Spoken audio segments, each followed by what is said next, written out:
Right now on Full Custom Garage, master metalman Ian Roussel transforms a 1949 International work truck. The other times I pulled this off, there were cars. This is Big Bertha. This is heavy duty. As the build gets rolling, Ian's client takes him to a top-notch truck show. After seeing the rigs at the truck show, I knew we had to take this all the way. He's very, very ambitious, and nothing's frightening to him. It is a little frightening to me. With the project on the line, Ian's got to get down and make it happen. I don't think Bill really wanted to go full bore with this truck, but my kind of crazy is contagious.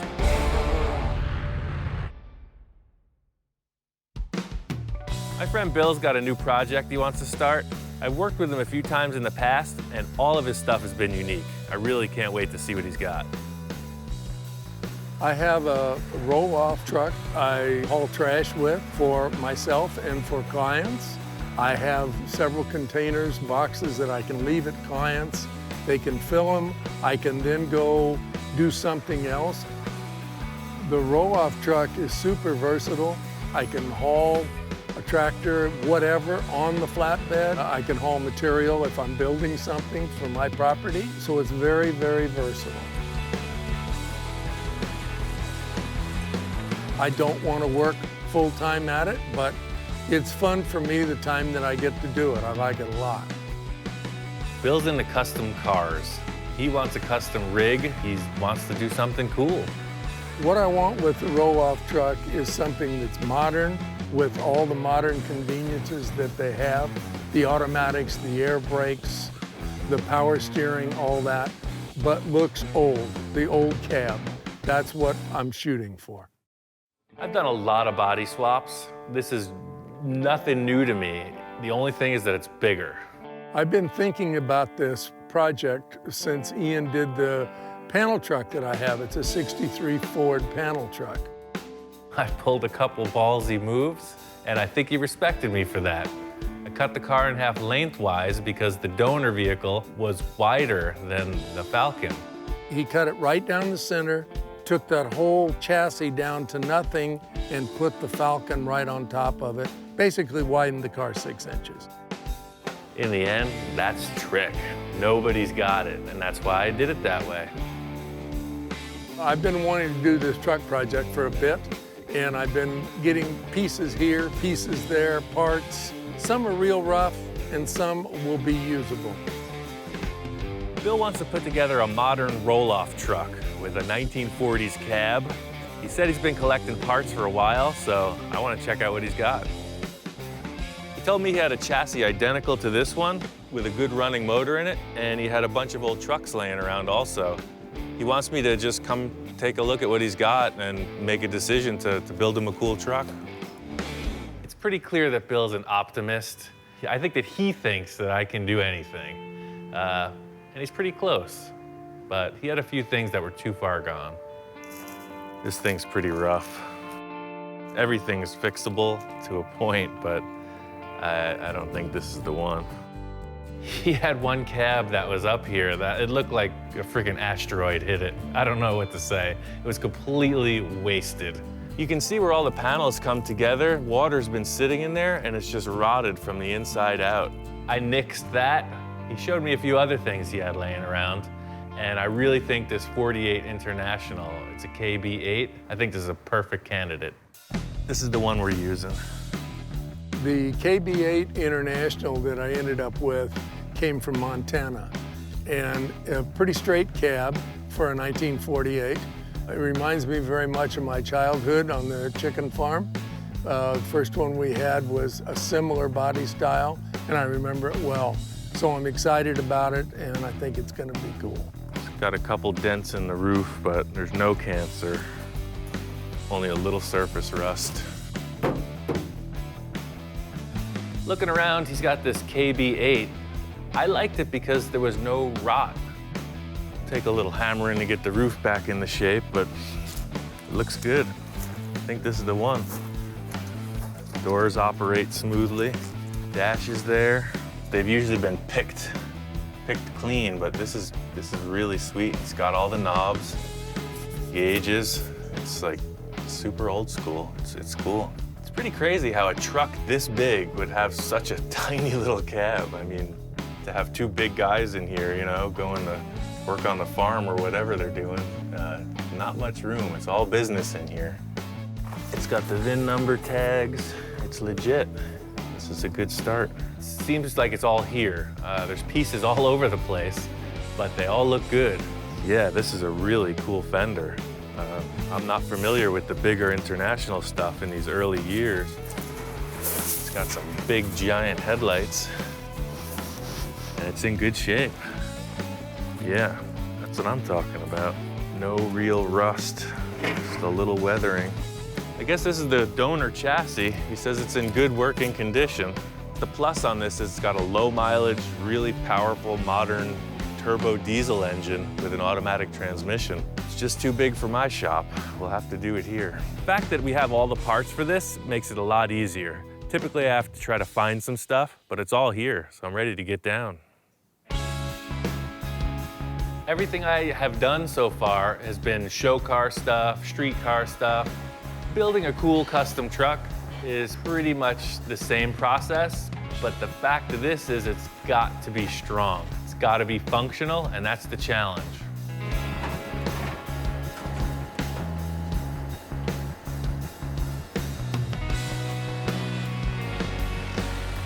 Before I get started, I just wanted to get a quick look at how the cab looks sitting on the chassis.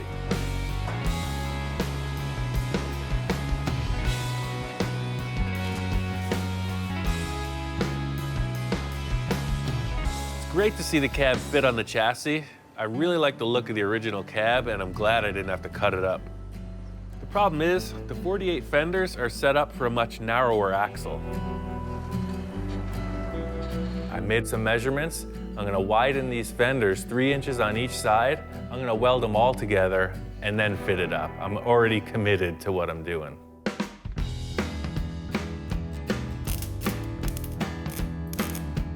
We had the body off and laid it here, and in a very, very short order, he was widening the fenders, and I'm going, wow, how involved are we really gonna get? The whole deal with how this thing is being widened is really just like creating your own puzzle pieces. So I put the fenders where I wanted them and just put in this high-cut piece of sheet metal to just make it happen. It seems like a huge deal just to get these things set up, but that's only the beginning. This is all preliminary steps.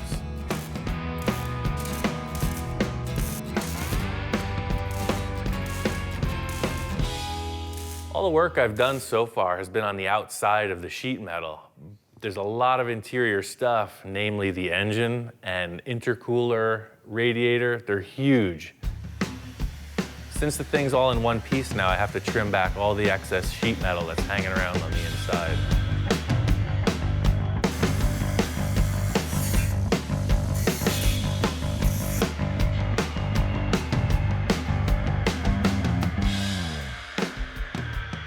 My biggest concern with this build is the sheer size of it. It's a big truck. It's like 8 feet wide. So I'm basically just gonna put it on there and we'll see how it looks.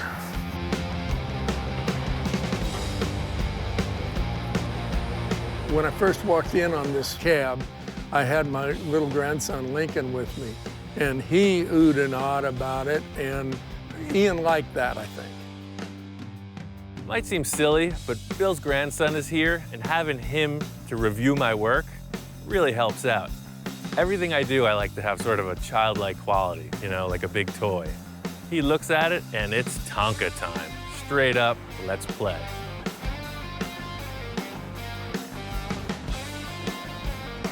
I was stoked to get the cab and the nose up on the chassis. Everything looks like it's gonna work out. It fits good, it's gonna steer. I'm charged, I'm ready to go. When I saw the cab on the chassis for the first time, I went, oh yeah, this guy nailed it. This is an old GMC, looks like it's from the 40s. Whoa, look at this engine. That is what I'm talking about. We're at a truck show for the American Truck Historical Society. It's a pretty cool setup. We're working hard on Bill's truck. He's got some wild ideas for this project, so I came up here to one of their shows to check it out. It's pretty hard to know what to expect, so showing up here, you see that there's all different kinds of trucks, different years, makes, models, etc. For me, it's the variety that's really interesting. I love the older stuff, anything pre-1950, but you can't argue with the huge horsepower in the 1970s rigs. I just like the variety of things that's here. There's everything from an old camper truck over there that the guy it's like a 50 Ford pickup that he's just cut up and done all kinds of stuff to. Then right next to it is like a 40s auto car that is a tow truck. So pretty impressive, the variety of things here, if you will. 33 Chevy pickup, and 33. You're all kinds of class in that thing.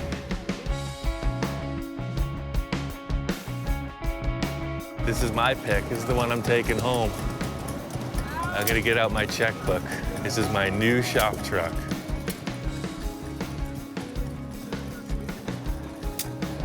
I don't know what the heck this thing is. I've seen one other like it, but it was a full body. I don't know if this has some relation. Apparently they were made for GM, like at some point, maybe a World's Fair or some kind of promotional effort. This thing is amazing.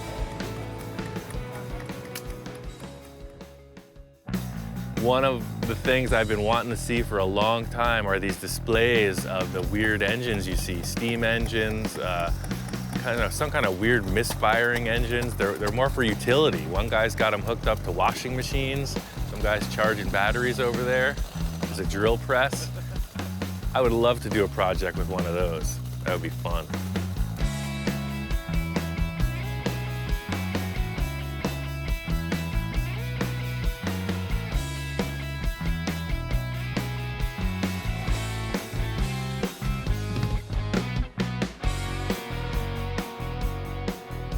I didn't need motivation to get excited about finishing my truck, but this definitely does it. If I could have it on the road next week, it would be great. Checking out all this stuff, it's been really cool. Bill's ideas have merit. I'm stoked. I was a little concerned when he told me his first plan, but his truck's got a brand new chassis under it. It's got the look of these older rigs, and it's full custom.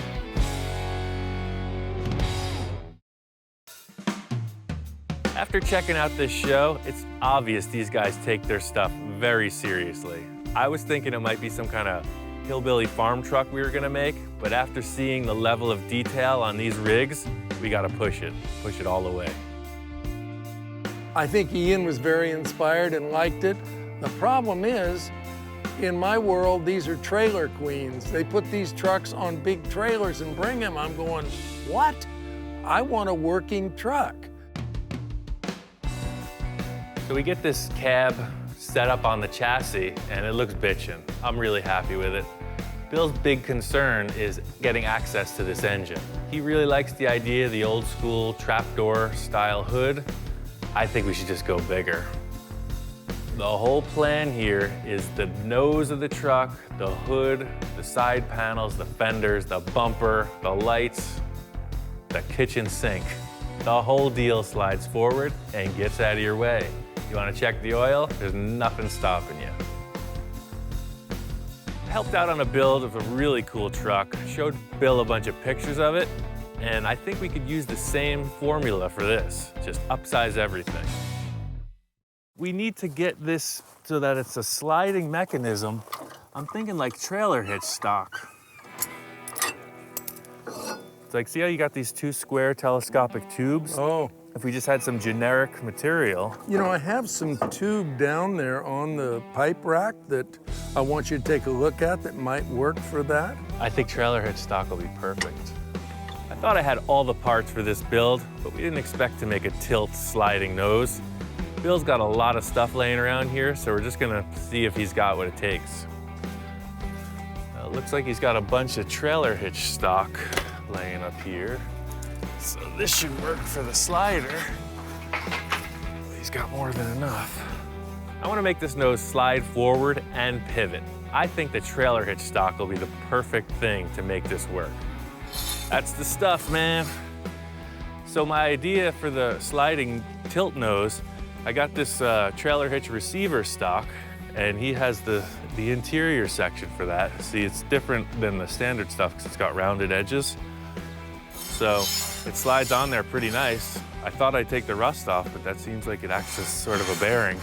So this will be incorporated to the truck frame, 2 of them parallel, and then I'll cut 2 sections of this off, and the whole nose will slide forward, and then there'll be pivots here. So it slides off of the front of the truck and then pivots up. It's a telescopic square steel tube. It's super strong. I have a feeling it's gonna work out perfect.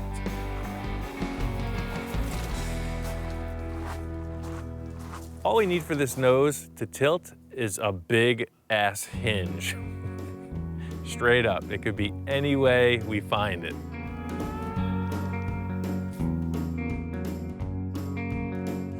I have a box of hinges here of different applications of different things we've done. The fact that these things need to be strong is critical.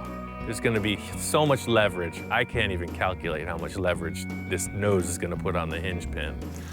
This style would work, because these have a very strong center pin. See, all these are just little stamped things, but something like this would be perfect. Like a weldable hinge. I have the idea that gate hinges are pretty cool because they have little Zerk fittings, you can grease them, there's a ball bearing in there, but if it comes down to it, a couple pieces of pipe will work too. Something like that. These are these small ones again. These will totally work. They got little Zerk fittings.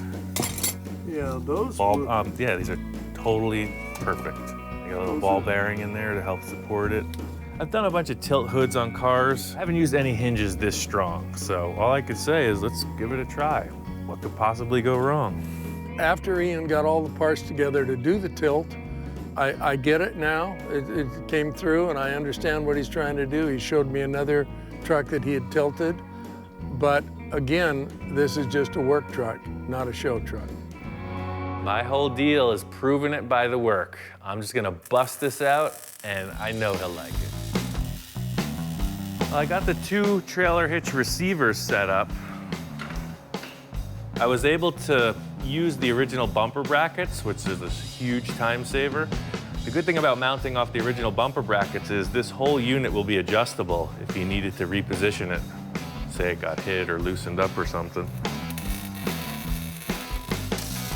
So this is the part that will actually hold the bumper and the entire skin of the nose of the truck.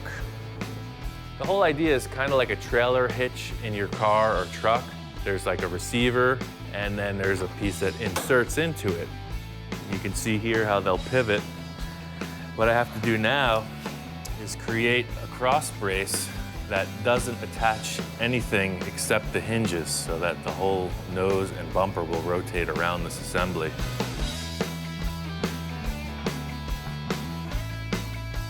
I have to widen this bumper no matter what.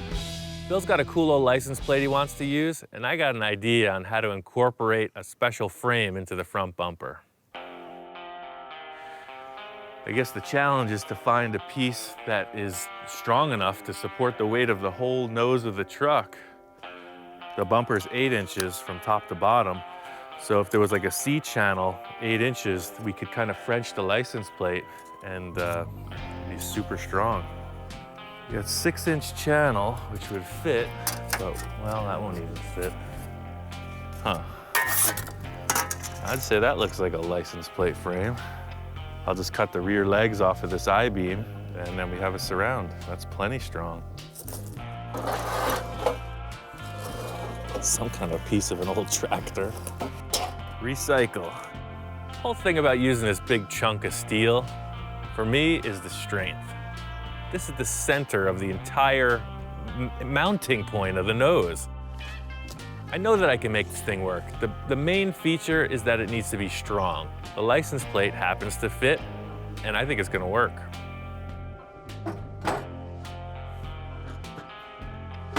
One of the main things I do in building cars is reuse stuff. It's a challenge for me. I am frugal. If I don't have to buy material, I'm all about it. It's definitely the strongest license plate frame I'll probably ever make. The whole concept with reusing material is that it gives you something you couldn't have thought of in advance. That's my trip, man. That's what I like to do. Find something and make it work. This is gonna be a recessed shape for the license plate to hang out in. The bumper is convex, it's curved on the front. The lip is about the same as this, about 2 inches, but then it curls forward. So I just left a lot of extra material out here so I can just put each side of the bumper welded in here and it'll be real strong.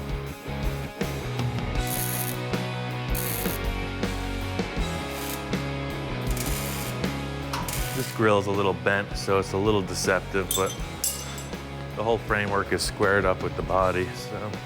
I guess I'm gonna just cut the bumper right in half and just kind of fit it and see what it looks like.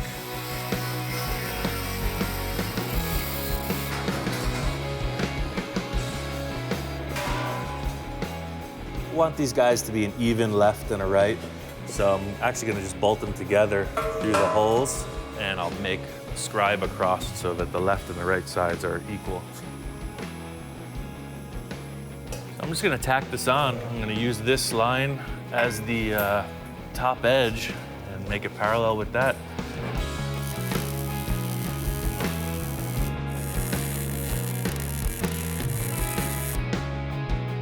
Just like backwards, sort of.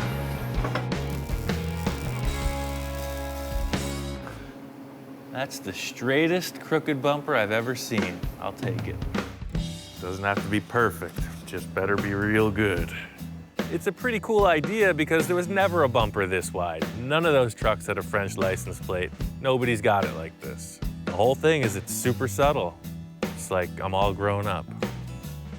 Today I brought the license plate down and he had, as he calls it, Frenched it into the bumper and fit perfect, looks perfect, is perfect. So some of my apprehension is going away. Yeah, I like your license plate. Yeah, it worked out pretty good. Custom license plate. So the, you know, the bumper's still kind of banged up, but you could body work it. We'll clean it up a little bit, yeah. No, I think it looks great, man. A lot of work, Yeah. I don't think Bill really wanted to go full bore with this truck, but my kind of crazy is contagious. After Bill saw that tilt bumper, he was all about it. All right, this is more like it. Usually I'm laying on the ground underneath stuff. I feel a little more in my element. So all I'm gonna do here is we still have the hinge that's just floating. The big structure in the center is something I'm gonna tie into. Just gonna find some kind of a bar. Maybe I'll use the 2-inch stock we have, and I'll just weld it on, cut those braces away, and it should pivot. It's a pretty badass saw.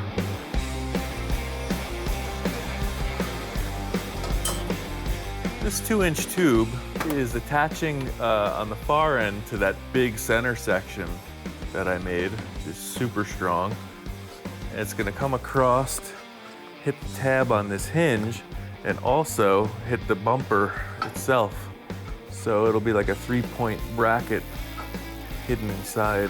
Puts a little more strength in the whole assembly because even though you can't see it because everything's squared, there's a lot of triangulation in here. Helps with moving forward and backwards and up and down.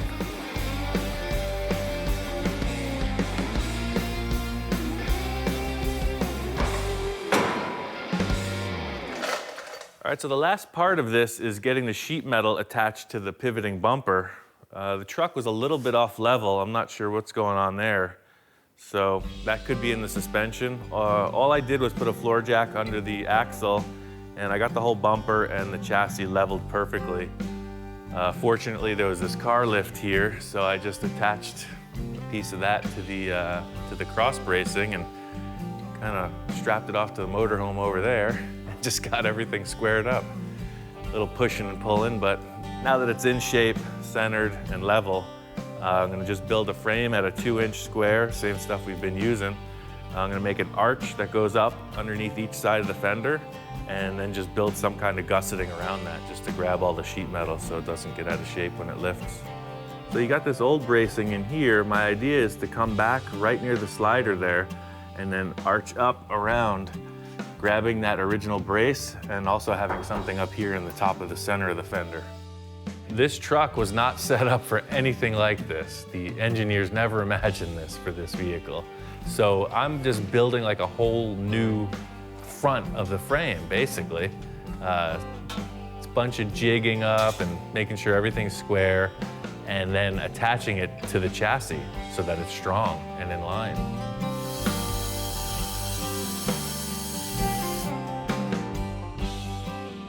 So the whole idea is, as this bumper's pivoting, this will pivot as well, but it'll offer support to the sheet metal.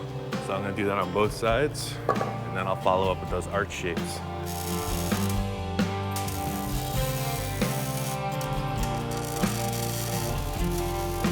I've seen Bill come peeking around. You know, I've been hard at work. I think he's a little skeptical, but that only fuels the fire. That's making me want to make this happen.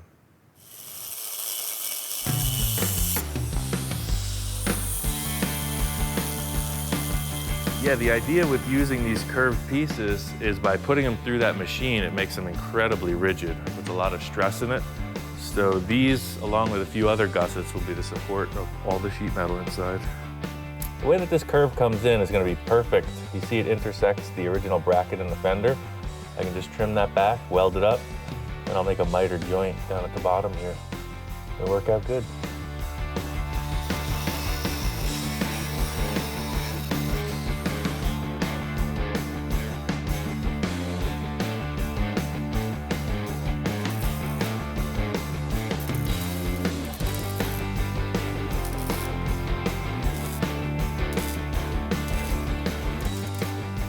Once I built this subframe with the sliders and all the armature to hold it, it was freaking heavy.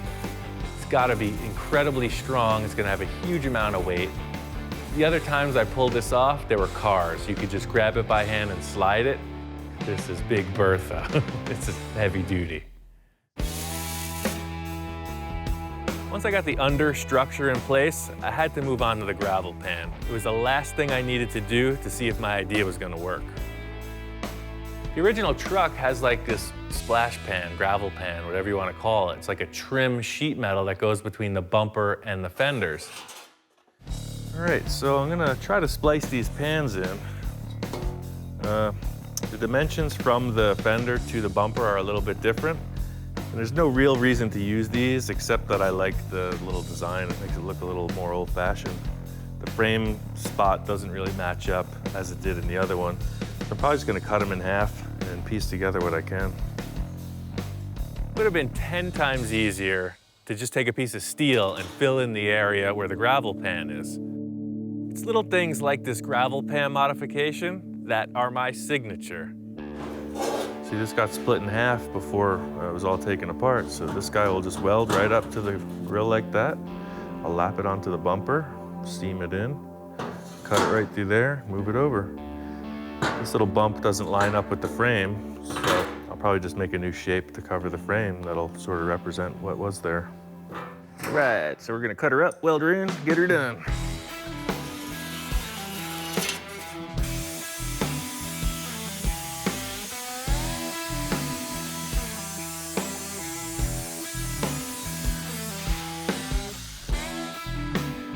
Trying to use the original stuff because it's got these cool embossed ridges in it, and that's really gonna sell it. When somebody looks at it, it looks old, factory stock, but it's mutated, and that's really cool. There's a lot of work in getting this to fit, but it's worth it in the end, I know it.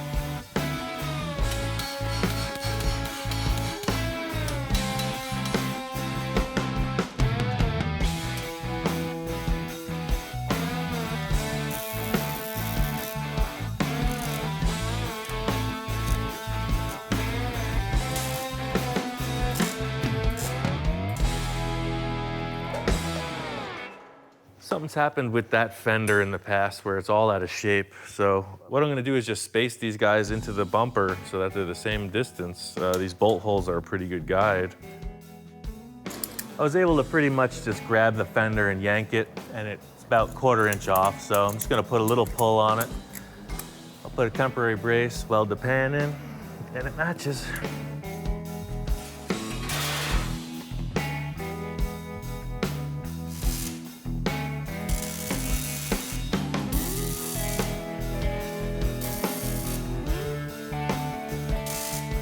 Got the majority of the pans put in. You can see I still got to fab up these center pieces from where they split and got wider. But before I go any further, I just want to verify that this is all going to work. As soon as I got the majority of the gravel pan fabbed in, I just needed to see this thing tilt.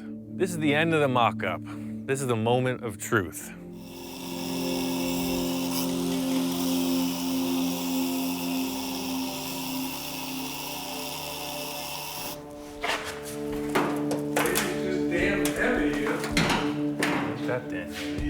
Par for the course. All of this work, I finally get the thing ready to tilt, and it's stuck.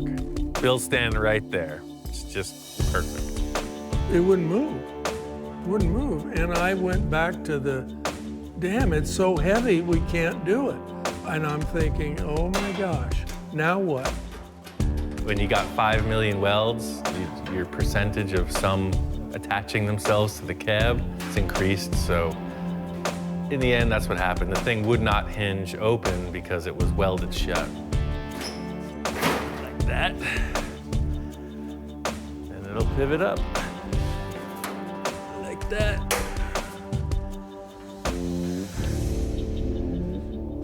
There it is. You got a tilt nose. It is just awesome. Really cool. Everything I hoped it would be. Going for the KO, but I hung in there. I was bobbing, I was weaving, I was ducking. Pulled it off. A lot of blood, sweat, and tears by that young man right there.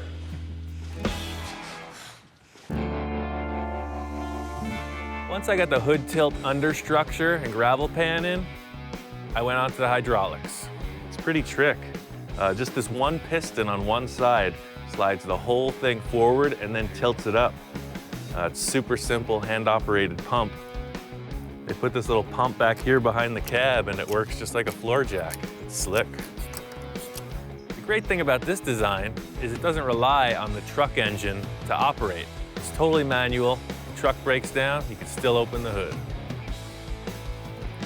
We talked about maybe motorizing this, but if the truck breaks down, you got no power, how do you open it? So he came up with this hand pump. It's pretty cool. And that's it stays open.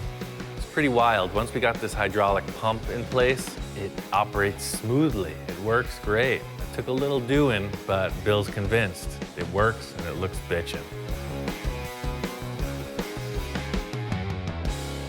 I'm just gonna disassemble the whole cab and take it off of the chassis. It's ready for bodywork, so I guess I'll just unbolt everything and catch up once it's in the bodywork.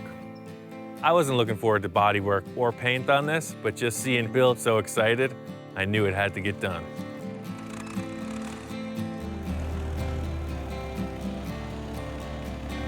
This went further than I expected, and I had to sell the white truck that is my one and only roll-off truck to fund this. So now we're kind of at an urgency to finish it. Trying to get this thing as clean as possible. We really bondoed out almost the whole body. The roof was in horrible condition. And then we went in and sanded everything inside and out, wire wheeled it. So I'm just gonna wipe off the last bit of the dust and primer it. I'll just primer this, then we'll set it back on the chassis and just make sure everything fits before we paint it. That way nothing chips when we assemble it.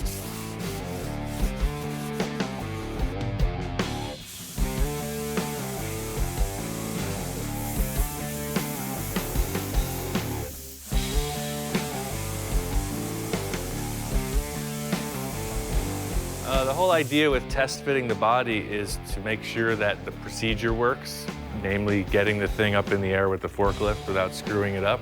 And we wanted to check that the intercooler wasn't in the way of the nose when it's shut on the body, and all the gaps were good. Once it's painted, you really can't modify anything, so it's important to test fit everything.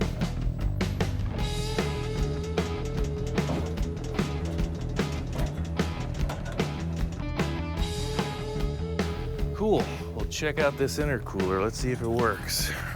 Because the nose of that truck cab is so much narrower than the later model donor we're using, I had to cut the tanks because the grill is very narrow. So I cut them, plated them, and then we ran into another problem where this corner was too wide still. So I cut a little diamond shape out of each side. Hopefully it fits. That's the really cool thing, is it sits in the little saddle like somebody from the factory made it. All right, Captain, lower the drawbridge. Say, that's a nice truck you've got there. If there's any little adjustments we have to do once it's painted, it's no sweat. You know, we'll be away from the paint. That's all I was worried about. With such an intense project like this, it really helps when the original mechanical parts remain intact. With the intercooler, the steering, everything else mechanical, it really helps out in the end when it's all stock. We're just gonna do a few more coats of primer, sand, then paint it. After that, it's assemble and drive. I find it easier to just put like a whole bunch of stuff all over the table, and it's kind of like a cooking show, you know? I don't really know what I'm doing, just as long as it's green. I'm gonna spray it. Put a little of that, shake of that, stir in some of that over medium heat, and bake for 30 minutes. I think what I'm gonna do is just put a big heavy coat, first wet base coat on the roof, and then I'll move over to the doors after I get the first coat on the cab.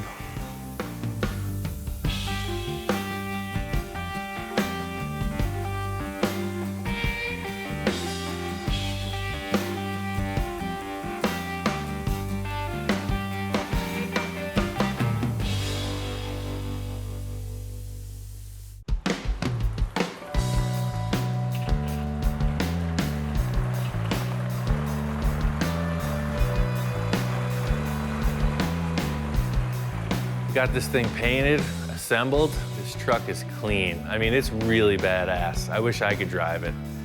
The cool factor is that it's super subtle. The few people who've seen it are just blown away. Just because it looks like a stock truck. I mean, it's hard to tell. And you do the special hood and you show them what's going on. And it's cool. I can't wait to take this thing to a show. The thing I like most about it is the front view. Obviously, we know the fenders are widened, but you don't think that when you look at it. You just think, what a freaking big truck. There's not one thing I would change on this truck. I love everything about it. A lot of that is due to Ian and his persistence and his fabrication. My job was all the heavy fabrication and assembly, and then Bill got down on all the accessories and finishing parts. He polished out all the stainless steel, got some bitchin' aluminum rims, got the special mirrors, the chrome horns, the air cleaner. I mean, he knows what a truck needs to be legal on the road, so he fitted out with everything DOT approved and all the trick, cool looking stuff too. Oh, the best thing is, of course, the tilt front end that I was very apprehensive about. You know, it's just awesome. I mean, I've showed it to people and they go, really? How does that work? Well, works like this, and you just pump this hydraulic jack and it tilts and goes out. But people that are not even car or truck people are very like, wow, it's just something way different. And that, of course, is the best part. And that it still has the old look. When it's rolling down the road, you can't tell the front tilts like that. But when you stop and you tilt it, cool. The cool factor, it's like, it's a real question mark. That's the whole thing. It's people look at it, and guys who know trucks are like, there was no roll-off trucks in 1948. I think Ian, as time has gone along, and I've done the little things that I've done to it, he now gets that it's going to be a working truck. I don't think he really got that before because he's never built anything like this. It's mostly show cars and toys. It's a show truck and it's a toy, but it's a working all of that. It's a multi-functioning truck. It'll function as a flatbed truck, a dump truck, a van, does everything. And that is the beauty of that truck. Yeah, I just use it mainly as a toy. If my wife were here, she'd say it's an expensive toy. which that's okay. It pays for itself, and I have fun, and that's what life is. But the truck itself worked perfectly. I'm very happy. I'm very happy with it. Turned out great. In the end, I mean, Bill is stoked. He's super happy about it, and I'm jealous. That means it's a good project.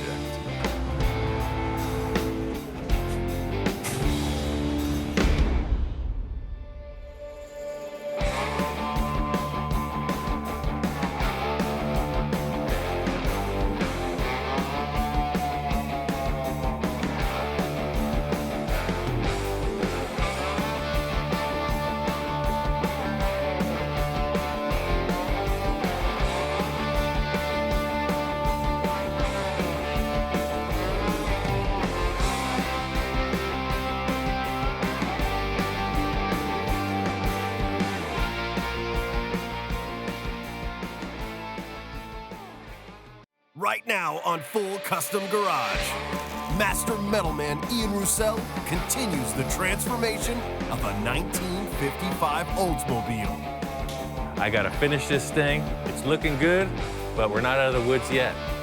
And Ian's client has his doubts. I'm really anxious. He's got some good ideas, but I know that you just keep throwing dollars at these things. Bill's looking at buying a replacement, but I ain't gonna let that happen. I got plans. And later, the workload doesn't get any easier as Ian takes on a Henry J. Chop Top. I thought this chop was gonna be a walk in the park. I told the client it was gonna be like the VW Bug I made for him, and that was easy. Oops. I don't know what I signed up for with this project. I thought I was just pulling it out of the ditch to ship it down the road. I'm in deep. I ended up chopping the roof 3 inches, and I sunk the windshield into the cowl, so I needed to make a tray to support it. I tilted the rear glass forward and sunk the edges into the body. I needed to make that happen, but then I decided it'd be even better if I made it a 2-door. Finished up the bodywork, got it ready for paint, and we decided something mellow, yellow and white 2-tone paint job. And that's when Bill decided he wants to keep it. The car's turning out. I'm starting to fall in love with this stupid car. The idea was to move it. Well, I don't like to move it now. I gotta finish this thing. It's looking good, and we're almost there. This is my custom bed sheet, window gasket, insulation, vibration dampener trick. Very specialized. This whole window is going to be suspended in a big rubber goo, big silicone blob. The original window rubber won't fit, so I'm pretty much just hanging it on tape right now. Then I'm going to set shims, little rubber shims in it, so that the glass is positioned. Then I'm going to glue all the way around both sides of it. That way the glass is never actually touching the metal. It's just suspended in a big silicone frame. The last bit of fitment is the stainless steel that goes around the glass. This car's roof line is modified drastically through the glass area. I'm having to make special clips to hold it in place, trim the molding down, and refit it. It's a different shape than it was from the factory, so it's taken some time. Somebody who knows what a chopped car should look like is going to pay attention to all these window moldings. Having them fit right, it's a big deal. It's what's going to sell the car. Using the original glass, the original window trim, and making it look like it's a factory thing, it just enhances my work. It makes it look stock. That's the tricky thing. Once I got the glass in, I put on the white walls we got from Coker, and it really set it off.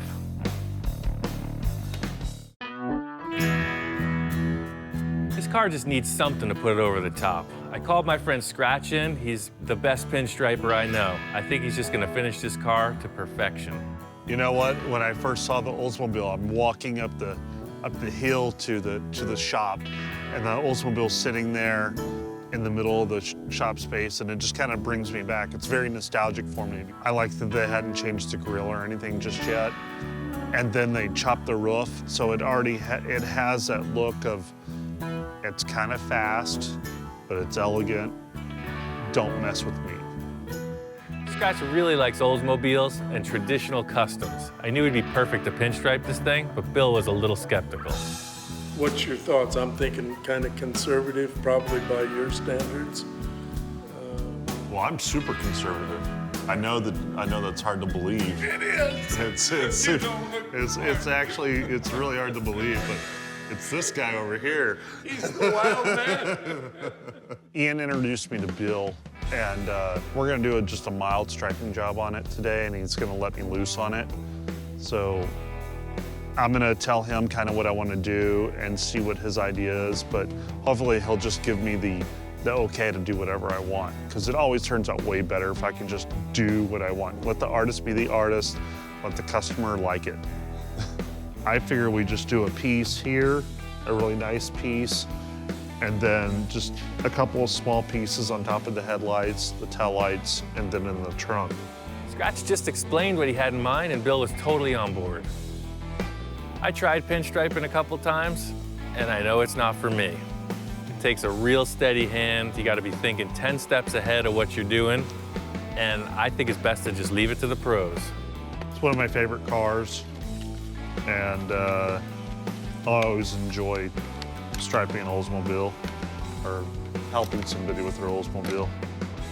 The pinstriping is like the final touches, you know? Your gal might put on jewelry or a fancy necklace. The pinstriping is just the last bit. No, a lot of people don't know this, but pinstriping actually was an art form that was made up to cover up bad bodywork. So striping is always in the same places: in the front of the hood, in the middle of the deck lid. That's where the emblems and stuff had been shaved off, and then over the headlights and over the taillights, because that's where they would French the headlights or French the taillights. But later on, custom bodywork was taking so long. People would have their cars at their shops for so long that they're like, let's just get a stock car, lower it, and do a panel paint job on it. Like, has a stock original paint around it, we'll just tape it all off and spray another color, or we'll tape it all off and just do striping around it. And that's basically what we're doing.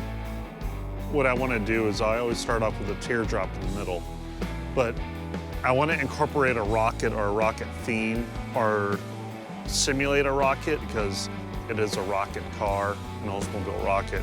So when we're done, you're going to stand back and go, oh, look, there's kind of a little bit of rocket there. Here's the fins. I always start in the middle and then build my way out. That's been my rule of thumb since I first started striping. I always start in the middle and build my way out. And I'll take a step back and look at the car to see if that's enough striping or if it's too much or it needs more, another color, and then sometimes the customer will chime in. I really like the pinstriping. It's subtle, but it came out great. I am pretty proud of this job. When I got done with the striping today, I really like it. You just step back and look at it, and everything has a really nice feel to it, and it accents the proper pieces.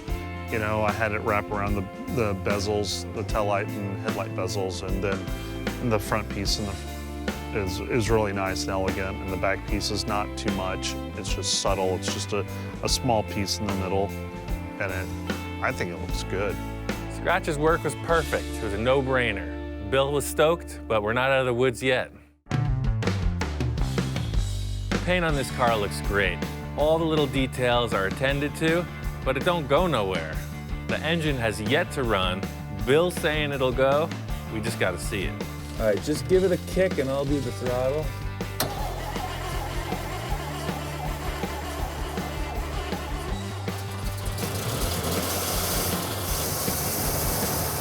The engine runs. It's got oil pressure. There's no weird clunking noises. That's a good sign.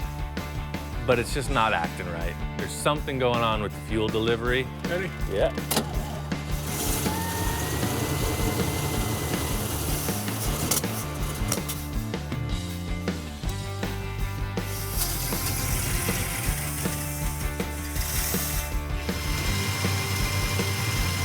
She's coming apart, sir. I think it's a vacuum leak. Bill is talking about carburetor change or something, but it's definitely not right. I think old cars. I think I gotta take this down to my shop. Working out here at Bill's barn can only go so far. I gotta take this thing back to the lab, put the secret sauce in it, and make it go.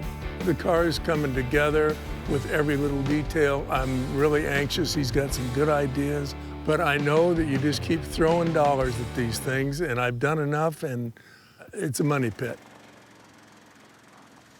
All right, so mechanical stuff. Here we go. I got the radiator out.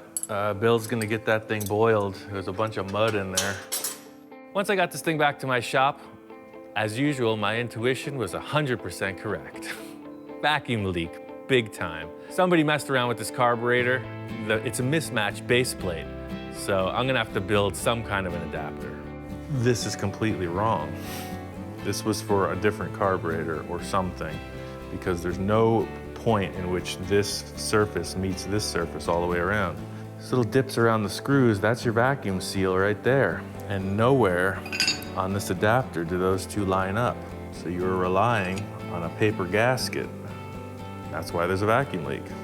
I wasn't able to find a spacer that was 3/4 inch thick, at least not in the price range I wanted to spend. So I went up to Bill's, he wasn't around. I snuck into his backyard and found this piece of 3/8 plate. So 3/8 times 2 is 3/4, that's 6/8. Making a spacer for this carb out of some aluminum plate, I've done it before and it's always worked. Why not this time? So I'll just make 2 spacers and we'll use 3 gaskets. 1 on the manifold, 1 between the spacers, and 1 on the carb. This idea of making a carburetor adapter is a simple, cut it out, finish it, and assemble it. It's not rocket science, I could pull this off.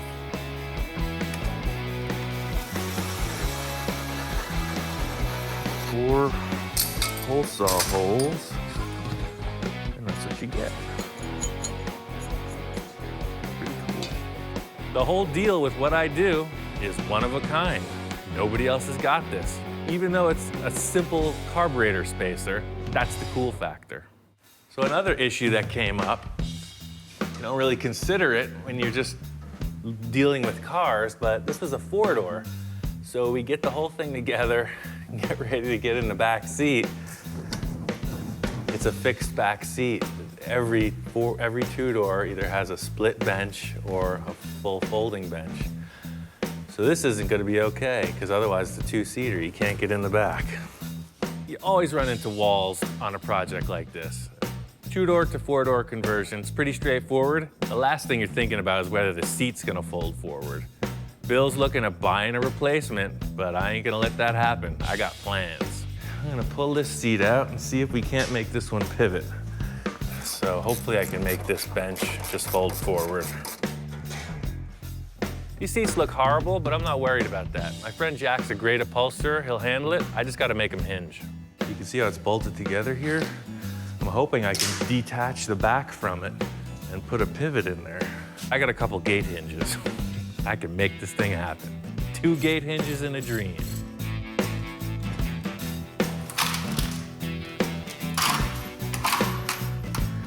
Money.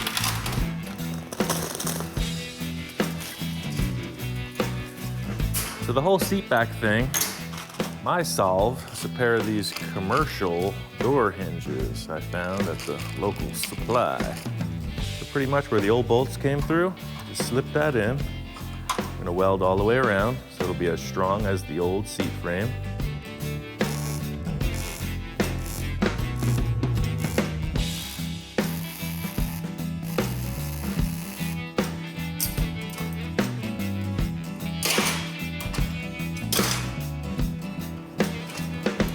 It's a folding seat. Easy. Yeah, you won't need to fold it more than that to get into the back.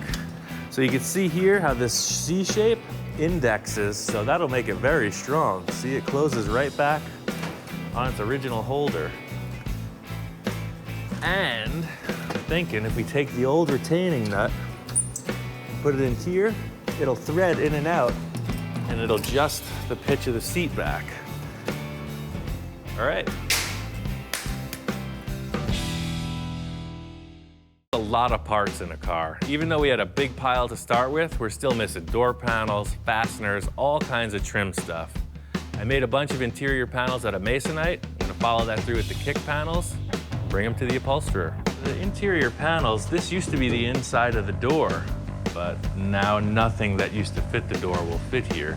I'm gonna take some 1/4-inch masonite and just make up a blank shape that'll represent a door panel or an interior panel at this point.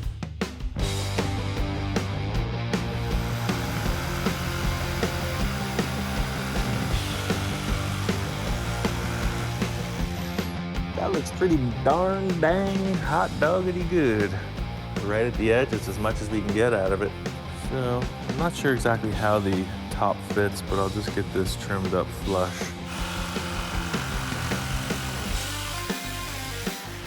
This metal trim used to be the inside of the rear door. So I'm hoping that I can use this, because it looks cool, it'll be paintable.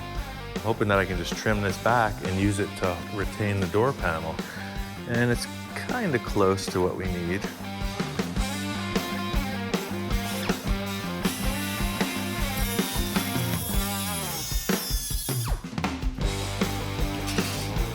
Angry little machine.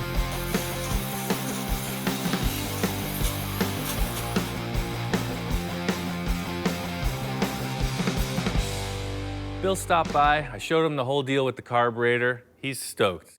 There was a vacuum leak.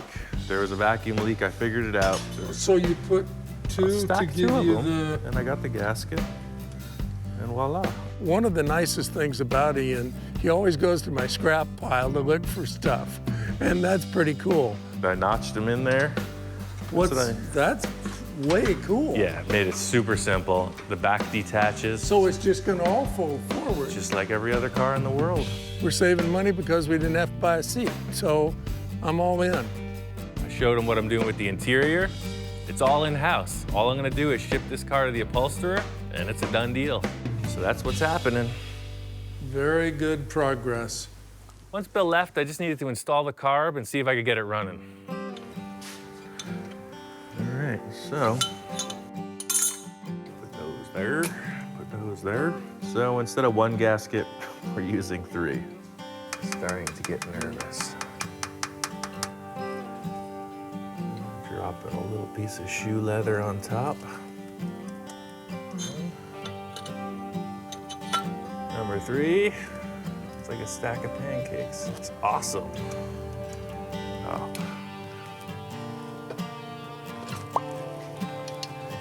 Voila. All I gotta do right now is put in the radiator, fill it with fuel and with water. Yeah, it's pretty much ready to start as soon as it's got fluids in it. That's a little bit better. Let's feed the pig. Sometimes the old guys know what they're talking about. Bill had a hunch that this was a good running engine. Sure enough, man, it sounds tight. Really good. The whole problem was that vacuum leak. You can hear how it's like hands off, it idles. It's totally good. Started right up. Just had to bleed the brakes and it's time to run it.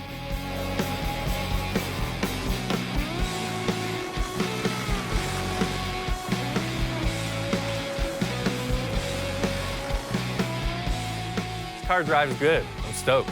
The steering's tight. The brakes work great. I like it just like it is. Bill was right. The thing runs great. Cruise is nice. Everything seems like it's legit. I just got to get the seats off to upholstery and this thing's wrapped. I just came down here to the valley, my old stomping grounds. Came to see Jack, the upholsterer. He's done a bunch of work for me in the past, and these Oldsmobile seats should be a no-brainer. I've been friends with Jack for over a decade. I found out about him word of mouth. He's the old school dude. He's been there, he's done it. He's worked for Barris, a lot of the SoCal custom shops that were around in the 50s and 60s. It's really a no-brainer. All the upholstery goes to Jack because he's the man. I worked for Barris for 5 years in North Hollywood over here, and we were always doing something creative, you know.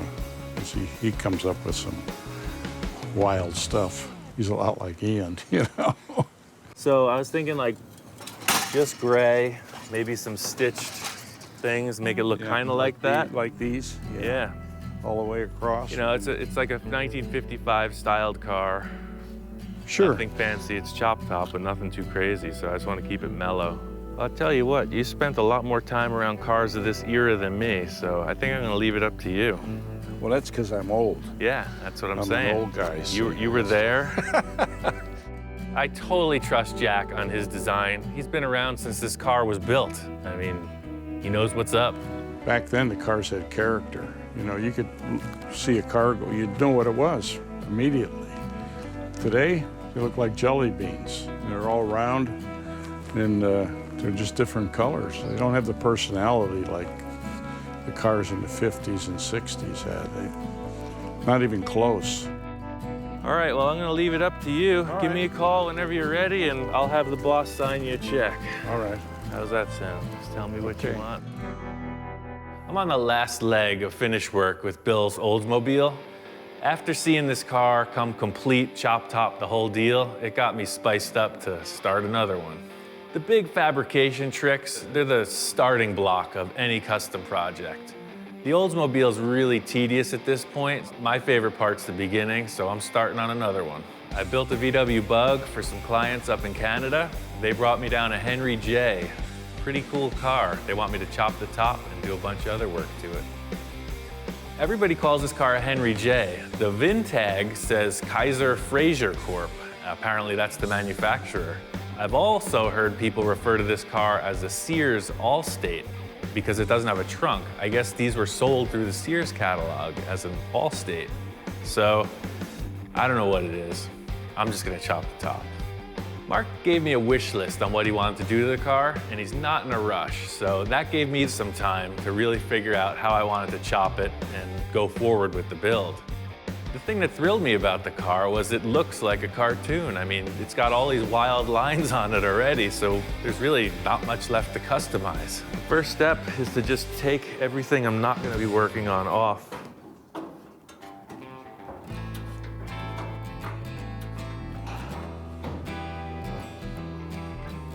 This car is just pinned together. It's got a full custom chassis under it already, so I'm taking off the hood, the fenders, just get everything out of the way, because all I'm concerned with is the roof pillars.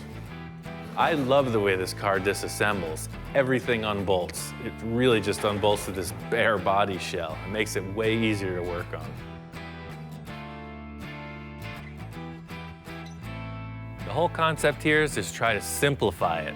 The less cutting, the mo better.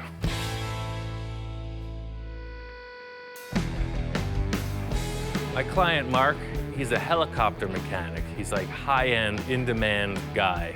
They've got him on duty in Afghanistan. Hey man, how's it going? Long time no see. Hey Ian, it's been a while there, Ian. Over here in the sandbox again playing. That's a crazy lifestyle, man. He's like locked up in a bunker somewhere repairing helicopters. He's dreaming about this car, and I think he's getting cabin fever. Getting ready to start on your car finally. It's been sitting on hold here for a while, but the chop top, I'm ready to roll on it, you know? You got free reign on this car, buddy. It's all yours. Whatever you decide to do. I want you to go radical on it, just like the Bug, because the vibe on the Bug is awesome. I want the same vibe on the Henry J. It's a true Ian Roussel original, just like the Bug. Mark is looking for something really radical, and I don't think it's a bad idea, you know, on the whole. So we're just gonna have to see what develops. I'm feeling it out. All right, nothing new about this whole structural deal. It's just a typical scenario. You gotta brace up all the door openings, put a couple cross braces. I threw some straight legs down to the chassis, so everything's braced up. This is a bare shell, it's super light, there's no engine, nothing mechanical's hooked up, so it's really just about getting this steel shell squared up and braced strong enough to cut the roof off. The whole idea of this chop for me is simplicity. I'm trying to work through it relatively quickly. I don't want to cut the roof open, bottom line.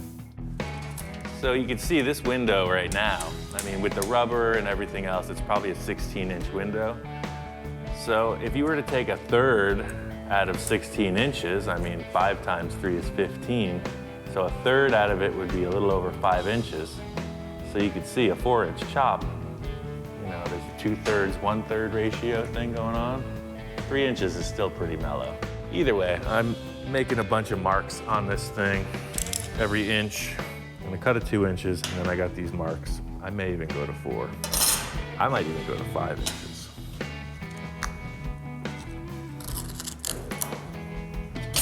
So the whole roof is gonna follow the A-pillar down. It's gonna follow the angle of the A-pillar down. So that's gonna make this B-pillar slant forward. You see him do it on Mercs, shoe boxes. I did it on a Volkswagen. Since this angle isn't really predictable because of what I'm gonna do with the rear, I'm just gonna cut this out. I'm just gonna cut this right through in these corners because this guy is gonna lean and we're gonna have to put in some little pie cuts in here. My whole game plan with this chop is retaining my favorite part of the car, and that's from the B-pillar back. The whole rear window section, I'm trying not to modify it. Now, this is the cool part. I've seen some other fastbacks done like this, and I think it really just makes the car way more radical looking. In the C-pillar, I'm just gonna cut this out of the way completely, because what's gonna happen is this is where the fender mounts up to this edge right here.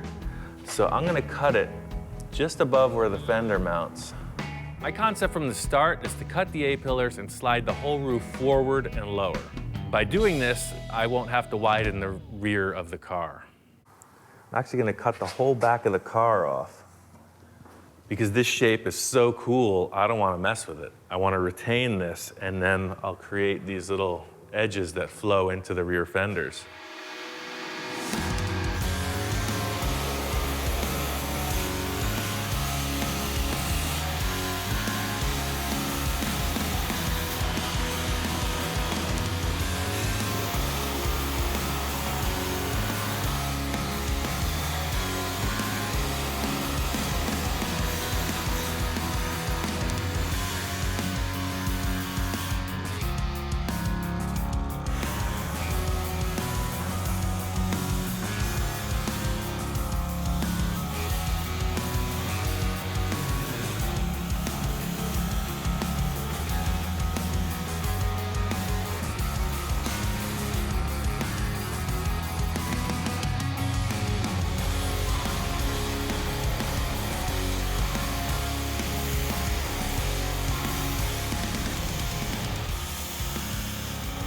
Yeah, so the whole rear of the car is disconnected.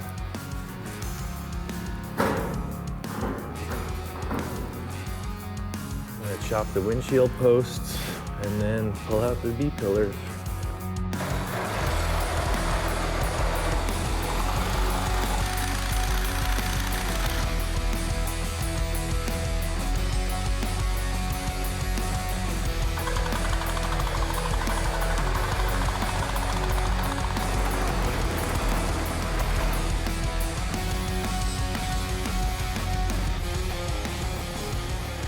All right, just put in a couple temporary braces. That way I can cut this B-pillar, snap this off, and the roof should drop down.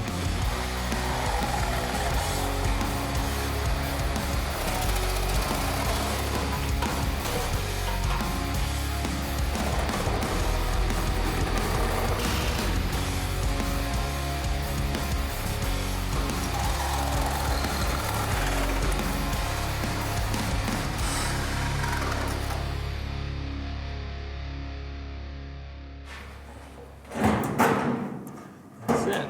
It's all cut apart.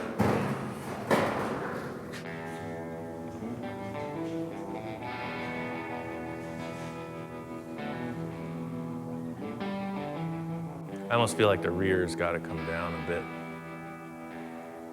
It's too much. To go from 3-inch in the windshield pillars to 0 on the back, it looks a little too humpback to me. I don't like it. Turns out I'm gonna have to cut the rear of the roof. There's just no way to make it look convincing without taking the proper steps. I kind of want to talk to Mark about it. I give him periodic updates almost daily when I'm working hard, and I really just need him to know what's going on. Well, I emailed you those pictures. You saw them of it all mocked up, right? I did. It's looking good, man. Trying to talk back and forth with Mark, get a little direction maybe, but he's just up in the air. He wants to see me do my thing, so No matter what I discuss with him, it's always, do your thing, Ian. At first, I really wanted to go radical with this car. It's such a crazy looking machine. But as I got into it, I realized it's all function. The chassis is already pro street. This thing is a race car for the street. I'm not looking to make this radical custom that's undrivable. This thing is all business, it's got to perform. The whole deal with this build is Mark, my client, signed up for my work. In the end, I got to figure out what I like. That's a pretty good job. I'm into it. I got the A-pillars all finished off. I'm committing to this chop. That's the height of the roof. I just ground them out and sanded them. I was hoping to not cut this roof. I just wanted to see how this side glass was going to fit in. The roof is actually tapered towards the rear. So what happens is the glass obviously can't flex. If I put a straight board here, you'll see it hits the front, but the back is out.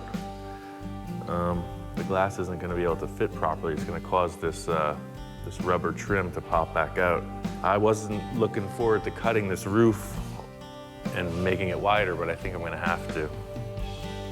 I started looking at it, and I found that this drip rail was actually tapered. So I think I can use this to my advantage. It looks like the drip rail is straight all the way through the door, and then right at the B-pillar, it starts to taper in. So if I was to attach the B-pillar, trim it, and pull the rear of the roof out, it'll go straight right back through. It'd be easier to cut the drip rail off, but by leaving that, people are gonna think it's a stock part, and then they're gonna start wondering. So that's what I gotta do, cut the whole roof, lengthwise, back to front. I thought this chop was gonna be a walk in the park. I told the client it was gonna be like the VW Bug I made for him, and that was easy. Oops. I just wanna pin these B-pillars in place first before I do any cutting. That way, nothing shifts from the door opening forward. So the angle cuts look pretty good. I can definitely commit to that. The only issue being now I just have to shorten the pillar. So this guy comes out fairly evenly. This guy matches up pretty good down here. It's not a really radical change in the shape of the window, which makes this fit up pretty simple. But still gotta shorten it.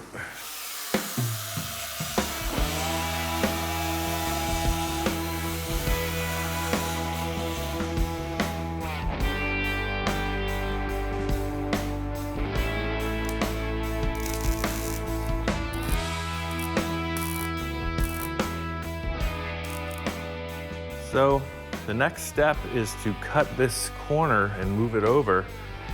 I'm not exactly sure how this is gonna work out, so I'm gonna keep my line a little bit low.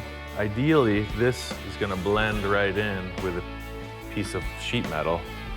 The most important thing to me is getting this drip edge over to the fender. So I'm just gonna cut up to the B-pillar. I'll probably do a little relief cut on the inside and see if I can just twist it a little, but I have a feeling I'm gonna have to go all the way to the front.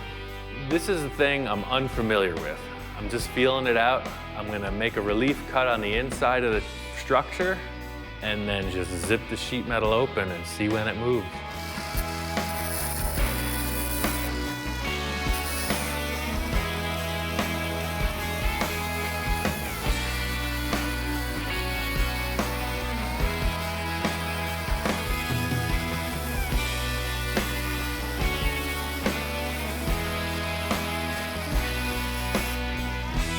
This is really delicate because in pulling this panel out, it could buckle the drip rail, and I'm really trying to make it look right. That's the hard part. It's gonna work. I don't even have to cut ahead of the B-pillar. I just put a trim on the back side of that structure, and this guy will pull right over. I really lucked out. Made a couple cuts, I pulled the thing, and it snapped into place like it was meant to be. Yep, that's why I get paid the big money. Pretty cool. The thing is, it looks easy because I just cut it, but I've cut a lot of cars. I know how these panels flex, and that's why I made this decision. I'm just gonna weld it on there now, like I meant to do it that way. You could have cut this car anywhere. The reason I cut it where I did is because I know what I'm doing. So, see, I gotta fill that all the way through. It's gonna take a while, but I can handle it. The sides are mirror images of each other, so I'm gonna transfer this measurement, cut the same thing, like butter, make it happen. Plan for the rear of the car is to delete the taillights. Client wants to put in a custom set of Cadillac taillights in the fins, so the whole issue is the transition from there to here. My mission here is to just smooth out the entire rear end of the car, and just make it look like it's futuristic, you know, Batmobile stuff.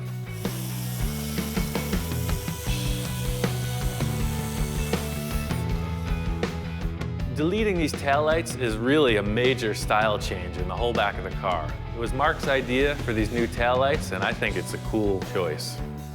The biggest repair panel in this whole project is around where the old taillights used to go. There's not a huge dimensional change between the roof and the fenders, but cutting out this taillight is a big hole.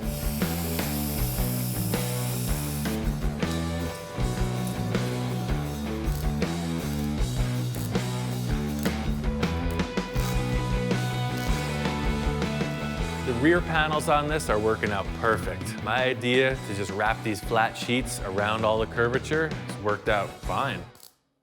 The big challenge is getting these corners of the roof put in. The pie cuts are the biggest opportunity for disaster.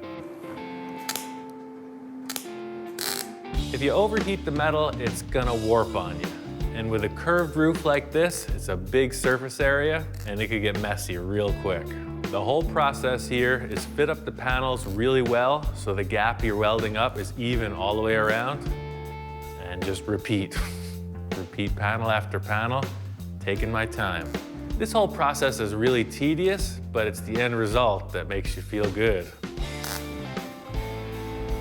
All right, well, that's pretty much the story.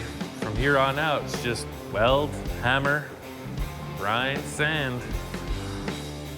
Now that this thing is all tacked up, it's really about finish welding all the seams. Get all the levels proper, sand it out. I want to get the doors on and take a look at it as a complete car. The roof looks great. The final step is putting the doors on so it looks like a car. I got to cut this framework out of there and just put it together.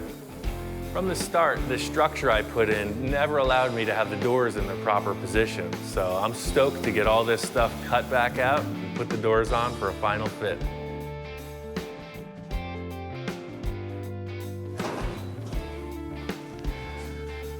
That's the look. I've chopped a lot of cars, and this rear portion has been probably the most challenging out of all the chops I've done. It's such a big, graceful, sloping back end. There's a lot of welding. I pulled it off. I'm stoked. This car is way cool. I'm really happy we cut it as much as we did. I went back and forth with Mark a few times, but in the end, I think we nailed it. This is a great looking car. I sent Mark the photos of it, and he was stoked. Good call, Ian. Oh, I love the way it looked. I mean, the pictures you sent me were awesome. I mean, it suits the car. It's like the Bug, which is what I wanted, and it's going to be one radical ride. Looking forward to seeing it and you and maybe some of your other little projects you're working on there. Always got something. That's right. Cool, man. Take it easy. I'll talk to you soon. You too, bud. Right on. Henry J is looking good. This part of the project is a success. I got to get back on the olds. The seats are ready. I'm sure they look good. Just going to talk to Jack and wrap this thing up. Sweet. So you did the little deluxe version too. Yeah, well, that's just like the... That's cool. Yeah, let me grab these out of here. I'll grab them outside and set them up. Get a look. Jack knows this car inside and out. He's been around it. He did the seats, the rear panel, the front kick panels, all the door panels, the little trim pieces, etc. He used the same material. It was his design. It looks great. Take us to the drive-in movie theater, Jeeves. Well, I'll tell you what, it's better than I expected. Okay, Thank you. Thank you. Every time, it's freaking great. That's why I keep coming back. Just gonna bolt these seats in, finish up the carpet, give it to Bill.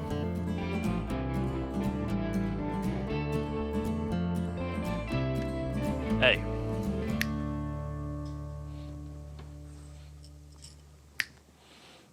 Come on. You're not the center of attention. This is my show.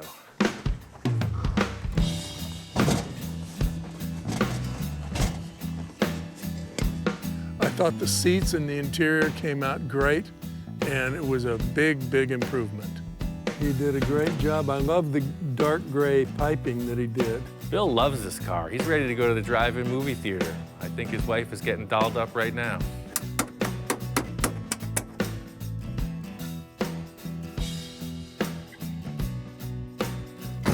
Pretty classy, huh? Very classy. Well, like always, Ian, it really looks nice. Nice job. Thank you, sir. Glad you like it. Nice job. You've carried this project clear to the end. Yeah. The people who see this car finished on the street, they'll look at it, they'll dig it. But once you understand where it came from, that's the wow. That's the wow factor. This car was a mess.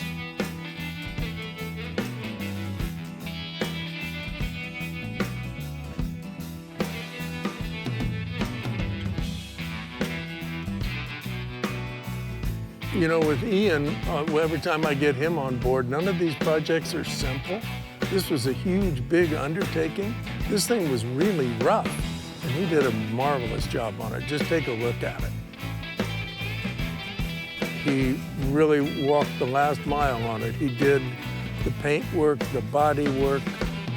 He did it all. At the end of the day, 2 more projects down, 2 happy customers. That's just how I roll.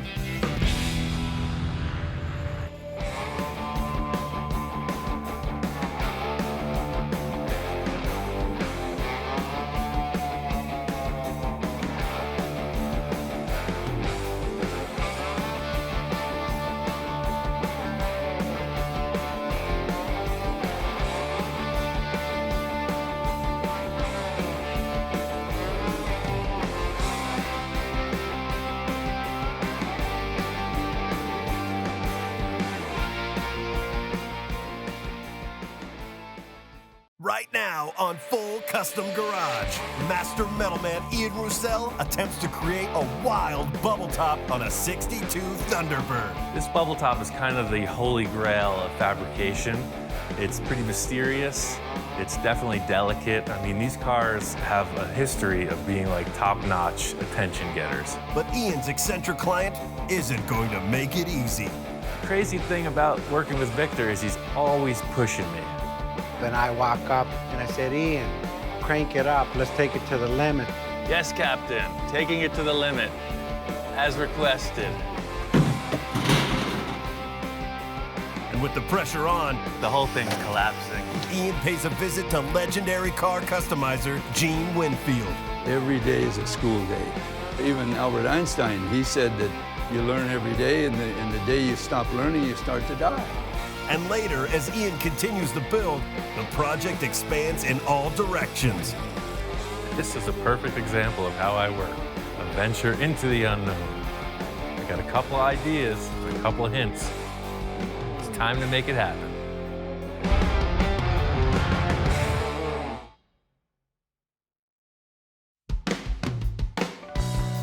Victor started off as his client. I would do random modifications on his cars, and he's become my biggest patron. The dude, I don't know how many cars I've built for him, but if you look at the examples of where this man goes, his cars are top-notch. Ian, throughout our relationship, has been able to achieve anything I ever wanted to do. The guy's got an imagination that I've never met anybody that has like his way of thinking. Everything we do is art. These are not cars, these are works of art, they're sculptures. Victor's cars are full custom stuff, really artsy, and he trusts me to just go off with my own designs, and if they work, he follows through with it. Otherwise, we just collaborate on a lot of stuff.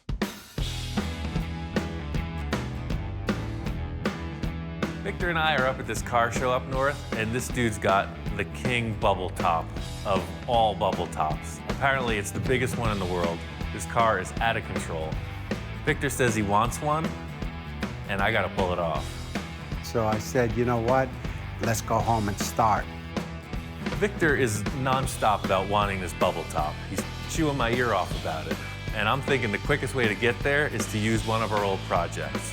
We got this old T-Bird, never got finished. I think it'll be a perfect candidate. This T-Bird project, in my idea, was like a speedboat with wheels. It was this crazy motorized transformer type Thunderbird. And Victor just wasn't happy with it. He wanted to take it further, and it just stalled out. The reason why I picked the Thunderbird, looking at the car, I knew I wanted to do something crazy with it. The cool factor about this car is it's radically customized. The whole rear has been cut off and remade. It's got a wild lift-up cockpit. The hood is reversed. It's on air suspension. To take this car further is really like out of control. I consider it done. Victor just wants more. Our work is evolving. We've finished a lot of cars, and then he has me cut them apart again. The first task in this whole bubble top adventure is figuring out how to heat up the plastic. The first task in this whole bubble top adventure is figuring out how to heat up the plastic. The only hints I have at this are some pretty obscure writings about how Ed Roth did it. Some folks say a pizza oven. Other people have talked about like electric heating elements. The real challenge here is figuring out how to heat up a huge amount of square feet of plastic at an even rate. I got a couple ideas using some sheet metal, some plywood, and angle iron with a masonry board as insulation. I need to build an oven big enough to heat this thing. So what I ordered was 2 different thicknesses of plywood. The heavier stuff will be the form for the Lexan when we inflate it. The thinner stuff is for the walls. And the masonry board is insulation, and the galvanized steel is just something hopefully to reflect the heat and protect all of it.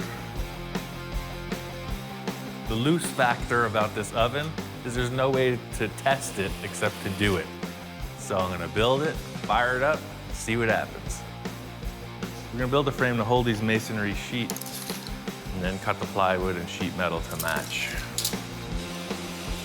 The cool factor of this whole bubble top thing is like, I've seen this since I was like 8, 10 years old. You know, these cartoons of cars with crazy plastic roofs. How the heck do they do that? I've always wanted to find out. Every project I do, I'm really just trying to push my skills. This plastic experiment is really next level. I've never tried anything like it, and it's a huge challenge.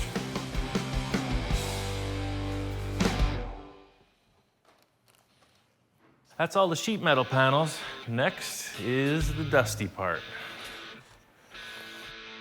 I don't know how dirty this is gonna get, but let's see.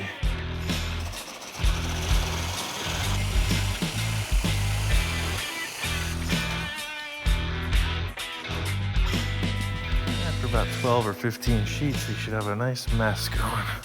There's a lot of options on how to go about creating this thing. I really could just farm it out to a plastics company and be done with it, but that's not how I work. I want to figure this thing out and make it my own. Get my play pen, spend some time. See, so by putting the screw through this way, it grabs the plywood, sandwiches the whole thing together. All I have to do is put in 5 million screws. I mean, the real cool factor about the bubble tops is that it was completely custom. It wasn't seen on anything else. It was handmade for each particular vehicle. Well, now that these little sandwich panels are made, they need to be retained in the angle iron structure. So I think I'm just gonna put 3 uprights on each side. That way it'll all kind of flex, but it definitely won't fall apart.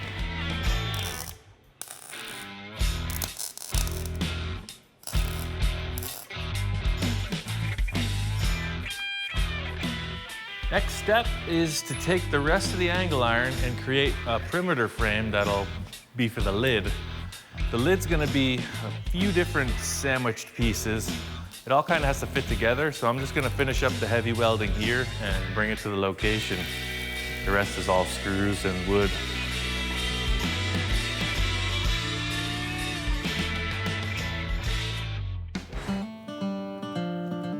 we're out at Victor's place. We got the big oven here. I'm gonna try to make like a teardrop shape. I've read about different plastics, and each one has its own characteristics. I've settled on this acrylic sheet plexiglass. It's 3/8 inch thick, and it's a 5 foot by 8 foot sheet. Plastic needs something to hold it in shape while it's heating up. This whole idea with the backboard and the retaining ring is really just to keep a solid base. So the edges remain perfectly flat, and the interior part of it will heat up and expand. My idea with this base plate is that we could blow 4 or 5 different roofs and they would all be successful. They'd be interchangeable and Victor could just pick the one he liked. I'm creating a balloon with wood and plastic components. I'm trying to make it airtight. The silicone is going to help seal it. Silicone looks like it's sealed. All the air fittings are in place. Got everything screwed together. Big challenge trying to figure out how to heat this thing up. I'm just hitting walls with it. I'm talking with Victor about it. And he said, well, we need some igniters or elements. I said, I got some perfect elements. Let me just finish cooking my steaks. I guess his family barbecues a lot. You know, they have big family events, go on vacation. They do a lot of motorhome camping. And they got these 2 huge commercial barbecue grills, and he thinks that it's gonna make it happen. Victor and I share a lot of the same characteristics. I think this barbecue thing might just be too much. He's convinced it's gonna work. All I have to do is prove it. Each grill has 2 propane tanks, so we'll have 4 5-gallon propane tanks, which should be plenty of capacity. As long as these guys get that volume of air warmed up, it should work.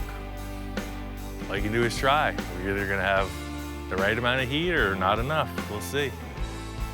I built this whole oven without the lid on. So we're here, we're doing this, and it occurs to me that with the lid on, you can't see anything inside the box. That's a problem. I used to work in a foundry, and they had this huge kiln, and it had this perfect porthole that you could look into it. So I'm just gonna cut a hole in the box and make the same little door that I saw on this kiln. Got a couple portholes cut in the thing, got a couple barbecue grills. We're just going for it. It makes some heat. Let's put the lid on. In keeping with the low-tech approach, I've got some plumbing pipe, simple gauge, and some air fittings. The idea is to just create a controlled air source to inflate this thing. Target temperature for this is 375 degrees to get the plastic that hot. I had the idea that this laser thermometer would be a perfect way to check out the temperature, and yeah, the readings are consistent, it's heating up, and it seems like it's gonna happen. Pretty weird. This huge sheet of plastic, as it heats up, it's starting to deform. It's getting like all wobbly looking, and just putting a little bit of air pressure in it. Ian just strategically putting the air in and heating it up, and I walk up out of coming from a project that I was on, and I said, Ian, crank it up, let's take it to the limit. Yes, Captain, taking it to the limit, as requested.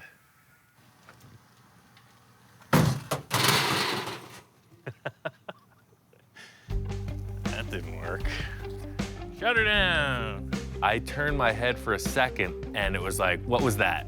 Within 2 minutes, the thing started tweaking and blowing, and I could see the look on Ian's face, like, what the hell did you make me do now? Shut everything off, it's gonna melt the plastic real bad. I quick turn around, peeking in the hole, I can't even see what's going on. I'm seeing sheet metal. I don't know what's going on because the whole thing appears to have collapsed. The whole thing's collapsing. I don't know what to do. I stuck my arm back in the oven to hold the thing up and kind of get a look, and it's just destroyed. We gotta lift the lid up and see what went wrong. It looks like the metal and everything tore right out of the roof of the box. It tore off the lid. So we actually damaged and warped the first mold. I said, you know, just crank the pressure on, and that was the wrong thing to do, but hey, it's a good story. This thing was twice as big before this broke. So what happened was he lost air pressure and it shrunk. What a bummer. To most people, this thing looks like an utter failure. I'm gonna work through it. This directly relates to my process because I don't know what I'm working with. Most of the time, I don't know where I'm going. So this is where it failed. It ripped off of the backer board. You can see it's all jacked up on one side. But what this does is it proves that the theory works. This whole process is pretty mysterious. The only guy I can think of to talk to about it is Gene Winfield. Gene Winfield is one of the old school custom car guys. He's been doing this since the 50s. He's been there, he's seen it all. And if I need some advice, he's the go-to guy. Well, I was glad to see Ian come up here today and ask me some questions about blowing a bubble. I've done it, of course, over and over for the years and years that I've been building cars. I do metal shaping seminars all over the world, actually. I want to teach people and keep this thing going. Every day is a school day. Even Albert Einstein, he said that you learn every day, and the day you stop learning, you start to die. When I saw your oven, that's what I dug about it, 'cause it's like, wait a second, so I could do this. That's right. And literally, you just have a pipe with holes drilled in it, and you light it on fire. You light the gas. Well, we made that when I was doing Blade Runner. I built 25 cars for the movie Blade Runner, and they had windshields, but they weren't really complex shapes, they just had a little curve to them and stuff like that. So we built plugs and draped them over there, and it worked really And that slick. was all just acrylic, regular plexiglass? Yeah. Then when I did Back to the Future 2, I did the Ferrari, what we call the Ferrari. We had to buy special, it was gray, smoke gray, but we had to buy 5-foot wide material. Just seeing Gene's shop and all of his projects, it really gets me charged up. I mean, I want to build some cool stuff, and just seeing people who really push your brain to the next level, this is a great experience. That's really the whole inspiration for my project, was seeing you and your team pull this off down at Rich's shop. Yeah, I built the Pacifica originally for Ford Motor Company, 1962 and 3, and it went in the Ford custom car caravan all over the U.S. So then I wanted the engine under glass, so I built a mold, and I changed the mold 2 or 3 times until I had it just right, and then it worked out pretty good. One tip that Gene gave me, which I have seen, is keep the temperature even. Be really careful about how this thing heats up, because if you get a hot spot, it's going to deform. So I guess it's keep the air pressure low, keep the temperature up, Yep. and just Put put your manila folder in there so it doesn't hit directly on the hot plexi. I use a manila folder, and I cut it into kind of a diamond or star shape and staple it down, so when the air hits it, it distributes the air evenly in all directions. Everything I've done was really by the seat of my pants. But after talking with Gene, he gave me a few tips, and he's been successful time and again, so this makes me think I can get this. When I saw you with the bubble top, it's like, I've been thinking about this since I was 15 years old. And it's like, that's how you do it. Right, it's like, this is like, no vacuum machine, no nothing. Right. I think that Ian's a real good craftsman. He's up and coming, and he's going to do a fabulous job. And I think he's going to go back and rework that bubble and redo it again, and it'll come out fine for that T-Bird. Shouldn't be a problem. After talking to Gene for a while and really just coming to understand his process of doing things, it really parallels mine. It's like a real do-it-yourself attitude. So seeing what he's pulled off, I think I could do this. The whole wooden structure is upsized. It's thicker than it was. The idea is it won't distort. I strengthened everything. I used this heavier angle iron, put a complete perimeter frame around. I threw cross members to hold the center down. The fender washers around the perimeter, they're gonna hold the wood in place. The steel is gonna hold the whole thing together. It's like a big, heavy unit. Just gotta keep this plastic under control. It's heavier than it's ever been. We got wheels on the gantry, so we can just lift the lid into place, no struggling, no error. I set up areas to put a little temperature gauge. I put an air pressure gauge on the inlet. Just to try to keep the air a little stiller. I don't know if it'll have any effect, but I just put a couple masonry boards to close up the air gap on the front and on two sides of it. I put some marks inside the box to help out. I didn't know how big the thing was. I was looking at a screw on the wall and just trying to gauge how far down it was. As I understand, the whole deal is even temperature and inflating it so the thing doesn't tear. You want it to be consistent all the way across the surface. The ovens are pretty much where they were, but we never had them even. They were just kind of laid in there, so I put them equal distance from the walls. Propane tanks are full. All the burners I took and made sure that they're all working properly. Game plan from the start for me is to slowly heat it. Preheat it to about 200 degrees, and in 10-minute increments, raise the temperature. Get it up to 300 over the course of a half an hour, and let it soak. This whole thing is an experiment, so obviously we want to get this thing completed, but it's really a learning experience, and we're going to keep going. Victor's a funny guy about the way he builds stuff. He'll paint a car 5 times until he's satisfied. Unbeknownst to me, the car is painted. This T-Bird is really like an evolving piece for him, and he's finished it to a certain degree. I think he's just trying to get the final exterior look. I think if I just put a bubble top on it, this sucker's finished. From the start, Victor wanted to see what's going on inside. I'm crawling around the ground, peeking in. I got my little system, so he brings out his great-grandfather's family heirloom mirror. We couldn't really see. We were looking underneath, and it's pretty warm. I said, let's get some mirror. You want to use this. This is passed down for 10 generations. That's how committed I am to the cause. I might lose my heritage, but we got a bitchin' bubble top. He found a way to squirm a mirror in there somewhere so he could check out what's going on. I put it underneath, and actually we were able to see the bubble being blown. Don't tell my wife I used it, but, you know, in fact, thanks for reminding me, I'm gonna go put it back inside and wrap it back up. I think it brought a bit of good luck. My plan is working.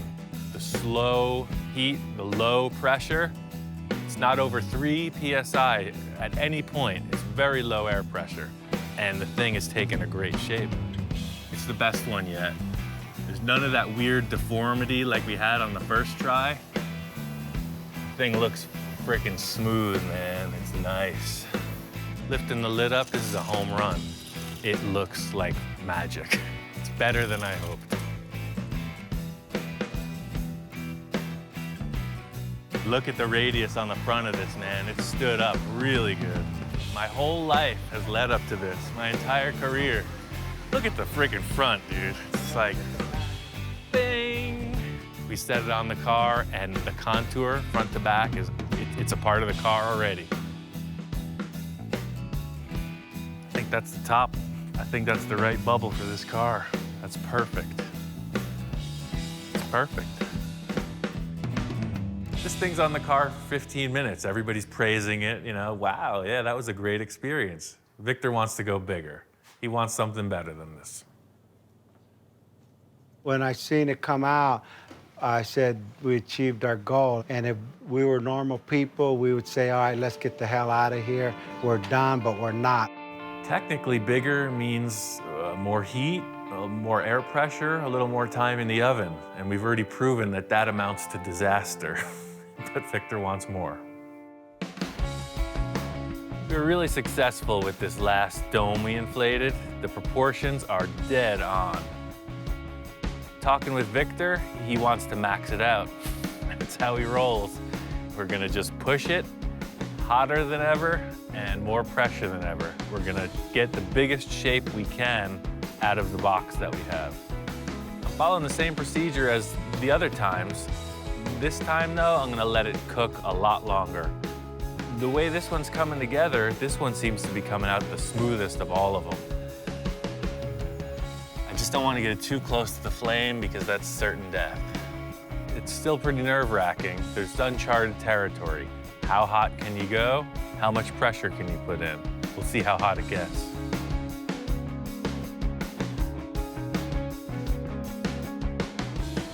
This bubble is enormous.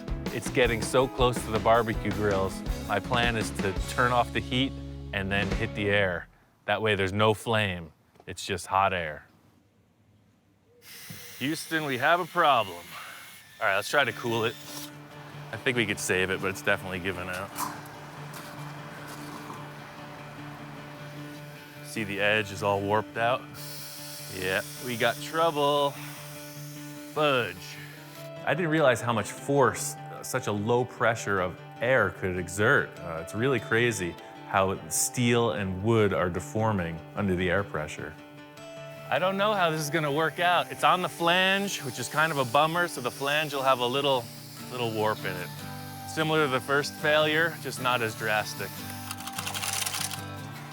Well, we just gotta cool it off, so I'm gonna raise the lid and let some air circulate. I'm just holding it at 3 PSI. Raising up the chain hoist, and the thing looks sweet. It's enormous. Better than I hoped. I think it's over 2 feet tall. That's real good. It's quite a dome we've got there. You can see here, there's a little wackiness, but all in all, I think it's usable.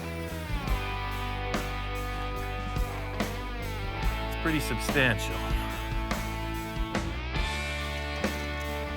22 inches. The other one was just under 16, so that's a pretty significant increase.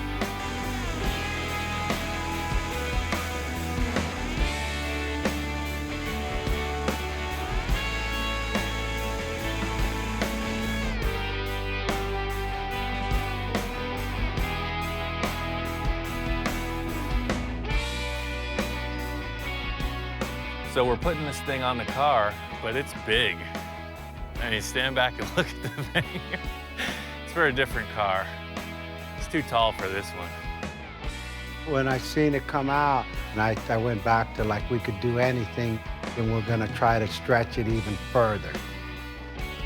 So this whole mission of heating and inflating the plastic, that was like a fraction of where we're going with this. We got the bubble top, now we're gonna build a car that's suitable for it.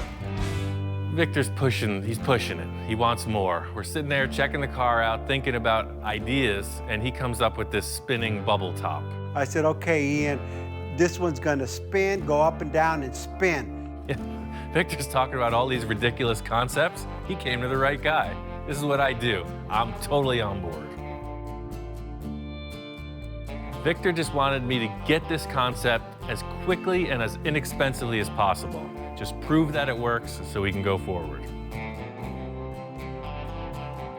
Since there's no bubble top rotating supply hardware surplus store that I can think of, my friend Bill, he's got a pile of old junk. I think I can make something happen. I'm looking for any kind of steel tube that will telescope. It just needs to work like a power antenna almost, or even any kind of antenna where they telescope and get progressively taller. The whole idea is you have multiple sleeves and it should be incredibly strong. So my thought was there would be like a sprocket with some kind of a motor over here, with a chain drive maybe, and it spins the whole deal. Just in the way I'm picturing this mechanism working, I think it'll need like 3 or 4 concentric tubes. I'm thinking just to save space and be ridiculously strong. It has to be super heavy duty. I don't know how much weight's gonna be on here, but the leverage on the pivot pin is gonna be incredible.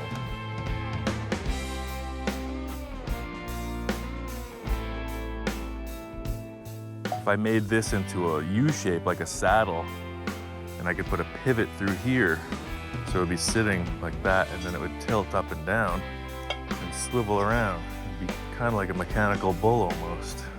We could buy anything, hydraulics, motors, whatever. I just gotta see if this thing has the capacity to perform.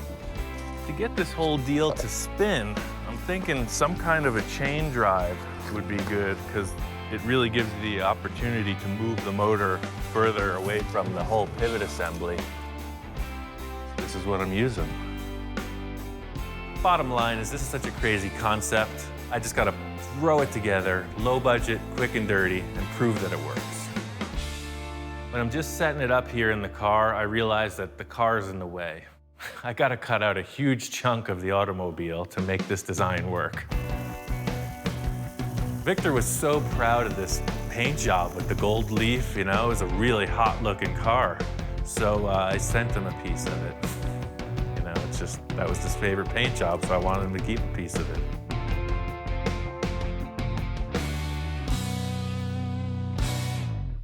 My original concept was to have this lift like on a hydraulic ram or something, but there's just no room. You can see how much room you have now, but when you drop the car, the cool factor is this car's on airbags. It's a huge amount of weight that's just dropping on the floor. I think I'm gonna use that to my advantage. The only way I think I can make this move is by actually using the differential as a pusher. As the car drops, the differential lifts this mechanism up. Like a landing gear kind of thing. As the car settles, the thing automatically opens. I cut out the body, and then I have to fit this outer bearing sleeve.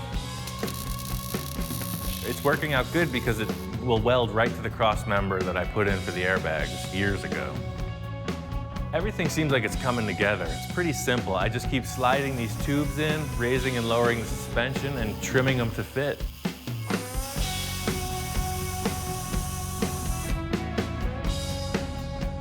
This saddle isn't really working on its own.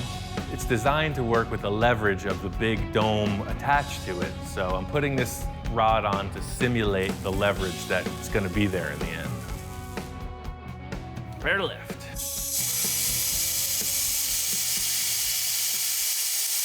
So what's happening is you can see that this is rising out of the back of the car. And then it hits the pivot. I said, and then it hits the pivot. No, I think it's just jammed.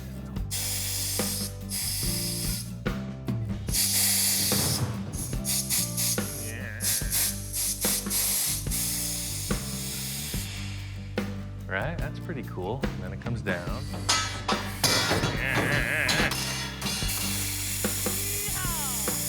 The whole deal with this is just greasing up everything. It's rusty, dirty metal. As soon as I sanded it a bit, put grease on it, it smoothed right out. Oh, look, it's way smoother.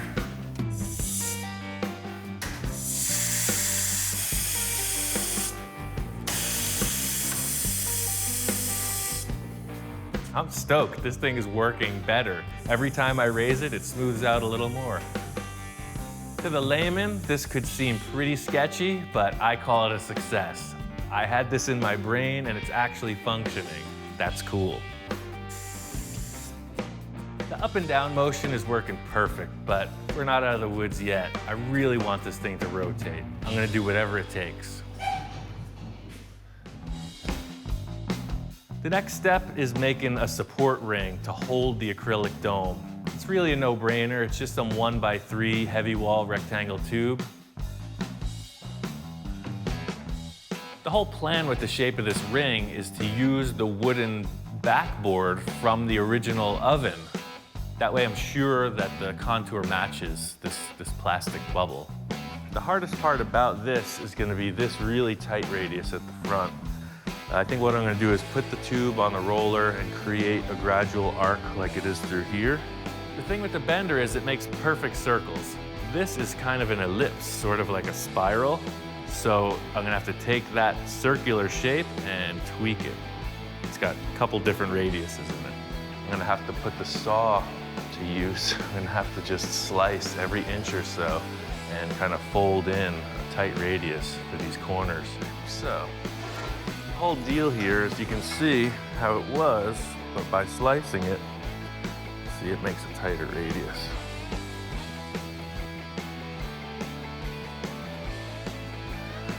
And the whole idea is to just keep trimming it to fit. I'm gonna TIG weld all of this because it's gonna be a lot less finish work. It doesn't have a big built-up bead like the MIG welder, so it takes a little longer, but the finish time will be reduced because you'll see there's gonna be a ton of welds on this.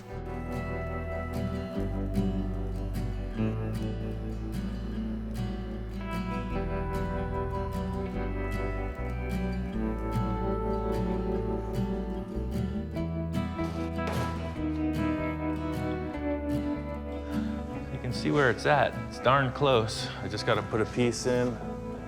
What I'm going to do is sleeve these tubes inside so that it's a very strong join at the front where they come together. And then back here, I'm going to put some kind of a huge support plate that'll match onto that saddle there.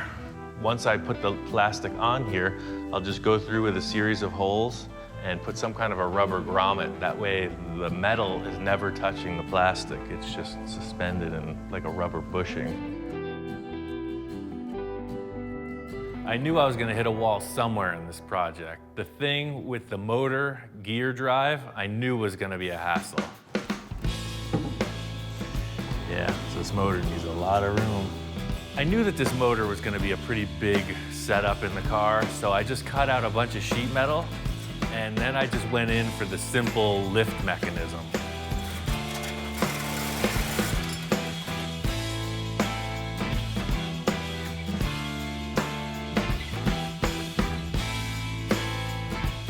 This thing is working, you know, it leaves room for development, of course, but hey, look, it's happening, right? It's a little loose, but it's working. The ring that I've created to attach to this monstrosity is a 1x2 inch steel rectangular ring. Met them up in the center with about an 8-inch piece. And then here on the back, I threw it on the car, and I mated it up to that big, heavy saddle piece.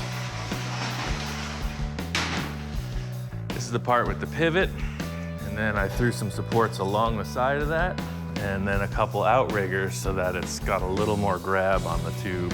The thing weighs about 60 pounds, and it's roughly 5 foot wide by 8 foot tall, and I'm hooking it up to an angry motor.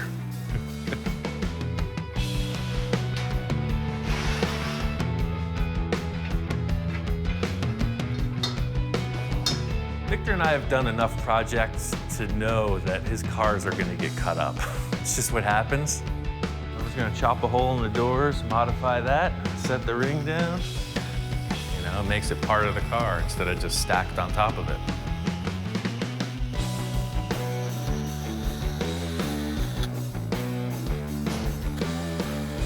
This whole thing is in its conceptual stage. These bubbles are so delicate, I don't want to ruin one of the keepers. I brought the damaged one to try out. That way, if it fails, no loss. So it's still not perfect, but it's working. As long as it lifts this plastic and spins it, I think we're going to Victor's. On to the finish.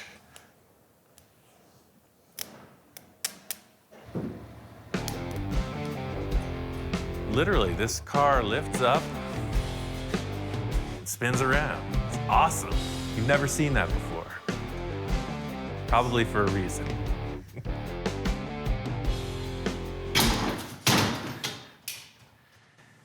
Oh, it spun itself off of that block. It's kind of half carnival ride, half Thunderbird. I got it working. It's still kind of loose, but it definitely demonstrates Victor's concept perfectly. So it totally works. I'm gonna take it down to Victor and see what he thinks.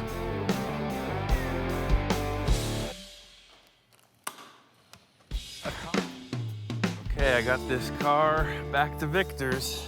We'll see what he thinks about it.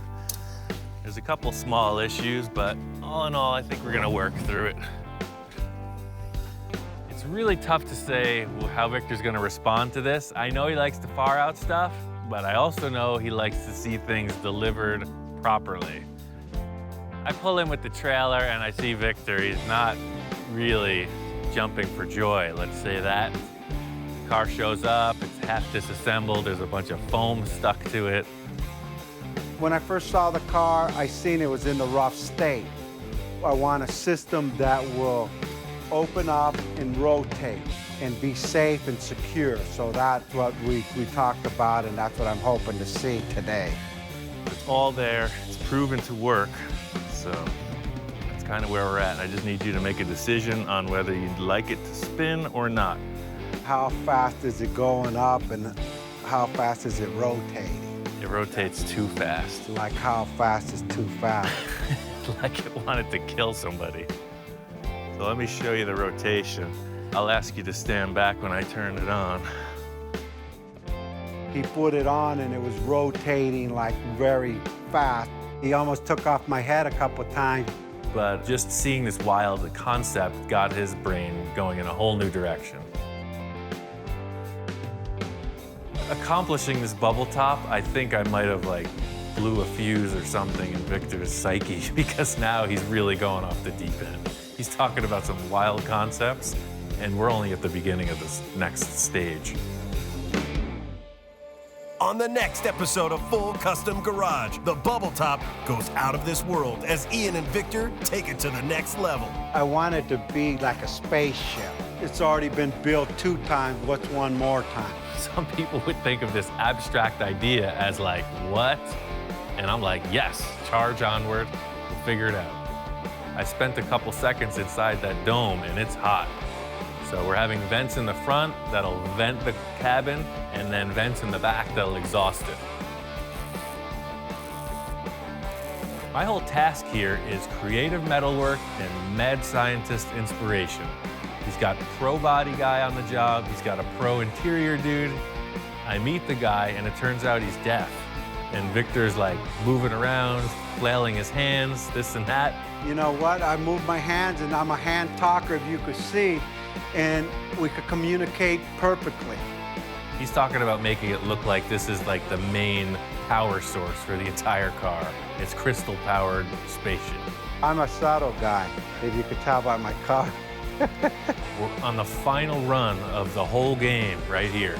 And Victor comes up with another idea. But now I said, Ian, we need a new element. He wants to take it one step further, so we're gonna try something unique once more with the roof. I don't know exactly how we're gonna get there, but this car is gonna be amazing.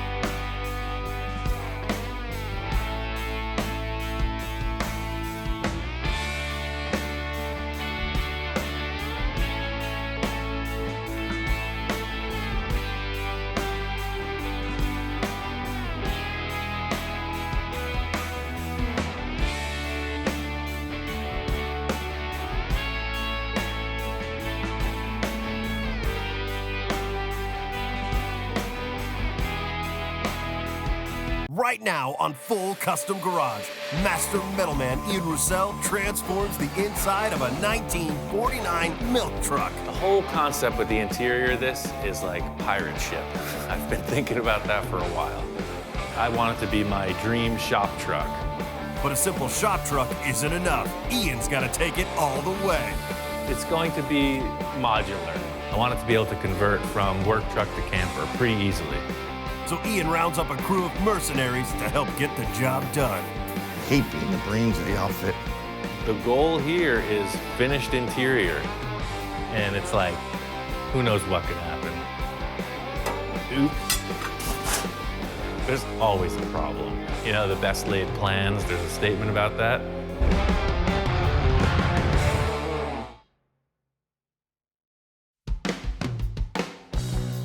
This is a 1949 International Harvester. It's a Metro van. It's pretty rare. This is a shorty model, so it makes it very desirable. These are big commercial trucks, so I say shorty because this is the shortest wheelbase available. I got this van because I want it to be my dream shop truck. This is like perfect. It's enclosed, it's a van, it's heavy duty, and there's tons of room inside. The whole thing about vans for me is the interior. It's all about what's going on inside. The truck's in primer right now, and I'm cool with that, but the interior's horrible. I love the way that this thing was set up from the factory. It's got this cool seat that tilts forward. I redid the bracketry on that, so you kind of just get in like milk truck style. I made all new steering column, foot pedal controls. The whole interior has been revamped. It's nothing like it was because it's so low now. I've done a whole ton of work on this van, but for any cool custom van, it's all about the interior. And if you want to have a party in here, this stuff ain't gonna fly. I gotta fix it. The thing I like most about this, it's just funky. You don't see them. I've had VW buses since I was 15. I've always loved them, and this is like a big brother to a VW bus. It's like the next bigger size. It's able to tow. It has a good V6 engine with a manual transmission. It's the same idea as a VW bus, but rarer and cooler. My whole concept with this is like a dual-purpose vehicle. During the week, it's a work truck, and on the weekends, it's a play vehicle.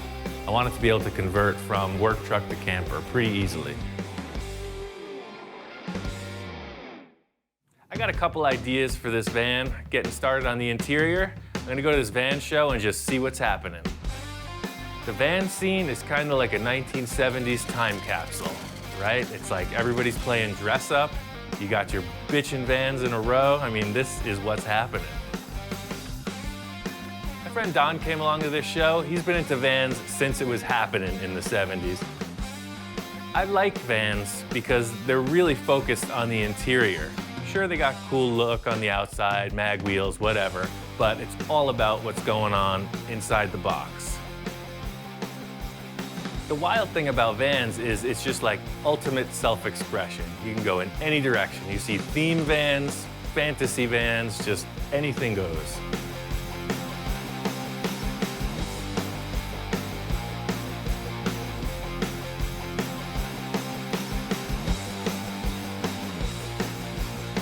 Seeing the van show was really cool, and it just got me inspired to get mine finished. Just to kick off the project, I really want to see the finished color somewhere on the vehicle. I've been looking at rust for way too long. I'm gonna bring in my friend Bob. He's a painter. I want him to just do the dashboard. Just give me some inspiration, Bob. Hey, man. How you doing, man? I'm having a hard time with the sander. Good thing you showed up. That's what I'm here for. Bob Gore's a fan of mine. He saw the first DVD we produced. It's going on 10 years, I think. It's been a while since we did that, and Bob has been on board ever since. He's come out a bunch of times to help me with my different projects, and here he comes one more time. Ian's working on a project, and he could use my help. He said he could use my help, and so I thought he'd come out and work with him again. Every time I get the opportunity, I'd love to come out. The main reason I call on Bob to paint stuff is because he's stoked. He's like gung-ho, he loves the projects I work on, and that's a huge asset. Instead of just dropping it off somewhere where somebody's ho-hum about the project, the dude comes across the country and nails it. That's commendable. I got this thing I'm trying to finish. I picked this thing up almost 2 years ago, and you remember my silver shop truck? Yeah. Well, that's why I want to paint this silver, because this is my shop truck. This is the '88 GMC pickup. Really? I took the whole frame out from under it, so it's got the motor, transmission, front and rear axle, and I just put this body on it. So you know how reliable that truck was. Yeah. That thing was unstoppable, so I wanted to reuse it. So that's really what this is in essence. The only thing that's left from the original sheet metal is this nose section, the roof, and some portions of the body. The way Ian had described it to me was nowhere near what I didn't expect to see what I saw. This rear bumper is the front bumper from a F-150 Ford pickup. I made the license plate flip up, and then you have your trailer hitch hidden in there. So if you're gonna tow a trailer, it just goes in. The whole idea with this van is it's a keeper. I'm to the point in the project where it's all about cosmetics. Is it gonna be the same color as the outside? I think the whole thing's gonna be silver all the way through. There's so much more body work that needs to be done to it. Instead of me painting the outside of the vehicle, he needed me to do some work on the interior. So really, I've been working on fabricating this whole back end. I got a lot of framework and stuff to do, and you can see how crappy this looks. It's got this bitchin' glove box where you can keep all kinds of stuff up here. Yeah. But I just want to get rid of the rust. You know, it's all flaking off. So I just want to sand out pretty much from here down, just the whole front cab. Just got to get it base coated so it doesn't look like a haunted house in here. Sure. This was in a blueberry bush way up north, And somebody was living in this thing for years. See that hole under there? Yeah. There was a wood-burning stove on the dashboard. That's why the windows are cracked from the heat. And there was a chimney. Look, you see the hole going right through? There was a chimney that went out the top. It had signage on it that said like Andy's Place or something. Yeah. See, all the windows were painted black. So some kind of hippie was living in this thing, and I needed to have it. Some ghosts or something. Definitely got some patinas to show him, too. Right. And I'm not going for that. So I think I'll get in here and pull the gauges and the switches out. That way I'll get the steering wheel off and you'll be good to go. So I'll just get all this crap out of your way. This is even the front seat from the pickup truck. Reused the whole thing. I gave Bob a little wish list, told him what I was looking for, and just go to work. He knows what he's doing. I guess he's gonna sand out everything, primer it, and paint it. Normally, it would have been media blasted. It had so much patina on it from back in the day that he actually felt that it was a little too far gone to go to that extreme. So what we did was we just sanded it down and got it as ready for paint as best we could. And it still came out really good. Spray it up. It'll be the same color as the exterior, that cool metallic silver. I really flip-flopped on color choices for this thing for a while, but I was looking through an Eastwood catalog and they had this silver metallic, and it just looked right. Ultimately, the whole van is gonna be this cool silver metallic color. Right now, Bob's just gonna primer it and then wait about an hour, I guess, and go right into the color and clear coat. This truck looks like a giant toaster, so I wanna paint it silver. The metal flake goes with the whole 70s van vibe, custom stuff. I just mellowed it out a little bit. I didn't go for the heavy flake, I just went for a metallic, but this color's cool.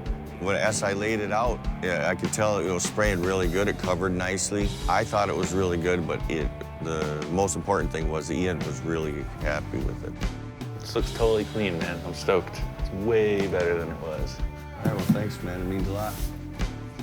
Bob's paint looks great. I just needed a no-brainer, somebody come in and nail it, and that's what he did. There's a lot of fabrication to be done on the interior, a lot of wood and upholstery, so I needed to just get the dashboard painted and move on to this more challenging stuff. This van being dual purpose, I want to build a deck across the whole rear of it, so it's like a platform bed. It's going to be made out of angle iron, I think 2-inch. The whole thing is it's got to be strong and it's got to fold up. This is the start of the rear deck. The whole idea is these panels are going to fold up and become the walls of the van when you're in work mode. And then if you go camping or whatever, this is actually a big mat. It's a big bed you can sleep on. I'm going to work on fabbing up the structure out of angle iron. I came up with some material that could act as hinges, so Bob's gonna build the hinges and I'm gonna build a frame. This is a really simple barrel hinge design. It's just a solid shaft that fits inside of a collar. Bob's just cutting a bunch of blank pieces and making sure they pivot right. Since we're fabricators and body men, we don't like to go to the store and buy hinges when we can make them.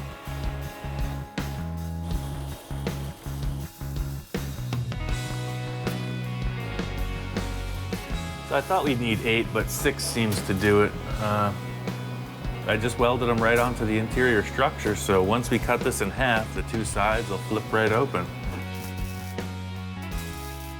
I built one big square frame. My plan of attack was to just build it, cut it in half, and it should hinge.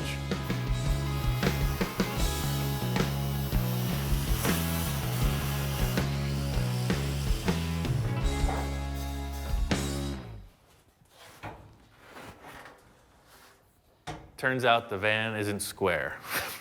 Surprise, surprise. There's always a problem. You know, the best laid plans, there's a statement about that. Typical stuff. Oops, the van wall is angled in, and I had to go a little backwards.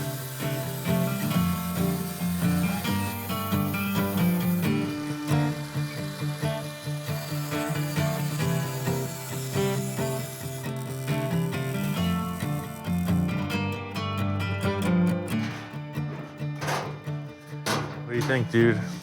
It's gonna be your nest. By angling the rear of this bed frame, it actually gives you way more room to sit in the back door, and it looks cool.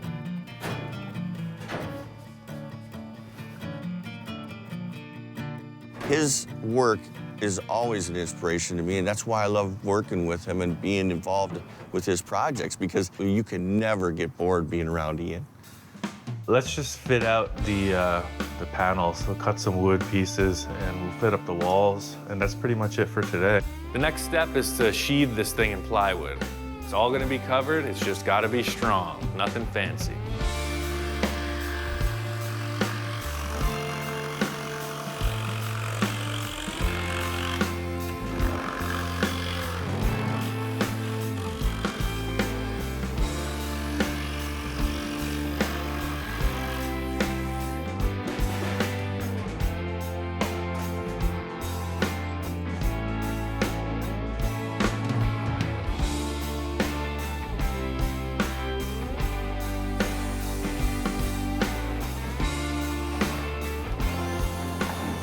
It was really cool to see this platform there, actually constructed. I've been thinking about this for weeks, and it turns out it works great. It hinges perfect, and it's super strong. I need some material for the walls. They're gonna be upholstered. I had a couple acrylic sheets, plexiglass. It'll work perfect. You could use pretty much anything. It's gonna be covered with vinyl in the end. I just cut it to fit and put a couple screws in it. What do you think, man? You need a couple bean bags, a few bongos.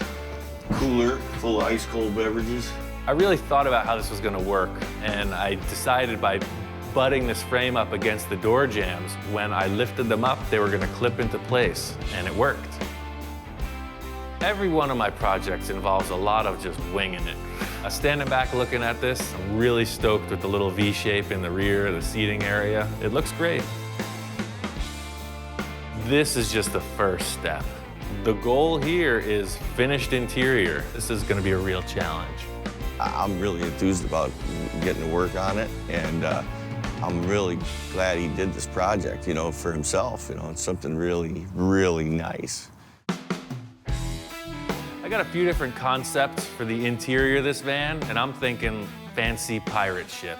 Something really deluxe, kind of a boat feeling. My buddy Jack's an upholsterer. I've worked with him on a bunch of projects, and I'm gonna go to him for some advice. This will be one color though, huh? I think Are you so. gonna make this? Unless you do the piping with a nice... Yeah, we'll do it. We can do that a lighter color, or like you said, silver maybe? The truck is silver, so I'm gonna leave it up to you. Surprise me. How about that? I'm open for whatever. This, you can run the seat belts. No seat belts, no safety. It's 1949. Oh, you don't need them. It is what it is. Yeah, you don't want that there. That's ugly. Yeah, I'll have it done. Perfect. Thank you, I'll sir. have it done by dinner. Perfect. I'm a resourceful guy, so my plan with Jack was to just have him give me a shopping list. I was gonna go out and get all the stuff he needed. I need to buy like 20 yards of vinyl, 10 yards of carpet, a bucket of spray glue, interior panels, the whole 9 yards. So if you got the spot, let's take a ride. Well, we'll go up there and I'll show you what they have. He's got the skinny on the cheapest fabric in town. So we went to this place here in the valley. It's awesome. They've got all kinds of foam, every type of fabric. It's like full industrial supply house. They got everything. I walked into that place and I didn't know where to start. I mean, I was charged up. It's like, this is men's shopping at its finest. Oh yeah, that's like headliner. Material, all different colors. Maybe I should just do it in this.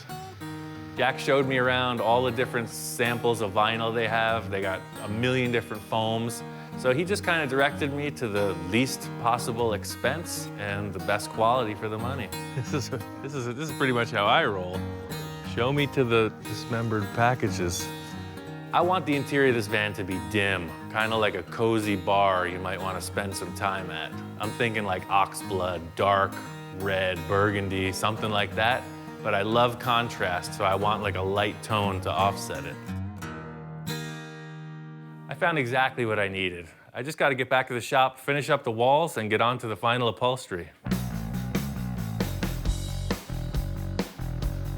So all I did on this was just went through just as efficiently as possible. I put in gussets on every join. I put in a couple extra braces. and I added these few tabs. If you could see it the way it's sitting. I only wanted to have one post in the middle, right over the airbag arch, but that lets the whole thing flop around pretty bad.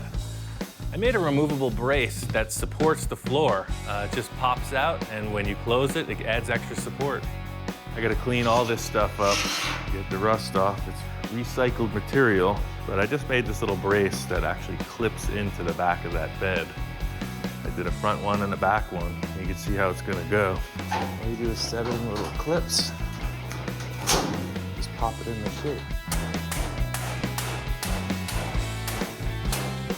So that's really tight fit, but I think once I sand it and stretch it out and bounce it a few times, it'll get better.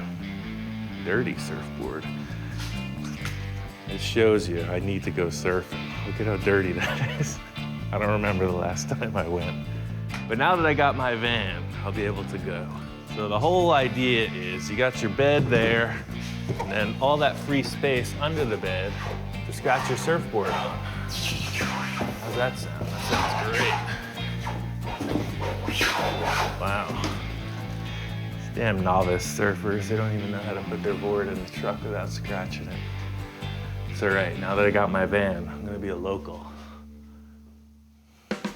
Before I get started on finishing this thing, I'm gonna put all the wiring in, that way it's hidden, clean, out of the way. Got this bitchin' wiring assembly from Painless. Apparently it's everything I need. Pretty simple. They tell you right on the wires what they do.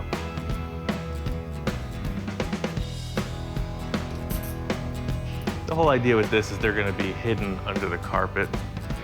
I don't want them outside underneath, and you'll never have to mess with this. This is all brand new, so you can see everything is pretty straight ahead. This guy's gonna go up where the old one was. And the engine stuff will turn around and go right through the firewall, and then the interior wires will come around, go up to the dash, and then come back to the taillights. These are simple trailer lights. They look pretty ugly when you see them on trailers, but I made this whole surround and kind of Frenched them in, so it gives it a whole new look. In the end, you just get this cool round tail lamp. That's all you see. They look kind of old school, you know?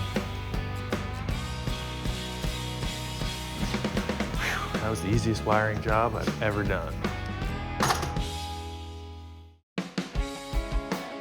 This interior thing is something that I'm really looking to have more experience with. I've done a bunch of stuff, and each time it gets more complex. The hardest part for this van to me is gonna be the rear quarters. The whole thing will lay out pretty easily. It's the corners that are gonna be such a problem area. It's a really hard shape to make out of flat sheets of material. So to me, that's like the pride of this whole interior, is creating these corner panels. Jack explained a couple ideas on how he would have done this. And I guess he takes a series of paper slats and creates this shape and glues them all together. I don't have any paper, so I'm gonna try to do the same thing out of metal. We'll see how it works out. Trying to take a flat sheet and make a dome out of it is really hard. It could be done with metal, you know, it's just gonna take time. This idea of layering these pieces, you are overlapping them, kind of like a lobster tail, or if you see like a metal glove in like a knight in shining armor, the way his fingers actuate. It's the same concept, it's just a number of layers overlapping to create a compound curve. This van had a huge amount of rust repair, so I saved the walls. That's just what I do. I replaced both walls on the van, I saved the old panels, and now I'm gonna reuse them. The main reason I decided to use steel is because I have this slip roller from Eastwood, and I knew I could just cut a few strips and roll them right into shape. This is a slip roller. The idea is it takes sheet metal and makes coils out of it.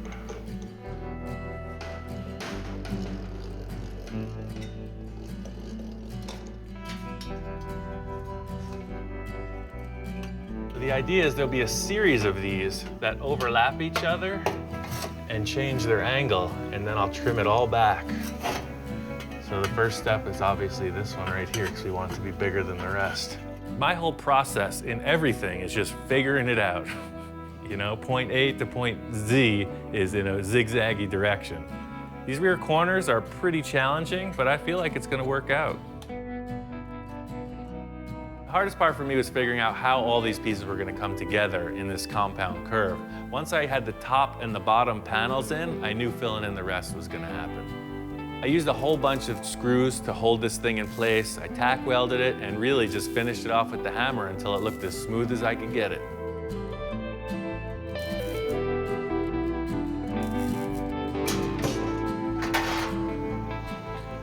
So you can see this side is the overlaps. It's not that big a deal. There's still plenty of room back here. And I could have gone about this like 100 different ways, but this took about 20 minutes and I used up some scrap metal in the process.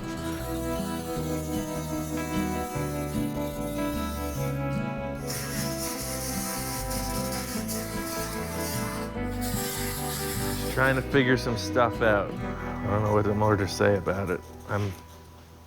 I'm told that this foam will stretch to the contour of this. I'm thinking I'm gonna have to put 2 layers of foam in here because I'm trying to make it as smooth as possible. I don't want it to look faceted or choppy. The whole idea with my plan of attack is that 2 layers of foam and then the headliner material should smooth out all the rough edges. And we won't know until it's all glued up. I got this spray adhesive that works like paint. You put it in a spray gun and it works like magic. It's super strong, it stinks amazingly, and it's a lot of fun. I cut out the headliner material, glued it up, and it's time to put it on. We'll see what happens. Something about the way I work, it's just I go increasingly faster. As soon as I'm comfortable with something, I just move on it. And I think that's how I'm so productive. The way that this glue set up and everything has come together, this is happening. So if you look close, you can see these lines through here. In an effort to minimize that, I'm gonna put 1 more layer of foam on.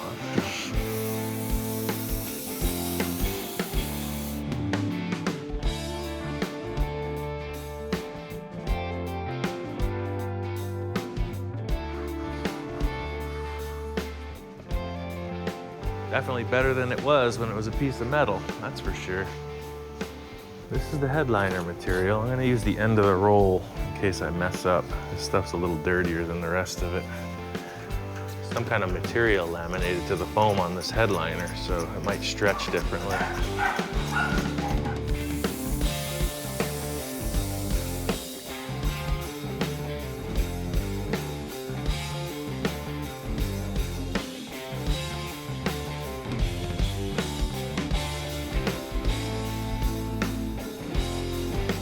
Everything worked out with the foam and the upholstery. It's time to put it in and see if it actually looks right.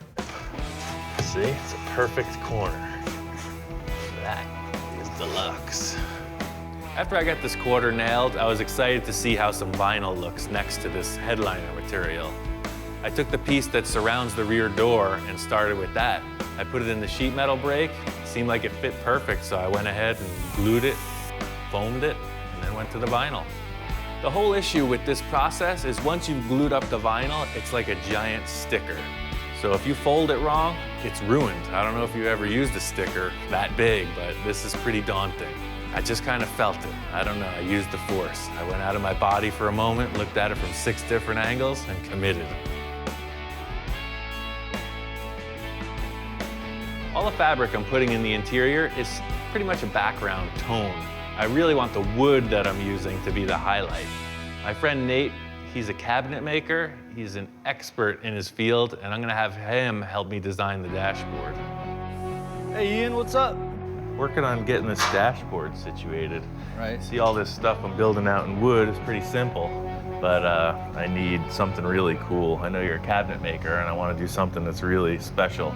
Like you walk in the door, and this is the main entryway. Right. The whole concept with the dashboard is going to be like a wood structure. I want it to have cup holders, lights, bells, whistles. This is the focal point of the whole interior. Okay, cool. So we want to go like the old school van used to have the cup holder in the middle, except larger version type Exactly. of thing? See, the engine's under here, so the whole thing is just going to sit in somehow, not fasten down. That way I can still get to the motor. I could just take this thing off. Okay. But I'm thinking like these dimensions, you know, this kind of angled shape, about this tall, and really the sky's the limit.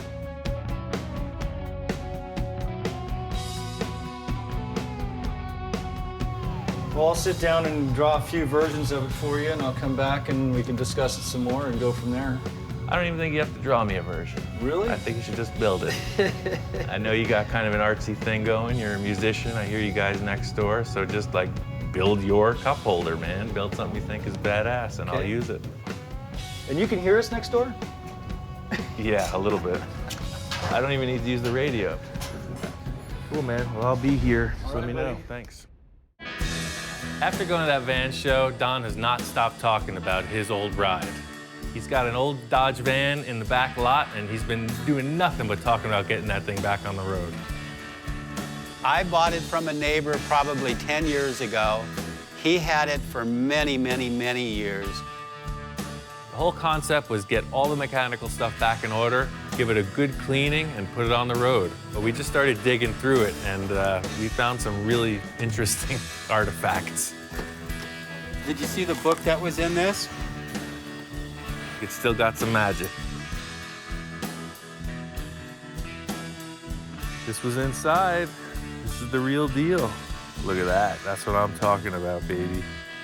Whoever owned this was definitely a van head. He's got custom van books, all kinds of owner's manuals. I mean, this dude was on it. He was all about the van. Don's van is really a time capsule. It's the way it was built in the 70s. You know, you're pulling stuff out of this van, and it doesn't happen anywhere else other than the 1970s, Van Nuys Boulevard. It's cool, man. Let's get to it. The cool thing about Don's van is I wouldn't change a thing. You know, looks like it was done in the 70s, and that's why we didn't want to change it. You know, I would drive this thing every day. This van was pretty crusty. The one redeeming factor is there's no rust. You know, this thing was sun-dried, but I think that was the saving grace. It's got the shaggiest of carpet. This thing's a disco inferno. I think one of the reasons this van was parked was because the exhaust manifold was broken. You don't know that until you start it. Cast iron exhaust manifold's a pretty challenging weld. We're choosing to arc weld this manifold because Don has these nickel electrodes, and that's the proper thing for welding cast iron. You got an arc welder and the right stuff.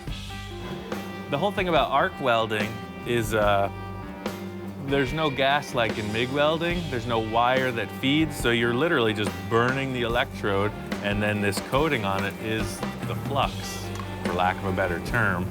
But it works on cast iron.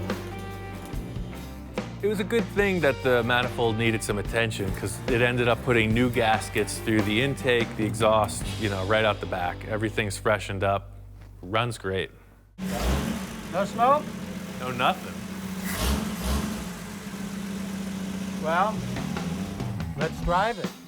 The big charge in helping Don out with his projects is, you know, these are things that he totally loves. That's why he has all this stuff. And seeing each one come back to life is really rewarding. You know, you see his eyes light up because he remembers when it was actually working, you know, and here he is right back in it. Don's stoked. He's like Mr. Van in 1969 all over again. I think it's bringing him back a few decades, and he's feeling good. So this whole vinyl interior thing is coming together pretty cool. All the panels are pretty much mocked up. I just have to do this last one and then skin the doors. I've made panels that fit inside every area that's gonna be exposed. Got that board with foam and vinyl on it. So it's got the dashboard. I think the silver paint works great with this dark burgundy color. I'm really stoked. It just makes it look luxurious. The whole concept with the interior of this is like pirate ship. I've been thinking about that for a while. Something kind of classy, boat inspired, definitely outlaw. That's the whole van thing. I just thought I might put some kind of a nicer finish rolled edge on this thing so it doesn't just look like a hard square, but when I was buying this material, I bought a wrong piece. And this one must be like for a door stop or something. But I think it'll work perfect for that rolled edge I was looking for.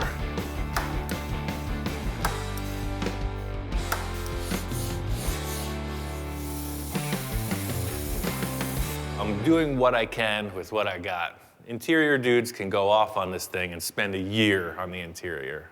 You know, I'm trying to do something that's feasible for this work play vehicle.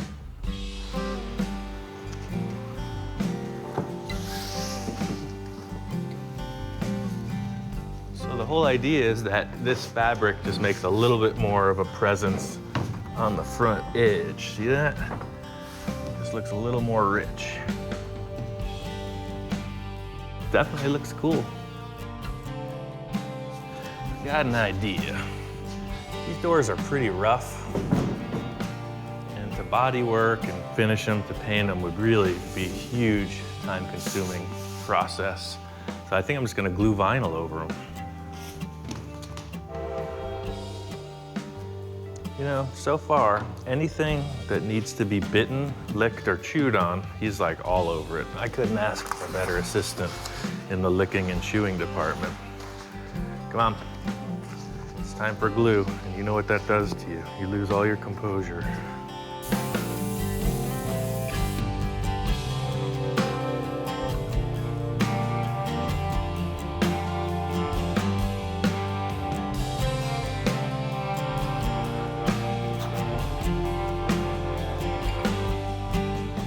So this looks really great. I love the way the dashboard came out.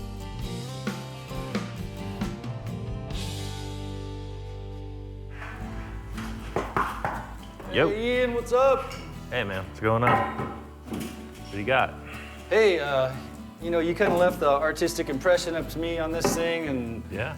I'm a firm believer in recycling anything and everything I can get wood-wise, especially when it comes upon, you know, some good hardwood. So Exactly the channel we're on here, too. And this is Ipe wood. It's from South America. They use it on decking a lot. And what this is a piece of handrail that came off a deck that was redone. So I got 3 or 4 pieces of this, and I was thinking that we would use this as the cap for the handrail on that thing. Nate stopped by, showed me this recycled piece of wood that he has, and it's gonna work out perfect. Yes, I'm totally down with that. That Okay. sounds great. Cool. So what you're saying is that this will actually be the cup holder in here? Yeah, we'll drill right into the top of that and create your cup holders. Okay. You got a plan. I got a plan. The roof skin is the largest panel. It's the biggest challenge in the whole deal, especially because it's hanging upside down. It's got to be screwed together right, and I don't want it to buckle or look lousy. Because the roof is hanging upside down, there's a pretty good chance for it to warp because all the pressure point is hanging on the screw heads. I put some metal strips along each side of the panel that should help give it strength. All this is a hemmed edge. You can see is a sheet metal panel that comes around the edge. That way it's just a lot stronger. This is a pretty simple scenario. You have your backing board, you glue some foam on, glue vinyl, and staple the backside. It leaves a pretty generic looking panel. I got this idea that's gonna spice it up a bit. Got all these wooden slats. I think it offsets the color pretty cool. They're gonna be roughly 1 foot, 16 inches apart. The whole idea is the strips go lengthwise down the sides and the roof. It just makes it look cool, I don't know. There's gonna be wood strips every 16 inches. I mean, there's gonna be wood on the roof, there's gonna be wood on the walls. I might even put some outside, maybe even wooden rims. That would be ridiculous.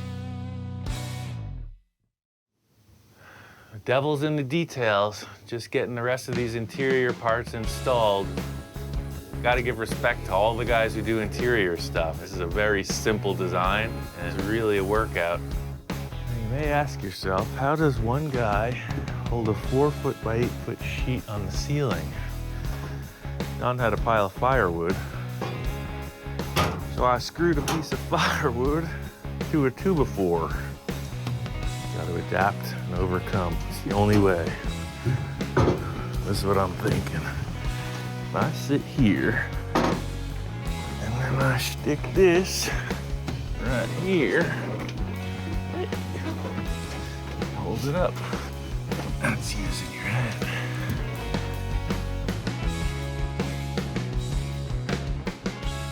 One of the last things I need to do on this van is probably the most gnarly. I gotta cut the glass, and it's like, who knows what could happen. In an effort to do everything myself as usual, I decided I was going to take on the challenge of cutting the glass, and it has proven to be quite an art form that I'm not very proficient in. I thought that cutting this glass would be a pretty good challenge, and it has been. I made templates for all the windows. This is the windshield, basically a mirror, driver side, passenger side. I bought a huge sheet of glass, and I've been slowly but surely destroying it, trying to learn how to cut this stuff properly.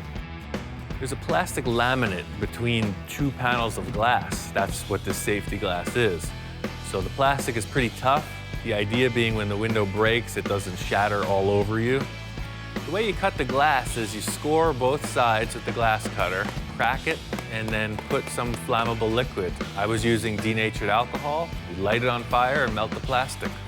The guy at the glass shop didn't want to do this job for me. It's part of the reason I ended up doing it. He had an issue with an employee who spilled the denatured alcohol all over himself and didn't realize how flammable it was. You don't want to light yourself on fire. There it goes, all by itself. Ta-da! So the last step in this whole process is finishing off the edges.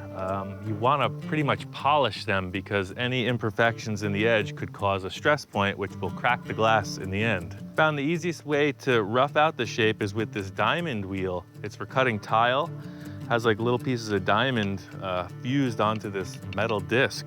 But if you're just right about it, it works pretty efficiently. Getting the glass in was the last thing. Now this thing's weather tight. Interior's in, the van is ready to roll. The van's together. I got the airbags in, it's a driver. The big secret it's hiding is it's my old work truck. It's a 1988 GMC pickup truck. From the radiator to the gas tank, I modified the whole thing and put this international body over it. So it drives like a modern vehicle. It's got a Vortec V6 with a manual 5-speed. Airbags all around, it's a bitch and ride. I got the seats back from Jack. They look sweet. It was his whole design with these stitched ribs and the grommets. I saw a seat he had there, and it translated perfectly to these two shapes. I chose this kind of oxblood color vinyl for the interior because I just thought it would look rich. You know, the exterior of the van is pretty mellow, but when you look inside, it's pretty special. My friend Nate made this cool console-like bar thing. It's just one of the things when you walk in, it's the focal point. You know, it's a really nice piece of furniture. This thing is immaculate. It's better than anything I could have made. I spent a lot of time on the structure of the fold-down walls. I wanted them to be very usable, so this whole hinge and steel mechanism I came up with has proven to work well. The whole concept with this van is its usability. You know, it's not a show car, so the back is set up to load and carry whatever, or you can hang out in it. That's the whole idea with this. It's a utility vehicle. One thing to work by yourself, but a project like this, it couldn't come around this quickly without some help from some good friends. He works outside the box so much. I don't think Ian's ever seen the inside of the box. He has no limitations. You're never going to see an end to his creativity. His creativity is what he feeds off of, and that's the best fuel for any fire anybody could ever have. I saw a quote, it was attributed to Jerry Garcia, said, you don't want to simply be the best at what you do. You want to be the only one that does what you do. And really that, you know, it's kind of something I've just stuck in my head. Right now on Full Custom Garage, Master Metalman Ian Roussel brings his wild vision to the world of Volkswagen bugs. I built a couple radical bugs, and looking around, I'm seeing stock ones, nothing crazy. It makes me want to chop one up and build something really wild. With his hands on a stock bug and a head full of ideas, it's on. I have a couple ideas I'm not 100% sure of. It's kind of uncharted territory. I'm just going for it. I'm going to cut the whole car into pieces. You got to be a little reckless if you want to get the best stuff. And later, when Ian shifts gears into a different project, the pressure's on. These clients are buying the car sight unseen. I know that I've done my best work. I can only hope that they appreciate it.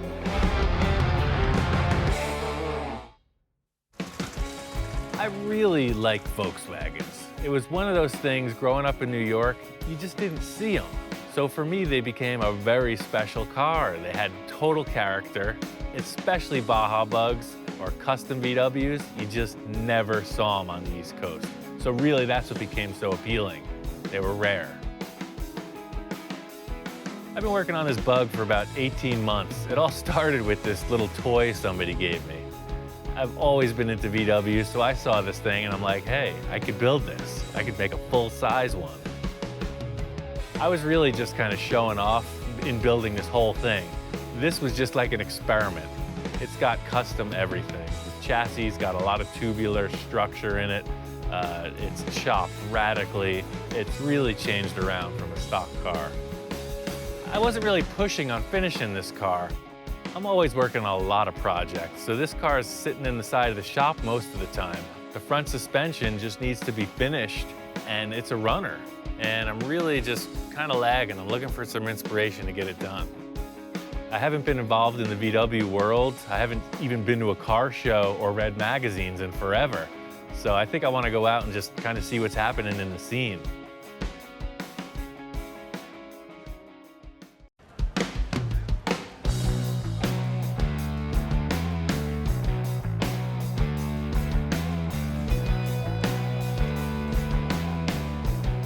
We're at the VW Classic in Irvine, California, one of the largest VW shows in the world.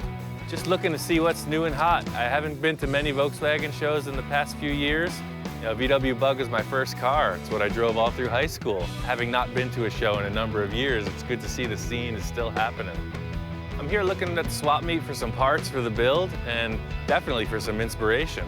This is an all VW show, so there's only VW parts at the swap meet. I specifically was looking for some cool rims, maybe some wheel adapters, and some headlights. Well, the most important thing in any swap meet is the footwork. Because nobody's advertising what they have, so you just gotta search it out. Things I'm looking for are typically in cardboard boxes or milk crates. They're not very showy, but you gotta find it. For me, this is shopping. I like stuff in cardboard boxes. I'm looking for shapes. Anything that's cool, you know, I have a mental registry and I'm flipping through it. If I see anything that looks like it'll fit, it's coming home. It's almost what we need. I was surprised how conservative the scene seems to have gotten. There was a lot of resto customs, basically like a restored car that's modified. And I guess that really just shows that these cars are becoming increasingly valuable. People aren't hacking them up the way I'd seen in the 80s and early 90s. Every car that I'm building is kind of an artistic statement, and what I'm seeing here is really a big nod of respect to the factory engineers. Nobody's cutting these things up as crazy as I have been accustomed to seeing. Everybody agrees, most times it's the rim and tire combination that can make the car. The white and blue, it totally works. The body on this car is pretty stock, but obviously they went to town on the suspension. Looks like it's got a narrowed front beam, and I kind of like how it's all cambered out in the back end. It just looks like somebody squished it. This is a typical thing you see with VWs with a swing axle. When you lower them, the tires literally swing around the center arc, so you know that this is pretty much a stock floor pan. That's why the rear tires are so bent out of shape, but it looks cool. It's not good for the tire wear, but I kind of like it. It's good to see a number of different year cars that were chopped. You could see the challenges that you face when you cut the roof on a car.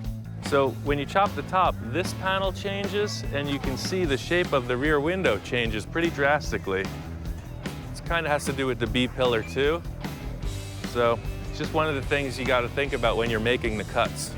Even though VWs are getting harder and harder to find for restoration or a custom, by looking at today's attendance, you know the scene is happening. Seeing all these cars like this, you really get a sense of the cookie cutter catalog cars. Everything's identifiable. That makes me want to make something even crazier.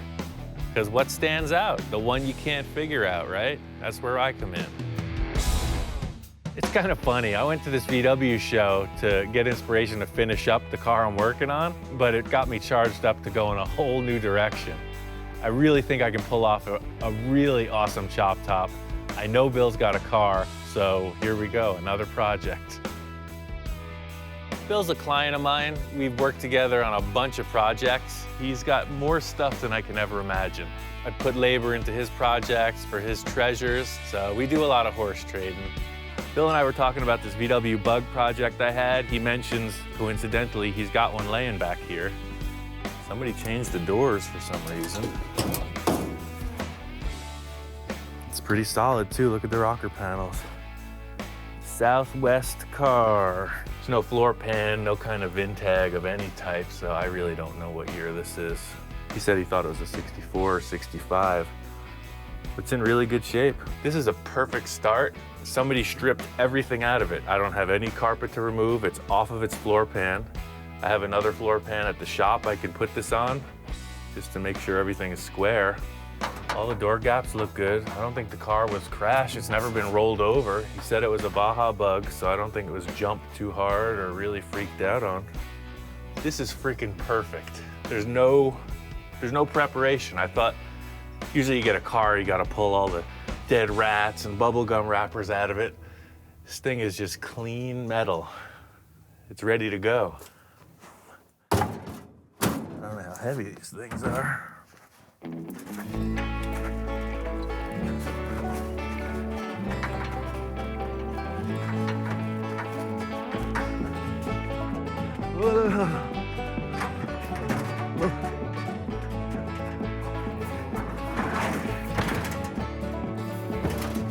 There she is. Hi-ya.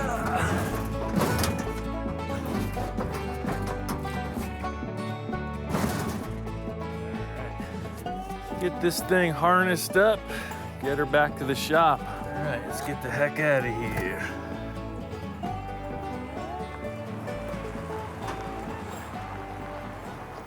I have a couple ideas I'm not 100% sure of. It's kind of uncharted territory. I'm just going for it. I'm gonna cut the whole car into pieces. It really helps me out to see a car on a chassis with rolling gear. That's the whole reason I pulled this stock VW pan in, just to get a look, a starting point.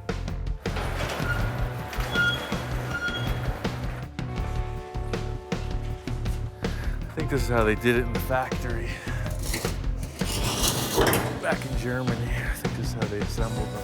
My whole thing is I'm working with existing parts, so I need all the stuff that fit around the body to make it convincing. I don't want to sketch it, I want a three-dimensional view of it.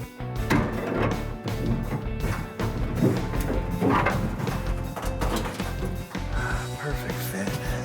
Hard part about building this way is you're just stacking a lot of parts.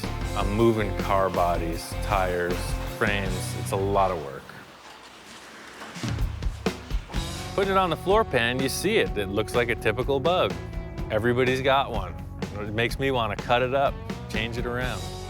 This is a good reference to see there's no weight in the car. It's the VW is a great off-road vehicle, so you can see that this, as a Baja Bug, it had tons of ground clearance, plenty of headroom, big windows, you could see all the obstacles you're approaching. That's not what I want.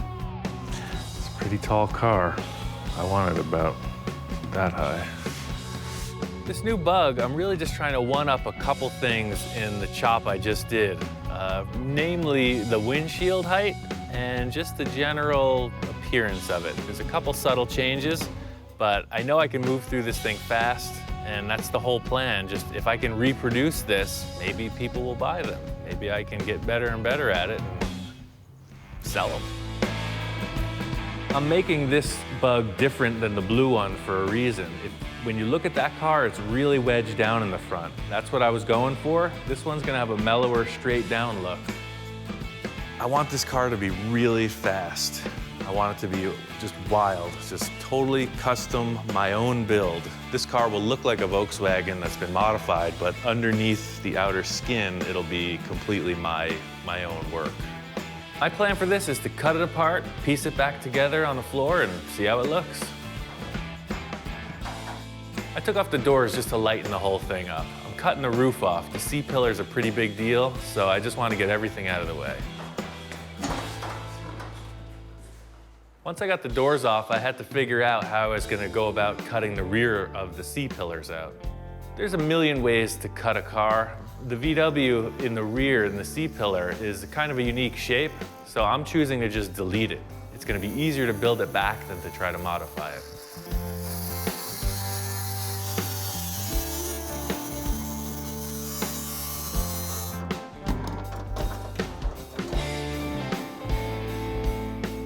I needed to cut out the whole rear package tray. The reason is the body's narrower, so it's just fast for me to get it out of the way and build a new one.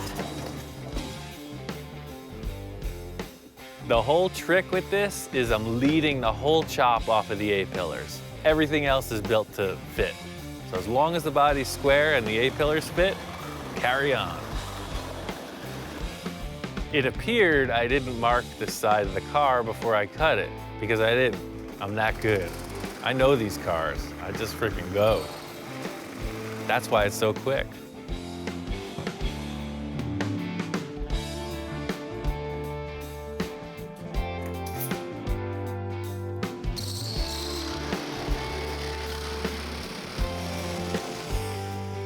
There's two ways to chop a top. You can either widen the roof to fit the body, or you can narrow the body to fit the roof. And I found that narrowing the body is a lot easier. You gotta be a little reckless if you want to get the best stuff.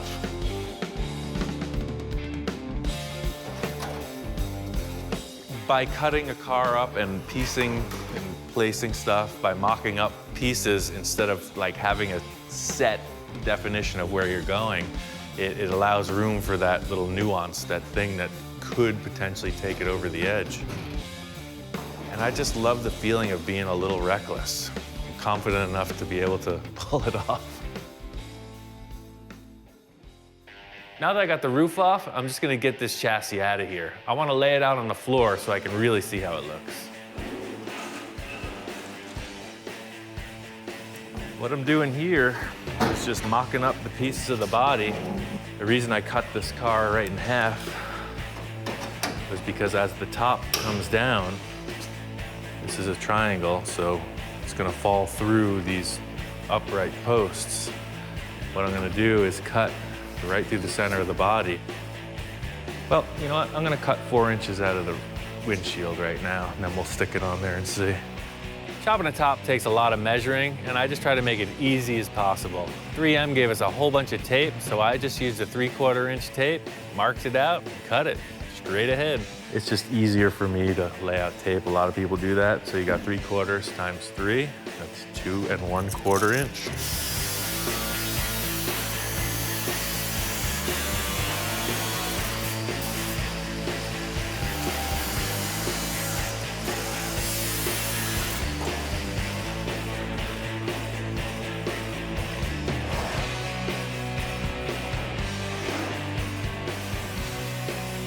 My aim here is to minimize the amount of finish work. I'm only chopping through the pillars so that there's less body work and finish time.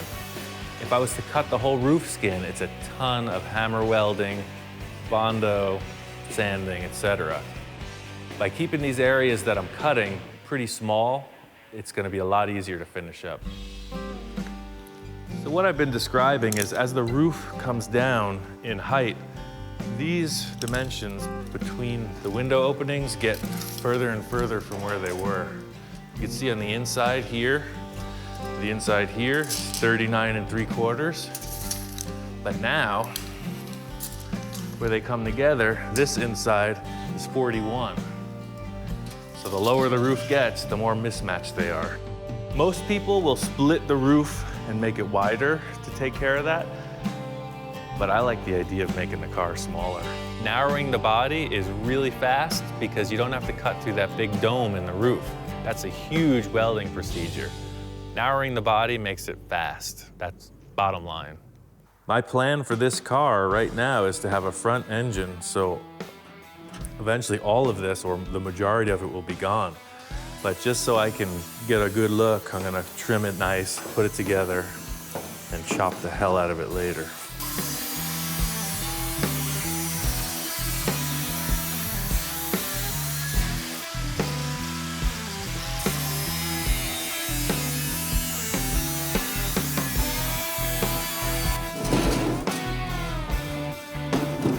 Ultimately, I will measure out and line all this up, but right now I'm just tacking it. These proportions might change. Those cuts are pretty darn close though, almost like a professional did it.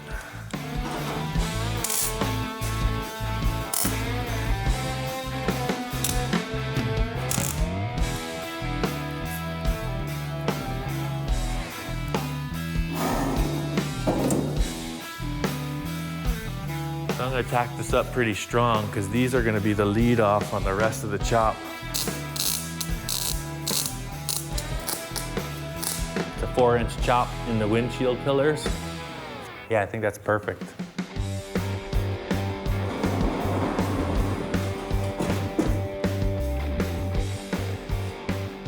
This rear window is obviously way too low. Something I was really stuck on was how this rear window was gonna fit. When I chopped it, it was too low, it was too big, it was all wrong in the back. I'm gonna cut out this window frame completely. I'm gonna move the top up 5 or 6 inches, and then I'm gonna bring the bottom up. So I'll chop the rear window, whatever looks right also. My opinion is the smaller the glass, the better. What that does is gives you more paint area. It looks like a larger sheet metal shape. And that's trick.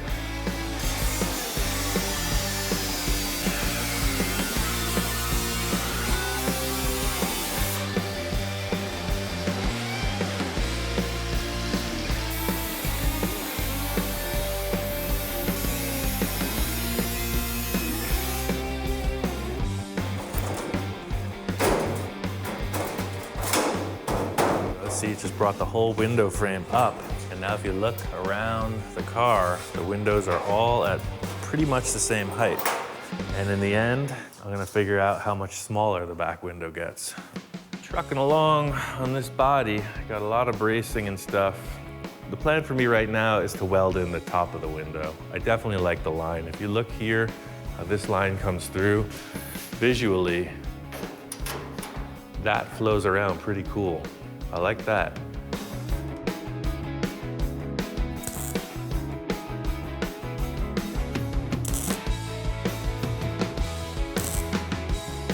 Taking a lot of time just to step back and look at it. It's all about the visual impact that it has. The window openings are very important to me. I think I'm just gonna cut these 2 little tail pieces off and stick a tire under there and look at it.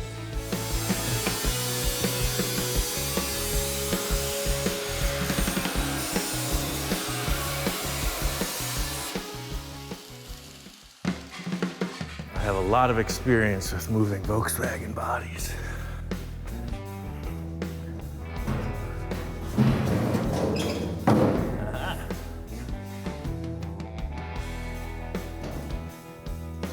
So this is pretty much how I build everything. You know, you can draw stuff, but I really find it easier to just stack parts. That looks freaking bitchin'. Now that I got the body together, I want to put the doors on and fit out the window surrounds. I'm really stoked to see this thing mocked up.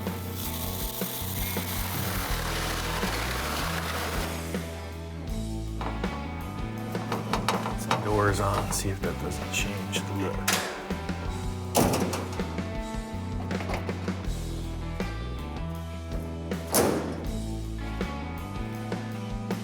Okay, looks great. Now that I got the doors on, it's time to just fit out the rest of the sheet metal. It's all about detail. I'm gonna spot this in right now.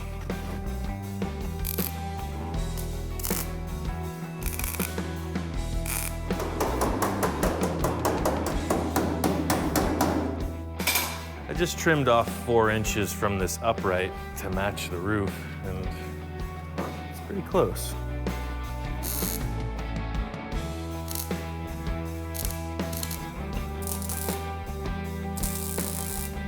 All right, that's tacked temporarily. You can see how much work's gonna have to go into that later, but hey, looks good from this side.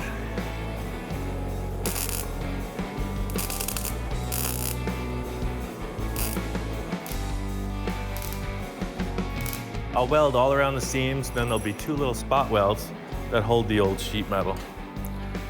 I'll dent it in a little bit, slick it with Bondini, call her done.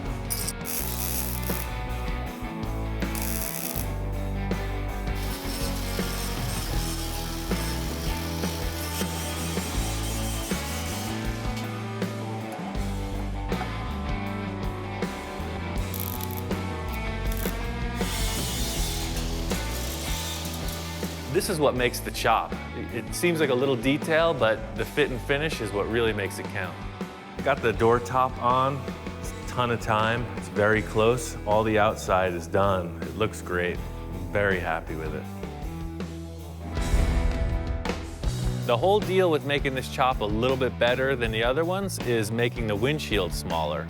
The early Beetles had a really cool front shape on the roof, and as the years progressed, the windshield got bigger and bigger.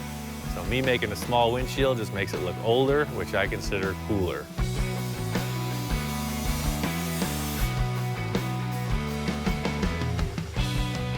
You know what I'm gonna do? I'm gonna lap that right on the inside of that. Call her good. That's the plan, man. The reason I'm able to pull off these projects to completion is because I got my act together. Even though I wing it with these projects, it's not like I'm freaking loose, 3 sheets to the wind, you know, just flying through it. This is all a disciplinary thing. You know, just because I act like I'm going into this all fun and frolic, it's all because I'm comfortable with it. So I'm just gonna sheet this really easy. I'll do a couple pie cuts here to bring that in, but that's later. Today's mission is just get that back window to this point. The whole thing about a chop, for me, is getting the proportions right. So I knew what I wanted in the windshield, but coming around the back, it's just fit it up, figure it out.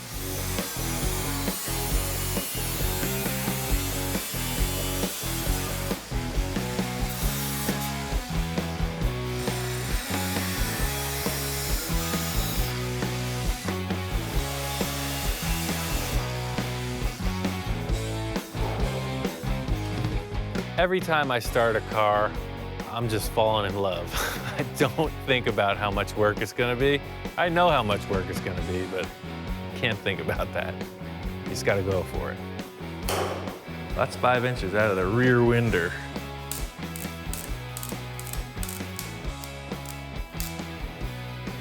So the idea here is that this line is gonna roll right through.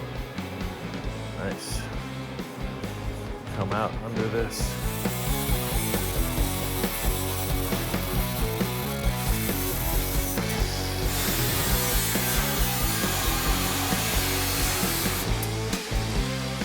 Now the car looks like a chop top. That is perfect. So I got this Baja Bug hood from my good friend Don. He's got tons of stuff laying around. He had this fiberglass hood. I decided to use this fiberglass hood because it's a little shorter. Looking at the Blue Bug, the hood is really close to the ground. The fiberglass hood that I'm using is quite a bit shorter. It's from a Baja Bug, and I think it's just gonna look cool. The car's 2 inches narrower than it was, so the fiberglass hood's gonna have to get narrowed too. I'm just gonna cut a big V groove out of it and piece it back together. The pie cut, close her up, give her a clamp. All you fiberglass savvy guys, you can sit back, enjoy a cold beverage, and watch the clown go to work. While I was waiting for the fiberglass to dry, I just finished up the driver's side rear window and the B-pillar.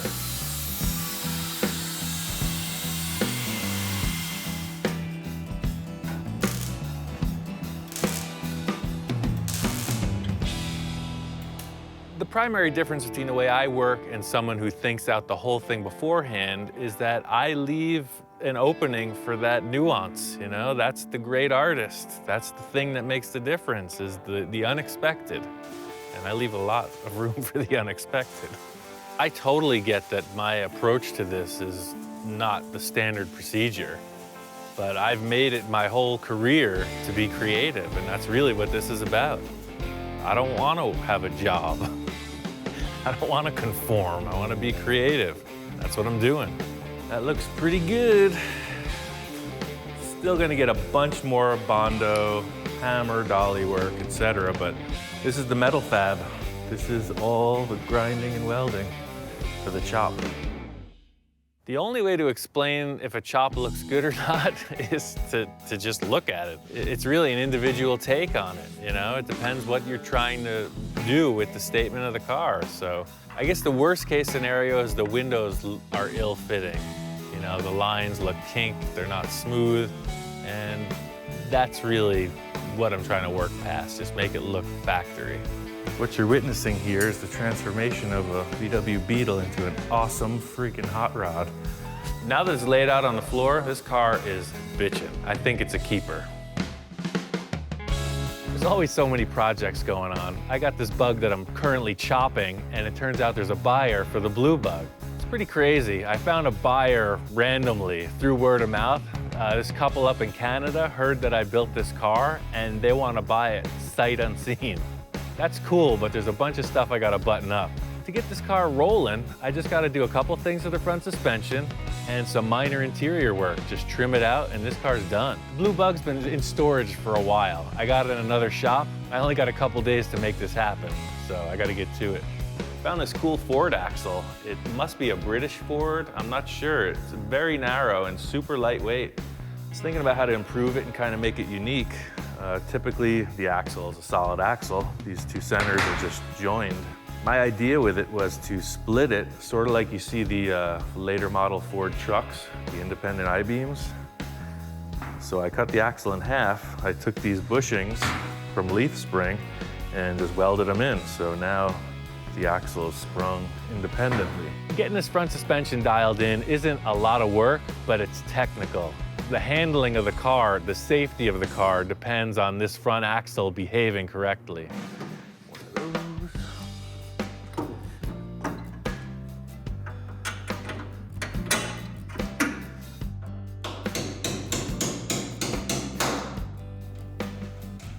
All the proportions of the car are different. It's 2 inches narrower than it was. So I thought maybe this little axle would fit the narrower car, but even still, when I set it up in mock-up, it just looked like it needed to be wider. So I split it in half. I built this bracket. You can see it's about, I don't know, 8 inches wider than it used to be. And now it looks like it belongs that way.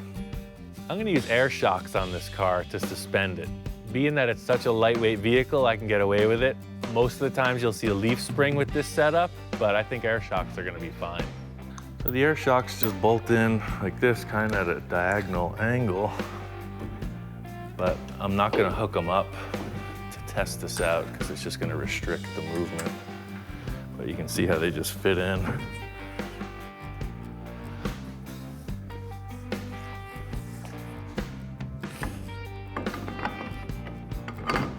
It's pretty crazy that this axle bolts right to the VW wheels. I don't know. Maybe somebody out there knows what's up. I'll tell you, it works. I guess if you look at it from this angle, you can really see how drastically cambered the tire is. And that's not gonna work for me. If this thing should get loose, unweight, tires are gonna tuck under and the car's gonna flip over, guaranteed. Problem with an off-camber suspension is if the car unweights, the tire tucks under and the car flips over. VWs are notorious for this. I'm making it worse because the front is doing the same as the rear. Typically a VW Bug, if it flips over because of this situation, it's because of the swing axle rear end. This car has sort of a swing axle front end as well. So it's gotta be kept under control or this thing's gonna be loose. So this is the air shock that is basically limiting the up and down suspension travel right now. It's all on the shock. There's nothing else on the car to stop it from moving. The whole thing to make this suspension work is bump stops and limiting straps. That keeps the axle in position. What the off-road trucks do is they use a limiting strap. It's kind of like seatbelt material. It's doubled up, stitched really strong. So as this guy is trying to open as the tire falls out, this guy limits the travel of the arm. The limiting straps were easy, simple bolt-on, but the up travel of the axle has to be controlled too. So the limiting straps, they only took care of half of the issue. They're stopping the tire from dropping out.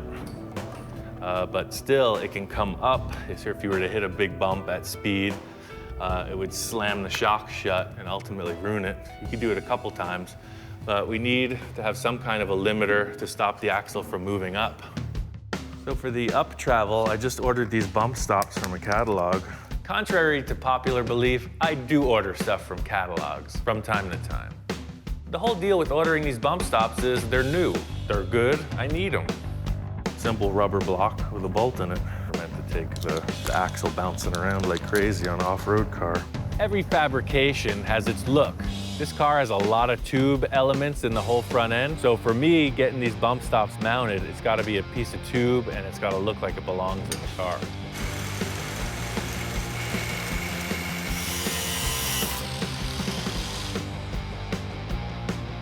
When you're fitting something into an existing structure, there's always some kind of loose ends to button up. This piece has to be really strong. The entire weight of the front of the car is transferred through one bump stop when it hits something. I ended up making all these gusset shapes to just be strong and also look good. I didn't want a bunch of loose fitting pieces. So really, I just wanted to make the thing look right and be strong.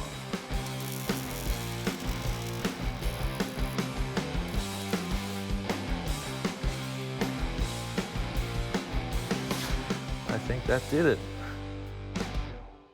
All mechanical parts wear, things change. I made all this stuff adjustable, so as the car ages, you can adjust everything so it keeps the tires in the right position.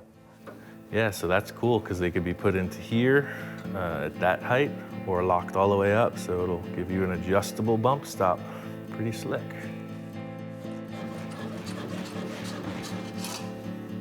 It works. That's what I'm saying, just driving down the street, you don't need more than that. It's great. The attitude of a car, the car's face, are defined by its headlights. These headlights are pretty crazy. They're actually pieces of spun aluminum that I found in the scrapyard.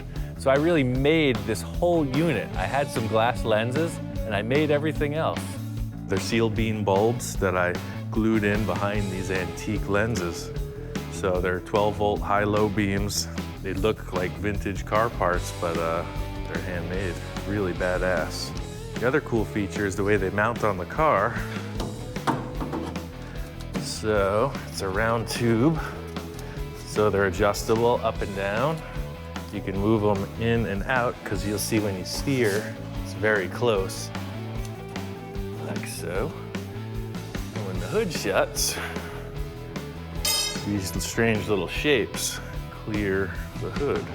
When you look at it, it looks like a face. So I wanted them to be in the right position, wanted them to be the right size, and I really just tailored the whole mounting bracket so that it was clean and invisible. When you look at it, it looks like there's just two bug eyes looking at you.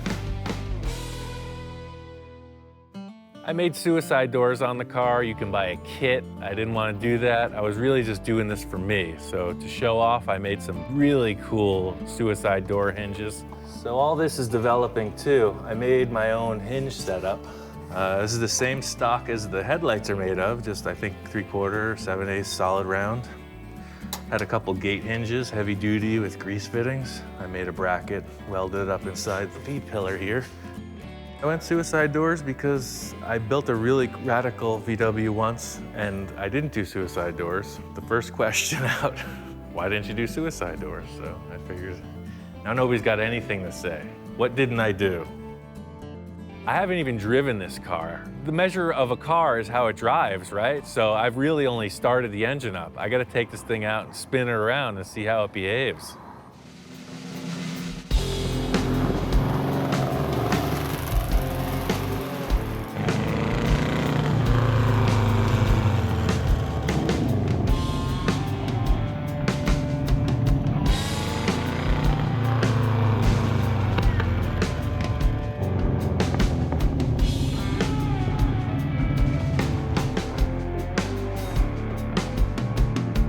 Car is a blast. The crazy thing about this car is it is like a go-kart. I mean, it's miniature inside. It's really sectioned down, but it's a ton of fun to drive.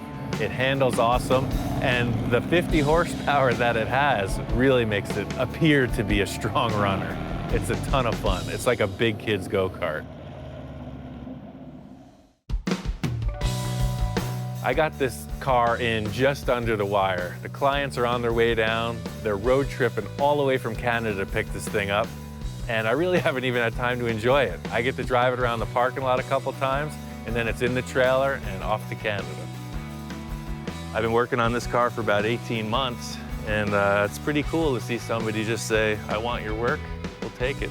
These clients are buying the car sight unseen. I got a deposit wired into my bank account, and all they've seen is pictures and video of the car. So I'm a little nervous when they show up. I really don't know what they're expecting. I know that I've done my best work. I can only hope that they appreciate it.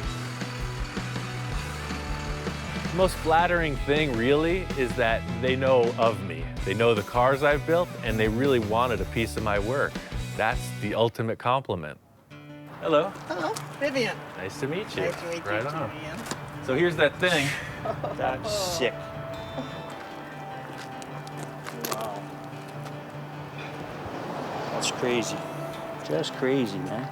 My name is Mark Hayward. I'm from a little town outside of Vancouver, British Columbia, Canada. Thought we'd come all the way down to California and meet Ian and pick up that beautiful little gem we got sitting over there. Oh, man. But I fit. You're about 6'2", right? Yeah.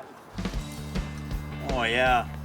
This is gonna be all right, man. So this car here, I mean, I basically bought it sight unseen. It was just spur of the moment type of thing. Like I say, we corresponded on email, and he said, well, maybe you're interested in this Volkswagen I got. And he sent me a picture, and it was pretty much a done deal. I mean, how could you not? Just taking one look at that thing. It's phenomenal. Very excited about having the car in our collection. And now we can take it back up to where we live, and I know it's going to be a showstopper wherever we take it. And that's something that we enjoy. We enjoy going to the car shows and having a one-of-a-kind car.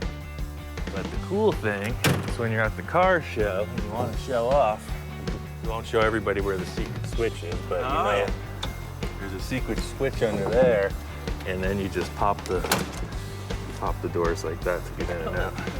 Oh yeah, this is gonna just, blow some people away. I'm a little bummed I didn't get to enjoy the car, but the customers, they seem like they love it. They're really stoked on the paint color and the overall attitude of the car. It's a win-win situation for me because I've already got my mind set on the new car I'm building, and they're happy with what they got. Oh yeah, I got something for you. I brought you something. Okay, I heard that there was a little treasure in the trailer. I got a little treasure in the trailer, all the way down from the frozen north. Whoa, what the heck is that thing? That's a 51 Henry J.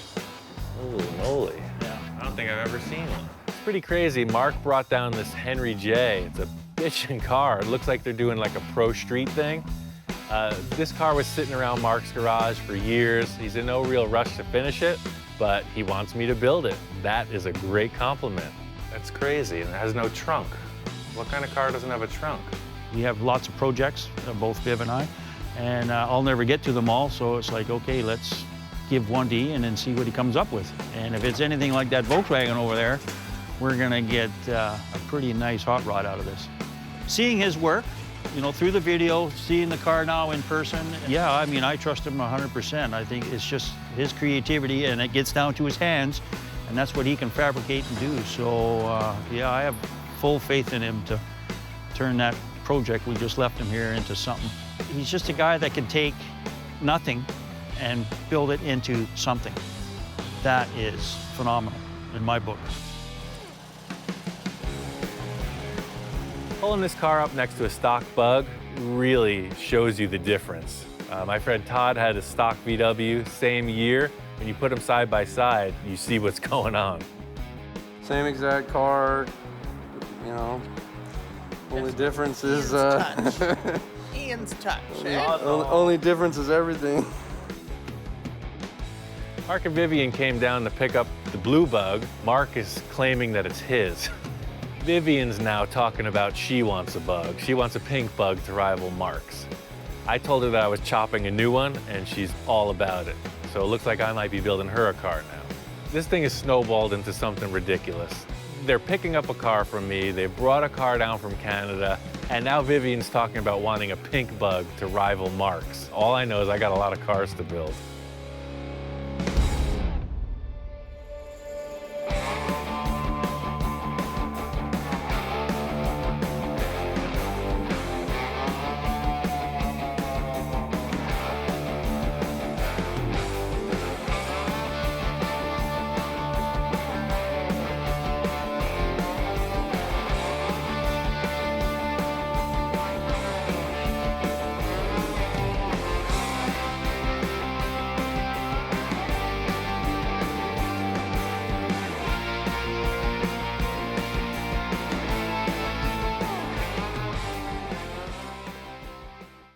right now on Full Custom Garage. Master Metalman Ian Roussel transforms a 1955 Oldsmobile. This is a beat-up old four-door. When most people look at it, they'd probably trash it. All I see is potential. As the project moves forward, Ian's wild vision doesn't sit well with his conservative clients. All of a sudden, the windshield's cut off and the top's cut off. What are we going to end up with here? With some tricks up his sleeve, Ian's got to get down and make it happen. Bill's initial idea was to just primer and move this thing, but I'm going all the way.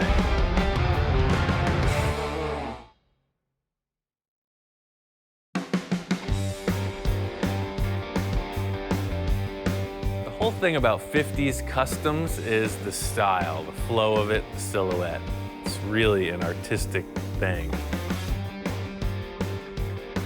What most people are trying to do with these cars is make them look better than stock. Everybody has their opinion, and that's why no two cars are alike. I think the whole lead sled custom car scene pushed the fabricator in curazy directions. You know, I take a lot of inspiration from all the stuff that was going on in the 40s and 50s. I've done quite a few 50s customs. I love the amount of modifications that go into these lead sleds. Studying them has really been the impetus behind my metal forming. It's like seeing a car that's been fully chopped up and reassembled. That's pretty cool. We're over here at my friend Bill's. He says he's got a project car, 55 Olds. He said it ran down a hill and got damaged somehow. Bill said that he wants to put the car together, make it sellable. I guess he's having trouble moving it and he doesn't want to scrap it. My son actually bought this car and was going to do something with it, and of course never did. And it sat around here and sat around, and then tried to sell it and couldn't get anything for it. And then I said, let's get Ian involved. He's got good ideas, see what he says.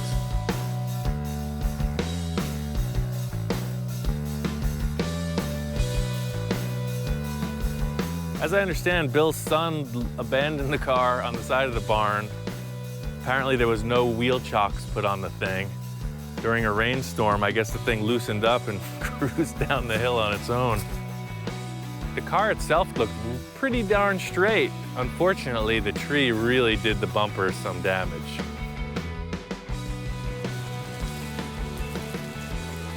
Hey Ian, how are you?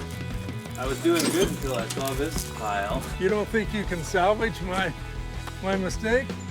I wish you would have called me a couple months ago before it hit this tree. It doesn't look all that bad. It does have some cool parts intact. Yeah. And you have the front glass, you said? It's just out? We do. Yeah, that's a big plus. As long as it has the factory curved glass, that's a good thing. It's just too bad that front bumper got hit. We're gonna have to find another one, and that's gonna prove to be a challenge. Well, I've seen your magic before. Yeah, you know I can cut them up. So it's the typical story of somebody's project dream car that just got in over their head. Yes, it is. And you're gonna save it. That's what I do, sir. I'm here to save the day. I had Ian do work on previous projects, and I thought, well, with this guy's vision, let me get him up here and see what he has in mind. I'd say to really get somebody interested in this, we gotta chop the top. If you want a custom, that's the start. It's a lot of hard work. I've already done a 55 Oldsmobile chop top. Oh, you have? It gets tons of attention. I guarantee you, we chop this, primer it, get the glass in, somebody's gonna take it home. Good, good. Well, let's do it. Yes, sir. Go grab that tractor. I got some investigating. Somebody started working on this. I bet this car runs. Mechanics are pretty straight ahead. A lot of people get started on that.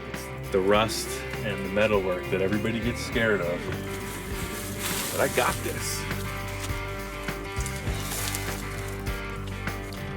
So it's got all the interior parts.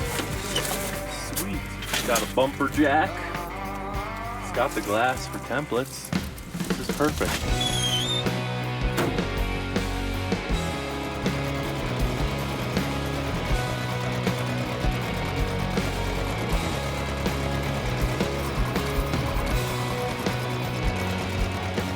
I always want to go big on all my builds. I want to build something crazy.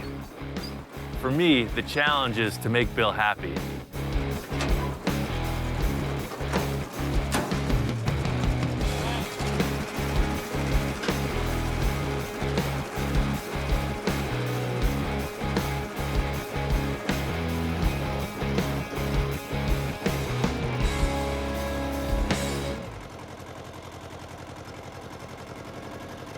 All right. This car really isn't in that bad a shape. There's a little bit of rust, no real cancer. The main problem is this front bumper, and we'll just change it out. I know I can fix the fender. I did another four-door 55 Olds where I chopped the top, I sunk the glass in it. It's a four-door, and it looks great. People love it. It's been to a bunch of car shows.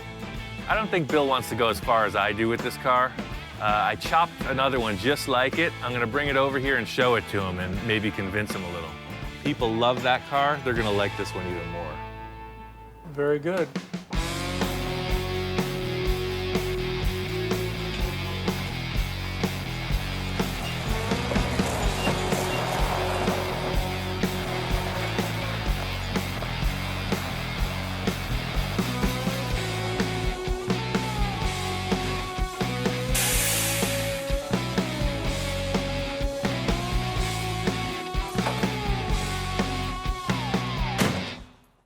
See the difference here? These are the same car, it's just this thing looks radical.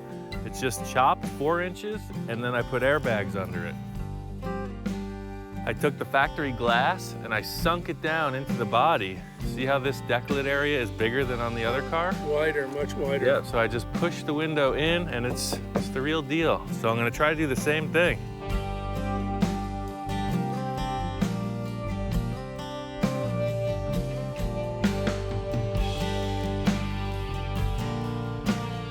Pulling the two cars up next to each other really shows how drastically low the blue car is.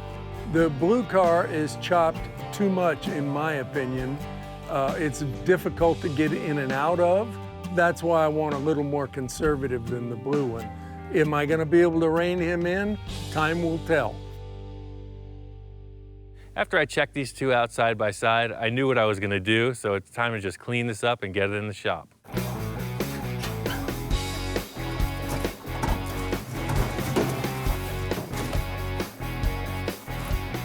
First step is always cleaning out the junk. You got a lot of wildlife in this car we gotta get rid of. I've seen a lot worse. This one's okay. Some dry timber in this vehicle.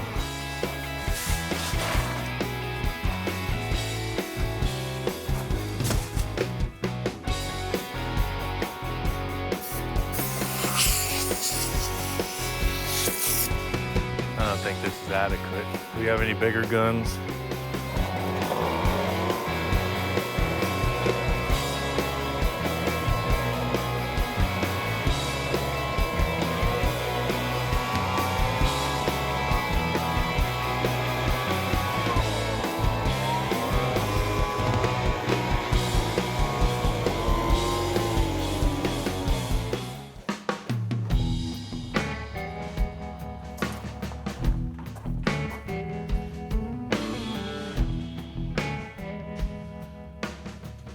I'm building this car at Bill's shop. It's a really cool space. It's got tons of light, plenty of fresh air.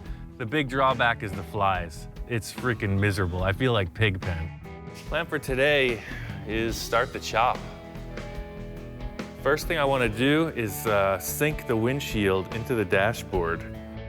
I'm going to use the stock front glass because it's going to save a few bucks and look really clean. The downside is I'm gonna have to cut out a lot of the firewall and dashboard just to make this thing fit. What I'm gonna have to accomplish is getting the window, because it's curved, it's like a 3-dimensional convex shape. I need to make room for it to fall in, and then I gotta trim back to it. So I think I'm gonna have to cut out this whole area right through the dashboard and all the structure where the windshield wipers and the cowl vents. The whole chop will be based off of this front windshield. If I don't get it right, then the whole thing's a mess. It's only a car. It will succumb to my will. Let's just cut this car up.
Today, when I walked in on Ian, of course, he gets a lot done quickly.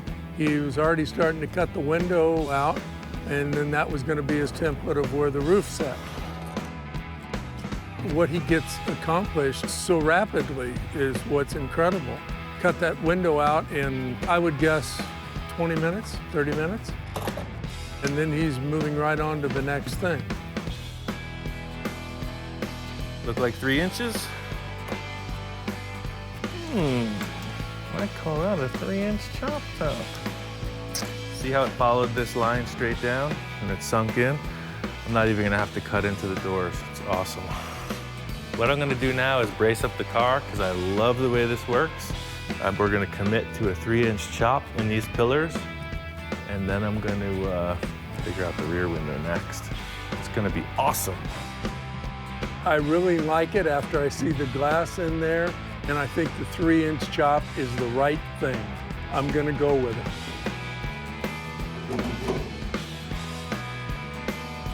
This is always a hassle.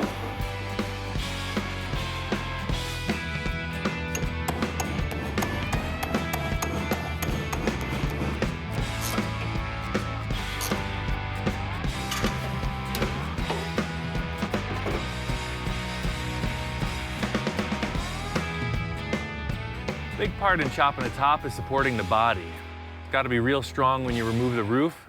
Bill had some rebar laying around, and I'm just using that.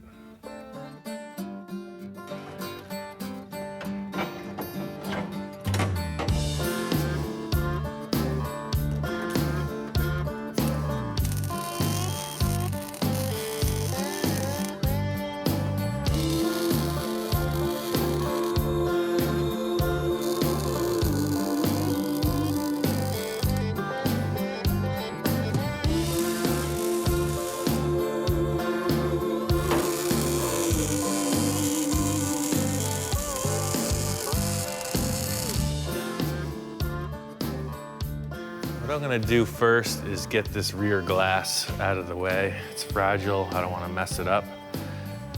But what I wanna do is leave it in its little seal with the chrome trim, that way this shape surrounding it doesn't distort. I'm committed to the shape of the glass. I can make the metal any shape I want, but the glass is what it is, so you really have, to make it look good, you have to commit to the lines that the glass offers. Seeing that I'm changing all the proportions of the roof, I still have to try to pull it off with this glass.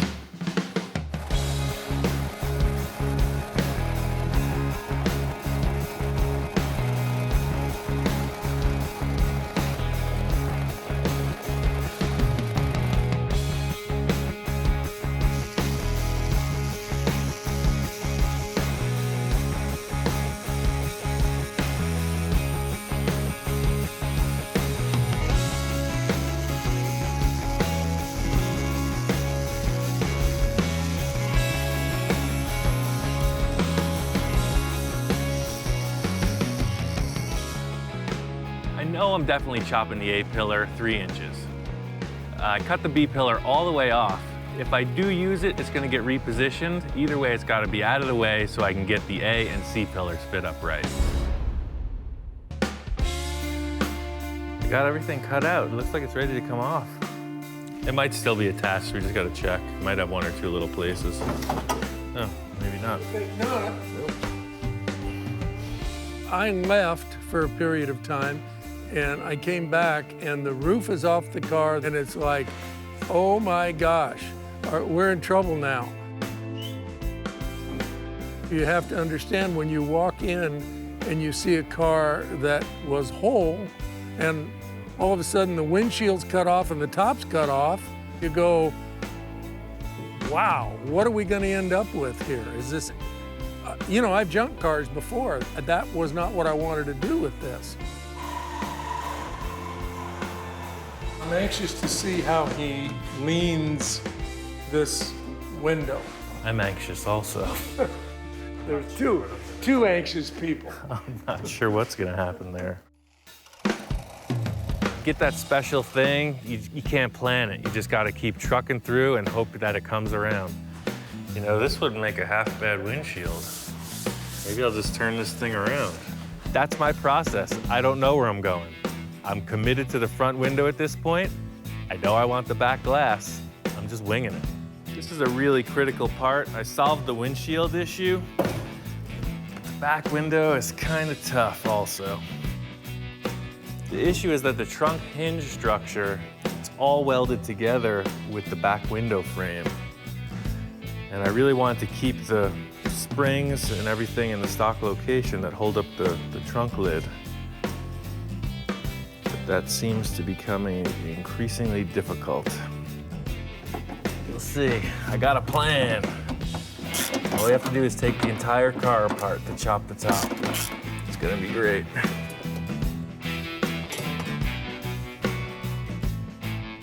The way that I'm going through this, I've made some pretty crazy choices. I've removed a lot of metal.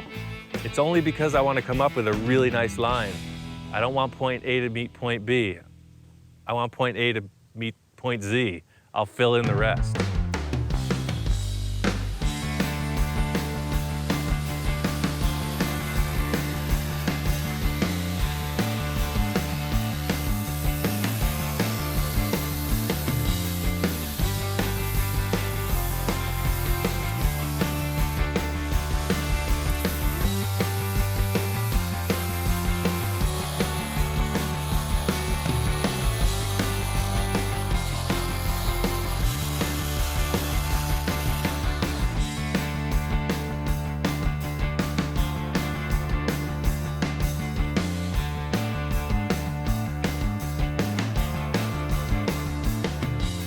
The coolest thing about this is that the trunk hinges are unmodified. Before, when I did it, the glass was down inside here. But now all the springs will go back. I can just weld the supports back in place. We're in deep now. I took out the front glass just to keep it safe. I gotta put the B-pillars back in for support.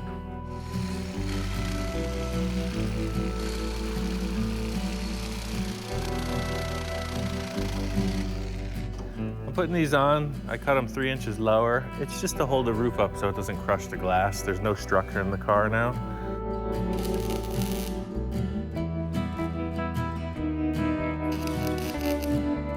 I was excited to see the roof back on, see the whole look of it, but putting the front glass in, that's the sketchy part.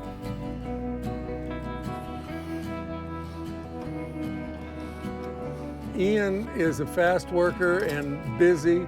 I'm old and slow, and when he's putting this glass in, every time he's doing that, I'm thinking, oh, there's $500. When that breaks, that's another $500. I didn't want to do that, but that's Ian, and it all is going to turn out fine. Yeah, see what we got? Yeah, see, that fits the glass freaking perfect. That's a 3-inch chop. We set the roof back on and looked perfect. That front glass fit like it was factory, and that's what he had in mind. And I was very relieved when the glass fit that way. Seeing the roof 3 inches lower, I know I nailed it. But standing around looking at it, it just needs something else. I'm still a bit apprehensive about the back glass, but he did the front, he'll do the back, and life will be good. The front glass, it fit great. Looking at this, I think it's gonna persuade Bill that this car is gonna be pretty sweet. My next effort is to square everything up, make sure it's all cool, you know, square up the back, and just tack in a bunch of braces. I'm probably gonna weld it right to the rebar so it doesn't move, just build it. Our body worker guy just got here, just pulling Bill out of another hole. Got himself into another trouble project here. Worked with John on a few other projects. He's been a body man his whole life. The dude knows his stuff. I feel confident to just let him go. So we were hoping you could come in from like midnight to 6 a.m. for the next few days and just body work and primer this. And we're gonna have to leave the lights off because we're on a really strict budget. So I'm gonna yank the deck lid off, the hood off. I'll probably pull this fender and the other fender too. All the work I'm doing on the roof doesn't have anything to do with this front sheet metal, so I'm gonna pull it all off and just start sanding and priming.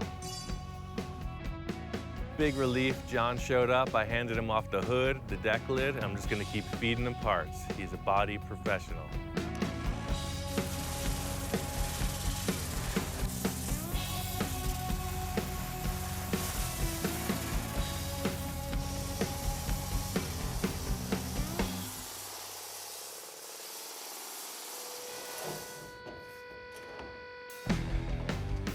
Loved the positioning of the windshield. I knew there's a lot of sheet metal work to get that thing in. I had to build this trough because the stock glass would be a pain to cut, so it was really just a hideaway for the extra glass we're not gonna see. I measured out the roof skin, set up a bunch of pillars to hold it in place, and got to welding.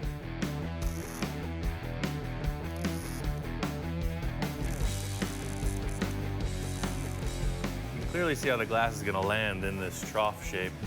Just gonna fit it up one last time and get onto the back window. This is gonna work. That is trouble. Now that I've cut it out, the whole thing is falling apart. There's been water under the trim, under the rubber. It's a complete mess. It's falling off of the glass. There was a lot of gunk and crud between the rubber and the metal, so I just tediously cleaned it all out, got it to kind of fit, put some metal straps on it just to hold it in place, and it seems like it's gonna be okay.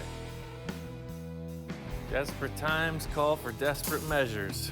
Actually, it's kind of cool. I might just chrome those and leave them in place.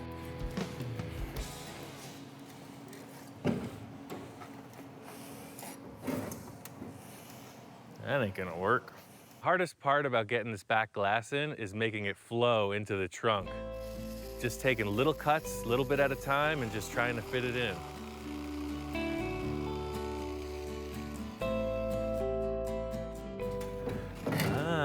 Now we're getting somewhere. My plan is to not sink the back of the glass at all. I'm just gonna sink this corner, see how it's starting to set under? What that's gonna do is as it comes in, it's gonna have this line follow through, like the hardtop.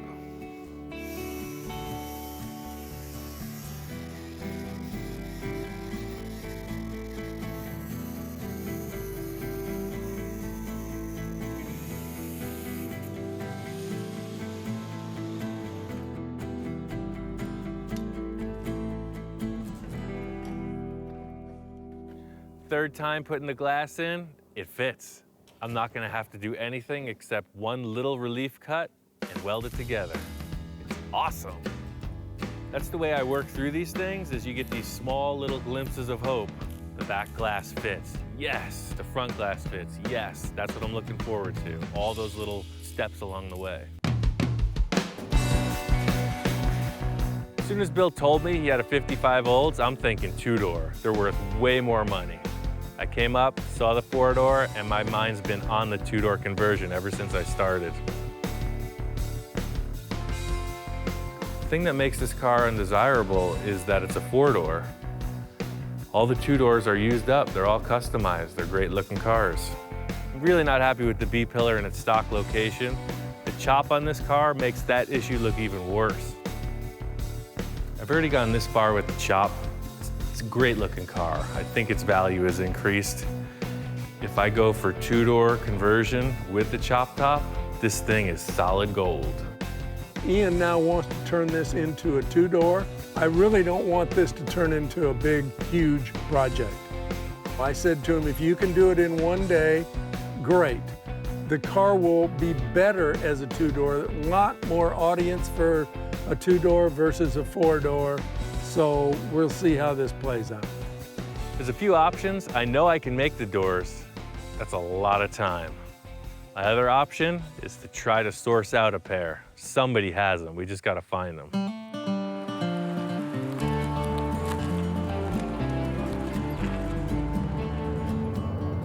On our way out to Riverside, California, found a guy who's got a 55 Olds.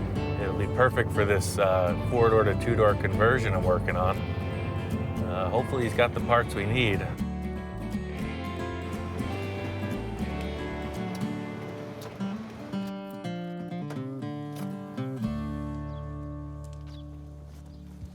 Hey, Hound. Hey, man. How are you? Good. I'm Pat. I'm Ian.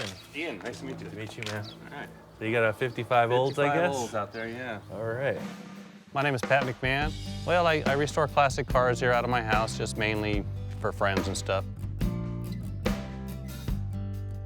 A buddy of mine found a 55 Chevy that he really wanted real bad, and so I helped him get it. We went and picked it up and everything, and I noticed this car, so I made a deal with him on the car, and I just picked up that one too. Right on. I think that'll work. Cool. It was just a little too far gone, a little too much rust, so we decided to sell some of the parts, recoup my money back, and This looks usable. Shoot, I almost wonder if we're starting on the wrong car. This one's in good shape. Oh wait, the floors are done. Yeah, this car would be good, but look, it's got secrets. Junk. We searched around. It was pretty hard to find a two-door donor car because they're so valuable. We were able to locate it. We got out here and found exactly what we needed. He had all the parts we need. We were able to cut off the back side of the door pillar and get the two doors, and also scored a new bumper.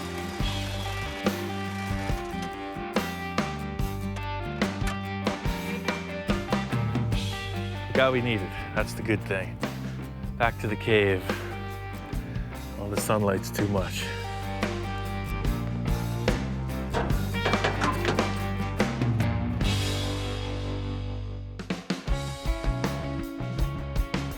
Got the doors back to the shop. Today's the day I gotta make it happen. Four-door to two-door conversion, it ain't easy, but I gotta do it like right now. I just gotta prove to Bill that this is gonna work. Fortunately, I got the door jamb from the parts car that matches these doors. I know some of the dimensions are a little bit different, but I think I can pull it off. A couple bolts and the door fit. If this door didn't fit, I think we're going back to a four-door. I just assumed it would fit, and we lucked out. Because there is no B-pillar here to support this to the roof, I have to build a very strong structure off of the floor pan so that this panel doesn't wobble around. I was checking out the quarter panels on this parts car, the two-door. I thought I might take them, but really for me it's gonna be easier to put the door skins from the four-door back in place. They already fit, it's gonna be easier to piece it back together and just splice in the door jamb.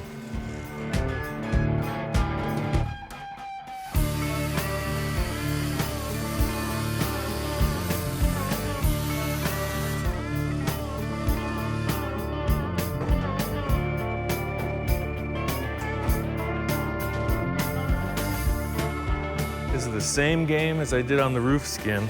I just marked on the outside of the B-post here. I'm gonna cut that, fit it, probably take about 16 or 18 times to get it right.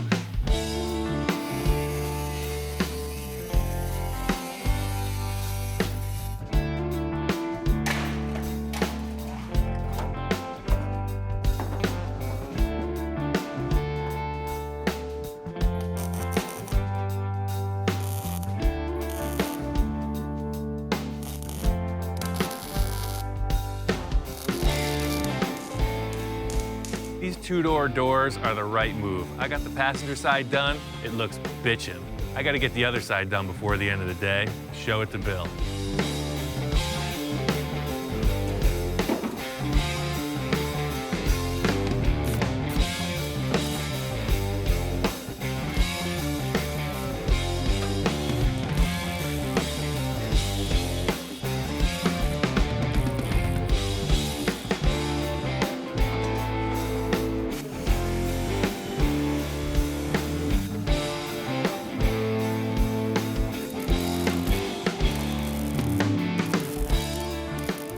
Getting the roof chopped, the doors on, and the rear quarters filled in, that's like a big goal.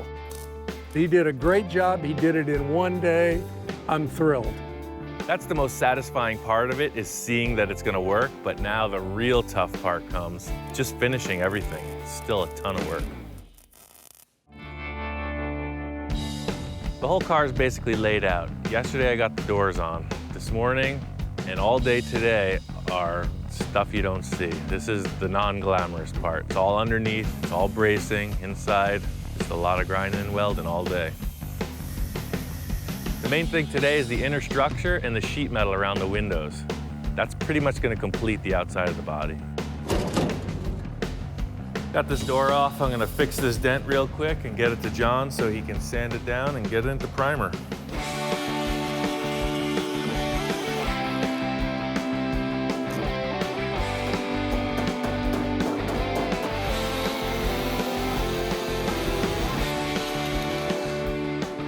I got this dent pretty much out of there. It's a little wrinkled up, but John can go in with a hammer and dolly and just dial it in.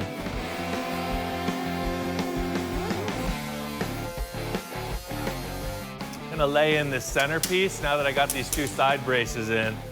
I'll lay this in, and then I'm gonna pop all the chrome off and the glass, take it out.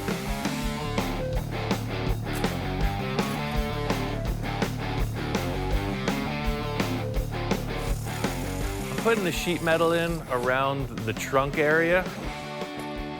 Getting this and the trim in place is really what sells the whole chop.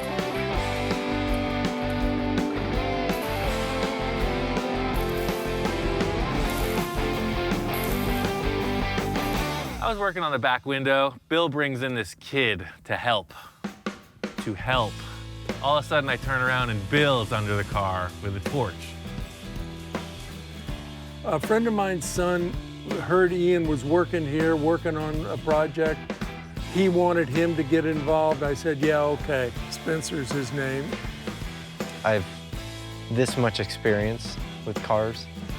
We needed to remove the front bumper, and the bolts were rusty, been on there since 1955. Needed to be cut with a cutting torch. I asked him about a torch, if he had ever used one, and his comment was, I mean, I have used a torch before, but I didn't do very well, and I shot sparks into my shoes. And I said, okay, that's enough for me.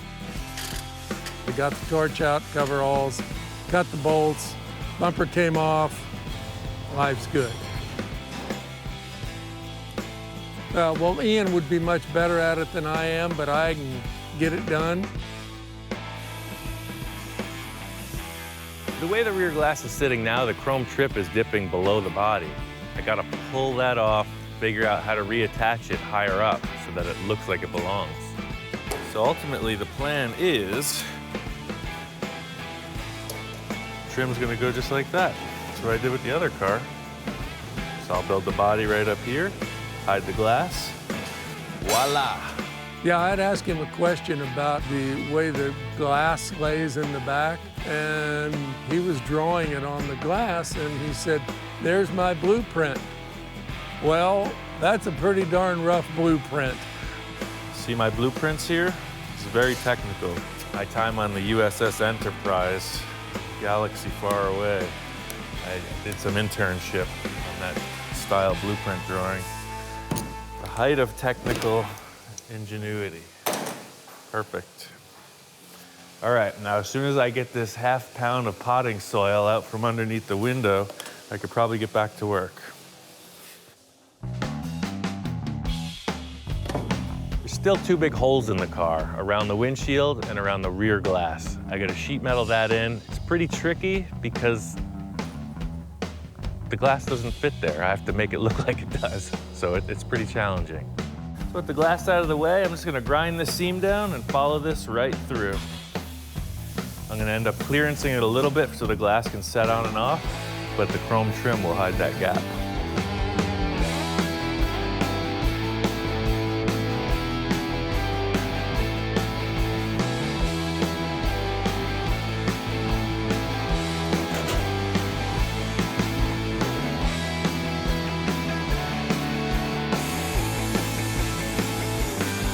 Right now, I'm just finishing up the last few sheet metal pieces around the rear window and the windshield.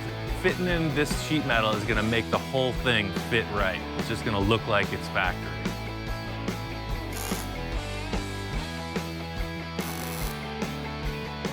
This is the least thrilling part of the whole job. It's always the loose ends, putting things back together that is just monotonous. But this is the part that really makes the car shine. Anybody can create a silhouette, but to have all the finished pieces in place, that's what makes a real custom. This car is 50 or 60 years old. Every panel's been bumped and dented and pushed at one time or another. I'm having to skim coat the whole freaking car. This car isn't gonna be show car straight, but we're putting it back, at least in a usable state. It was pretty freaking rough. This is the good stuff. It really sands easy, and the thing I like about it most is that there's very little air bubbles in it once it's mixed.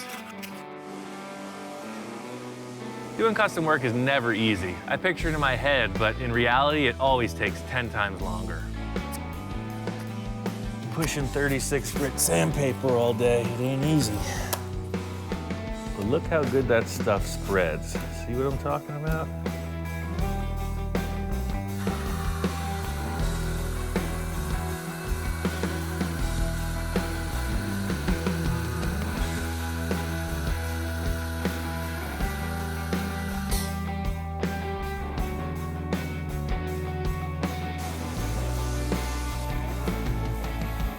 I really like the body filler because the smell, the amount of hard work, you know, the dirt in general, I just feel comfortable. It's like in my element, you know?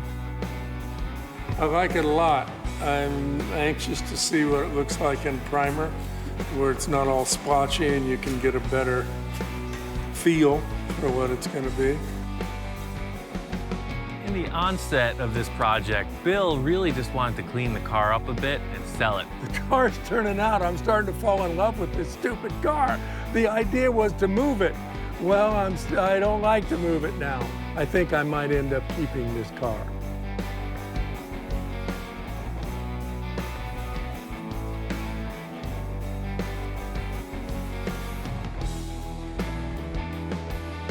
I feel very secure.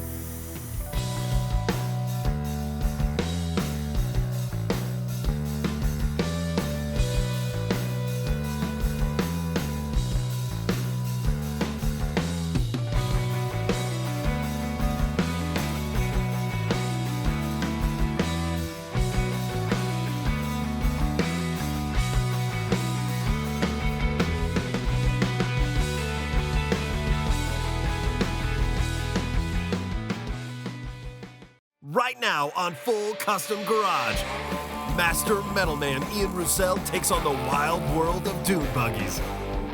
This buggy's the real deal. It's a 60s survivor. I got a couple ideas that are really gonna make this thing unique. But Ian's client isn't so sure. We're on a time frame. Her birthday's coming up soon. Got plans for this thing. I think he's gonna be stoked, and I think it's gonna work out really good. As the build progresses, Ian brings in some heavy artillery to help the cause. What do you think, Inspector? I got a dune buggy and a forklift and a dream. What more do you need?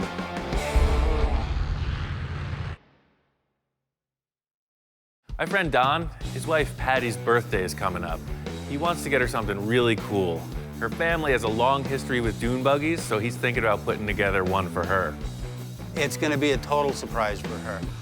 Growing up, her dad had a Myers-Manx when they first came out, and my wife had a lot of good memories with that dune buggy out at Pismo and some of the desert areas with that.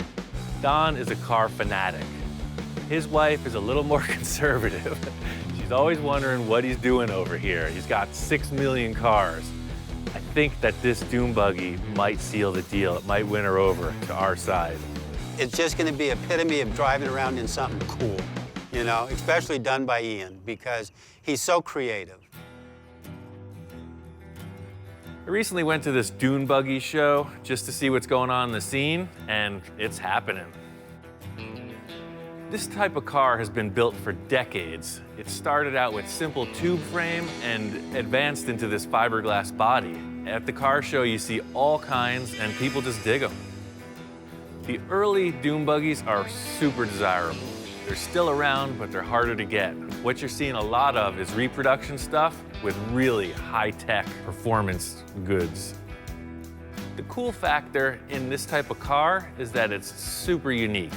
They're about having a good time, and everybody does it their own way. The Myers-Manx is kind of the standard. It has the reputation of being the coolest, most sought-after classic fiberglass buggy.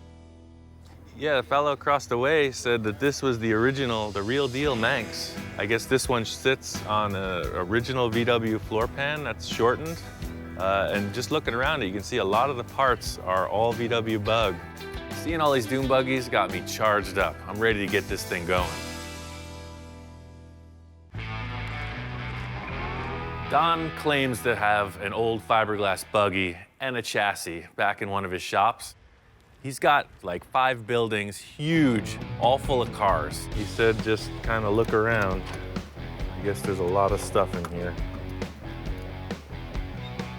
He's not sure where it is. There's got to be 1 million cars here, and it's been sitting for decades. This car could be anywhere. Don's got stuff piled on top of stuff. Ian wanders around the boneyard here looking at this and scratching his head all the time. And I asked him, what are you thinking about? He goes, the next project. So we have lots of stuff here to work with. The whole game plan here is search and destroy. It's gonna be a lot of digging, fighting a lot of cobwebs, but if he says it's here, I bet it is. He's got a pretty good memory. There's stuff that can be hot rods out there, they could be gassers, they could be lead sleds. There's a variety of cars that I have here. There's just so much stuff here. Maybe I'm not gonna build the fiberglass buggy. He's got a bunch of tube frame rails. He's got some Jeeps. There's all kinds of stuff. If I don't find this buggy, it's definitely gonna be something in these buildings. Now this is slick. Oh man. This Sterling is kind of a funky car. It's probably why it's sitting back here in the shop. They have a look, but it's not the look I need. Everybody's got their taste in vehicles. You look at Don's collection, he's got Mustangs, muscle cars, bitchin' trucks. I pull out the junky old dune buggy from the back corner. This is what I'm looking for. Perfect. It's pretty freaking rough, but these bodies weigh like 150 pounds. This is perfect. He's got a chassis here. It looks like it's 68 or 70. It's all here. All the brakes are here, emergency brake, steering, suspension, transmission. This must have been somebody's buggy project that they never got to. This is perfect. This buggy's the real deal. It's a 60s survivor. I don't know where it came from. Don's wife, all growing up, her family vacations were dune buggies at the dunes. It could be her father's, mother's, brother's, cousin's, uncles. There was a lot of dune buggies going on in this family, and this thing's still here, untouched for decades. That old dune buggy body was something that my father-in-law had dug up years ago out in the desert from a guy that his son had crashed it. So the front end has pretty much been busted off of it, the gel coat shot, and it is in really rough condition. It really needed to be cut up and thrown in the trash can. It was that bad. It's like a Halloween costume. I love it. See, this is super light. This is perfect.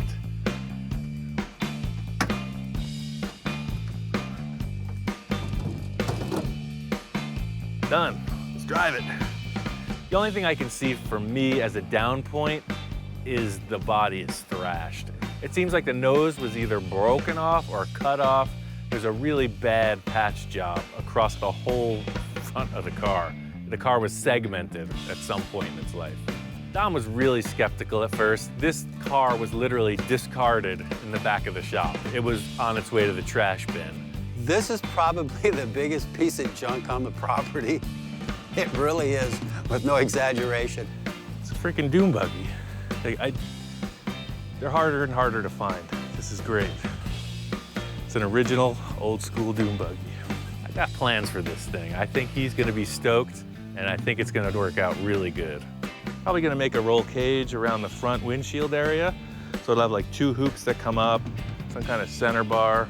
The big question mark in this is the rotten fiberglass body. It's kind of out of my league, but I know a guy who could do the thing. I really like to do everything myself, but I don't mind another guy getting itchy on my behalf. Fiberglass is a really terrible material to work with.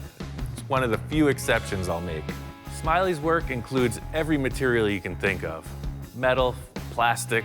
I'm going to him because he's a fiberglass master, and that's what I need.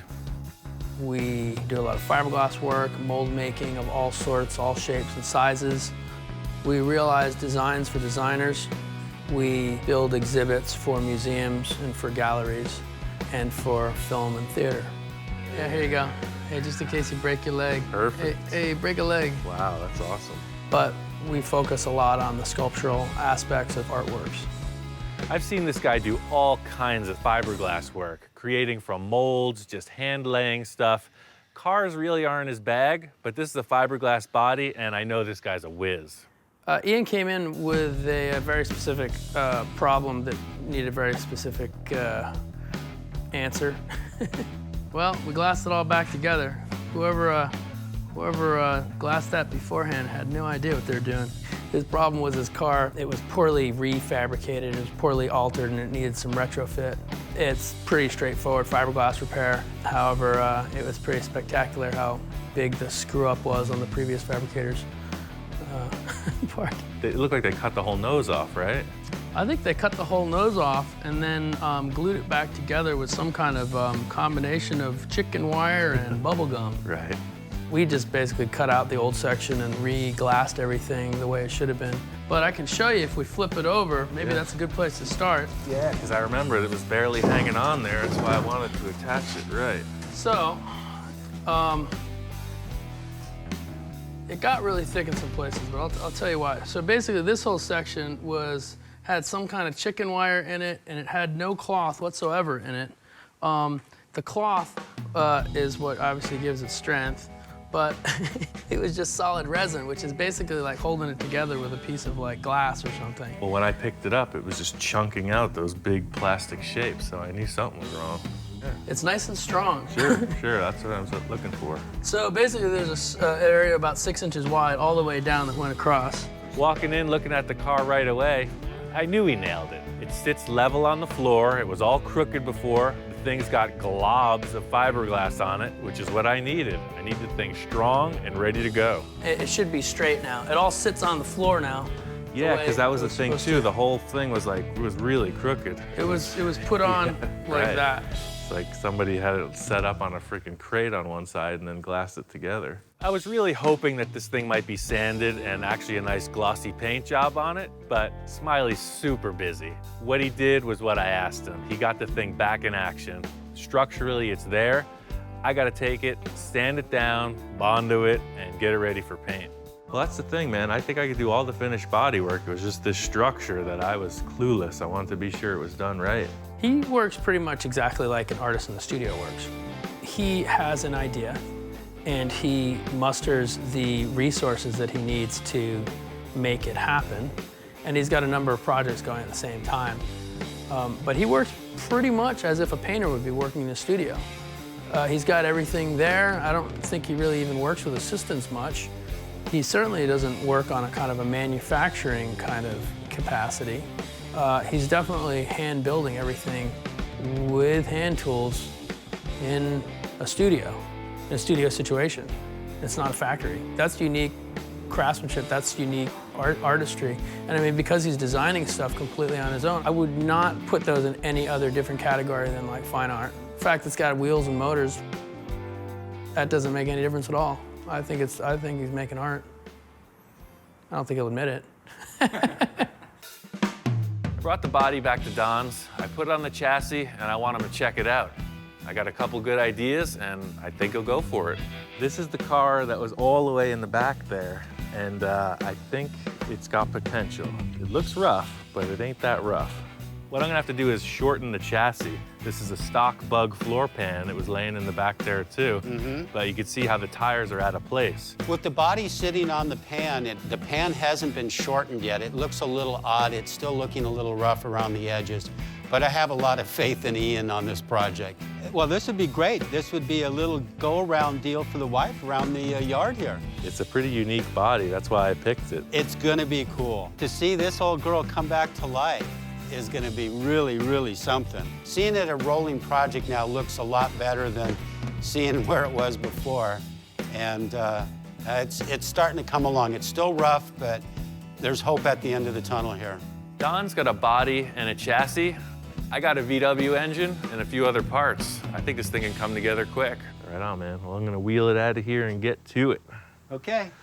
After I left Don's, I gave this car a good coat of primer. It's pretty much ready for fabrication. I got it back here in my shop, and it's time to start the fun part. The stock VW Bug is 15 inches longer than this fiberglass body, so the first step is to cut this thing in half. For a lot of people, cutting a car in half would be a real trial. I've done this so many times, it's like a 2-hour process. I'm gonna cut this chassis in half, shorten to 15 inches, and get on with it.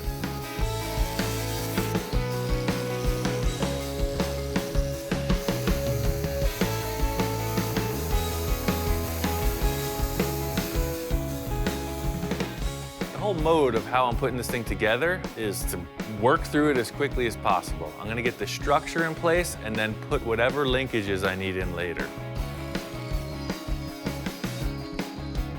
Shortening this chassis isn't a big deal for me, but I'm really making it mine. It's finally, I'm doing some work on it. It's been just conceptual up to this point, so it's cool because I'm starting to make some decisions.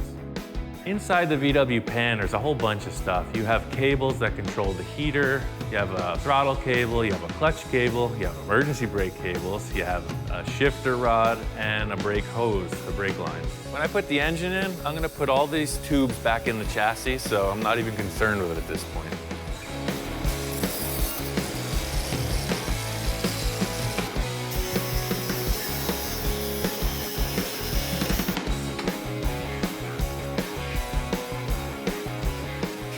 Deal. You see, there's really nothing to it. It's pretty straight ahead.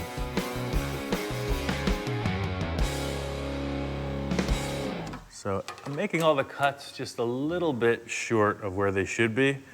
The idea being I'll slip this thing together and slowly make cuts until it fits within 1/16 of an inch so I can weld it nice.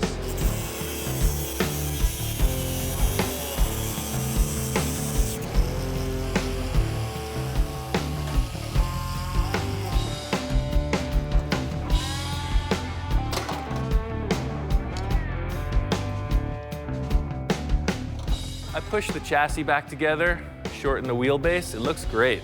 I'm gonna weld it up and put the body on. It's the first time with the proper wheelbase.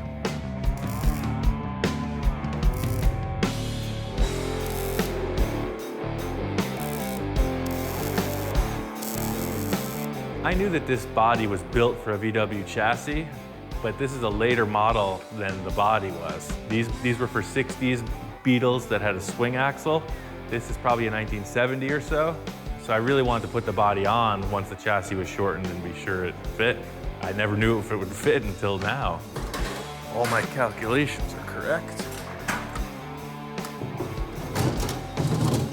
Put the body back on the chassis. It looks great. I'm stoked. Now it's down to just getting the dune buggy specific parts put together. I wasn't even looking for a dog. I don't even like dogs. This guy showed up next door, won my heart. Hellhound. You weren't relieved from your guard. It was a movie about some vampires back when I was a teenager, and the Hellhound, you know, is the most vicious beast ever. And the whole idea with having a shop dog is he's the guard. You leave, he's on duty. I don't know if it's gonna work out. Think you can have a snack and then just mosey on out on your own accord?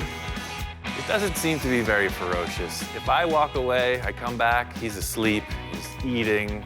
It's not a very vicious animal. Thank you. Thank you.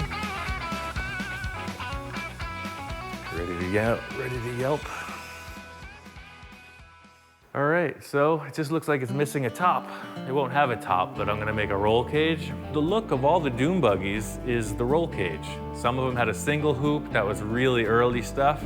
I wanna make mine a little more updated. It'll be safer. So I'm still making it with that classic dune buggy look, just better and stronger. So I'm using this 1.5 inch round tube. It's a 1/8 wall. It's good for a roll cage like this. Full race would be 1 5/8, but 1.5 inch for a light car like this is perfect. Roll bars are pretty much standard. Race cars, off-road cars, you name it. Safety is the name of the game. The weight of this car and the strength of the tube is an ideal match. This thing can roll over, no problem. The whole idea with a roll cage is you just want room to live. You know, if something goes wrong, you want the passenger and the driver protected. The roll cage is the silhouette. It's the big part of the proportion of the car. I just want to make sure that it looks right.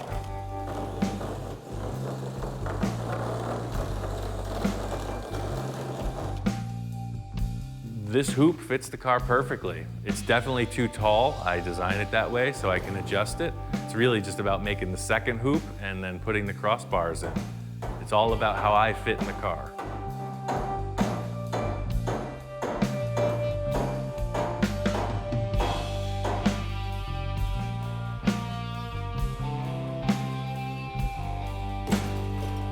Don has got piles and piles of stuff.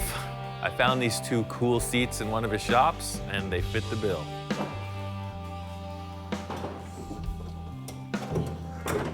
When I'm setting up a car, sit in it, it's all about how I fit. If the seat fits me, it's gonna fit almost everybody. Yeah, that windshield height's perfect.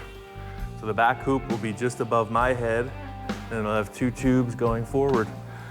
So, same deal as this. I'm gonna make 1 more hoop, cut 4 bars to cross over the center and go back and attach it to the car body.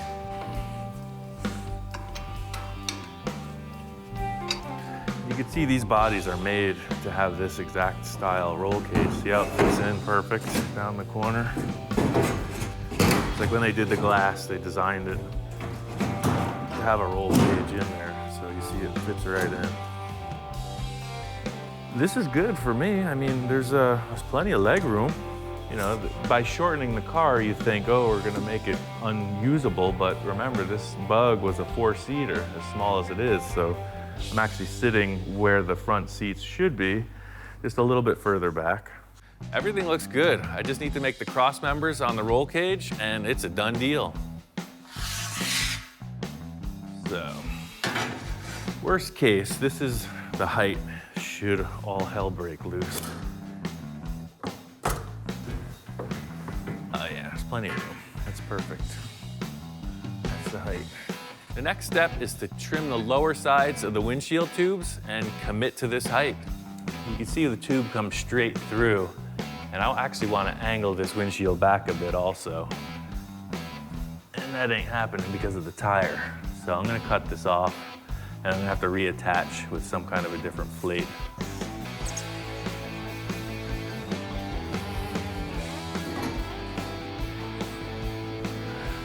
I'm gonna leave these clamps on there.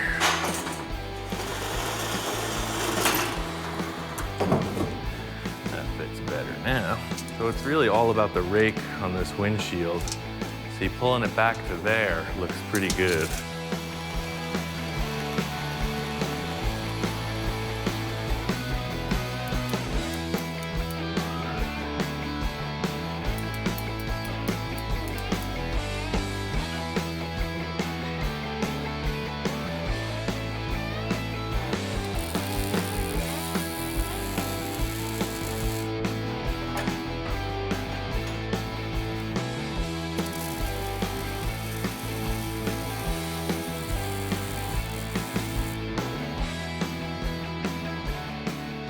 The whole thing with this is usability. It's gonna put some structure back in it because this fiberglass is pretty beat up, but this design is really so you can get in and out really easy. You know, you got some monkey bars to hold on to, so that's the deal. You know, when you're going around the dunes and you need something to hold on to, you got it. And then to get out, you got a handle. And it looks cool. Ever since I started this project, I've been thinking about the engine. Searching around at Don's, as usual, he's got so much stuff. I find an electric motor for a forklift. Just in a pile of parts, you know, there's this electric motor, there's a bunch of switches, speed controllers, just electric stuff. Just got me thinking. I mean, an electric dune buggy, nobody's got that. That thing has been around before I've been married, and I've been married 35 years, so that thing is from the 60s, so it's gotta be 50 years old, and I don't even know if it works. I know nothing about it other than it's sitting out back. I've wanted a dune buggy forever. So building this, I'm kind of living vicariously through Don's project. I built an electric car before, and it's just a cool idea. I'd really like to make this happen. Yeah, I'm a little concerned as old as this electric forklift is, if the parts will work. And then we're on a time frame. Her birthday's coming up soon, and I would love to have it ready for her birthday, for that big surprise. A typical story for me is just a bunch of stuff that doesn't belong together. I got a dune buggy and a forklift and a dream. What more do you need? I think electric car is happening. Today I got all the stuff set up to make this thing motorized. Body's on, the chassis ready. It's time to make this thing roll. Scabbed a bunch of parts off of an electric forklift. I got a 24-volt DC motor, some kind of a speed controller, a bunch of solenoids, and a bunch of cable. This is pretty much all the stuff it takes to make this car move. It's just a matter of getting it together. When I took this whole thing apart, I didn't think to test the motor because I was so excited that it was free. I just grabbed it and ran. So it turns out the motor was seized. It wouldn't spin at all. I hooked up a battery and it was completely locked up. It's really a bummer because I got this motor for free, expecting to just go forward and immediately hit a wall. I have to put power to it and see what it's gonna do. It's a pretty sad state. This motor sounds more like a siren or something. It's really grinding, it's whining. Electric motors are typically silent, and this one sounds like something terrible. It'll be the only dune buggy with a real, authentic engine sound. The crazy thing is this motor is operating. I put 6 volts and then 12 volts to it. It spins free. It's just making a weird noise. Full speed ahead with this program. I don't care what it sounds like as long as it works. This motor has to plug in to that shaft. This shaft is what spins the gearbox. That's basically what we gotta do is stick that thing onto that thing. The big challenge in this motor swap is the coupler. I'm having to create some kind of a cockamamie idea that mates this forklift motor to the Volkswagen transaxle. The coupler's gotta be strong and it's gotta be balanced. I found a shaft that matches the VW transaxle. I got a collar that matches that diameter shaft, and I'm gonna weld it together and run it. I just transferred these holes to this square frame. So this face goes up against the transaxle. The same bolt pattern as the Volkswagen engine, and they're centered so that the 2 drive shaft things are lined up. I put together some really hairy contraptions. This thing is pretty dialed in. It's loose, but it's gonna work. It seems like it's gonna work. That fits the Volkswagen transaxle. What do you think about that? It's gotta work. I'm going off the standard VW gearbox, so it has a neutral, which is perfect. I don't have to worry about the tires spinning. So it's kind of a safety mode. I'm just gonna hook up the motor and run it, see what happens with no stress on it. The big question mark is how does this thing spin? So being in neutral and running it 6 volt and then 12 volt, it's cool. It's not perfectly balanced, but it's damn good. The cool thing about this dog is the first couple days he was sketchy, but he's becoming shop dog. It seems like the dirtier he gets, the mellower he gets. So I'm just not gonna wash him. It's such a bummer. It seems like anything that can go wrong will. This electric motor spins the reverse of what a Volkswagen engine does. That means we have 4 reverse gears and 1 forward gear. It's in reverse now, which will make it go forward. It's something I need to figure out. Yeah, there it is. I'm not gonna get caught up in the fact that reverse is forward. Sometimes things go sideways for me. It's still gonna move. First gear is here, and then second gear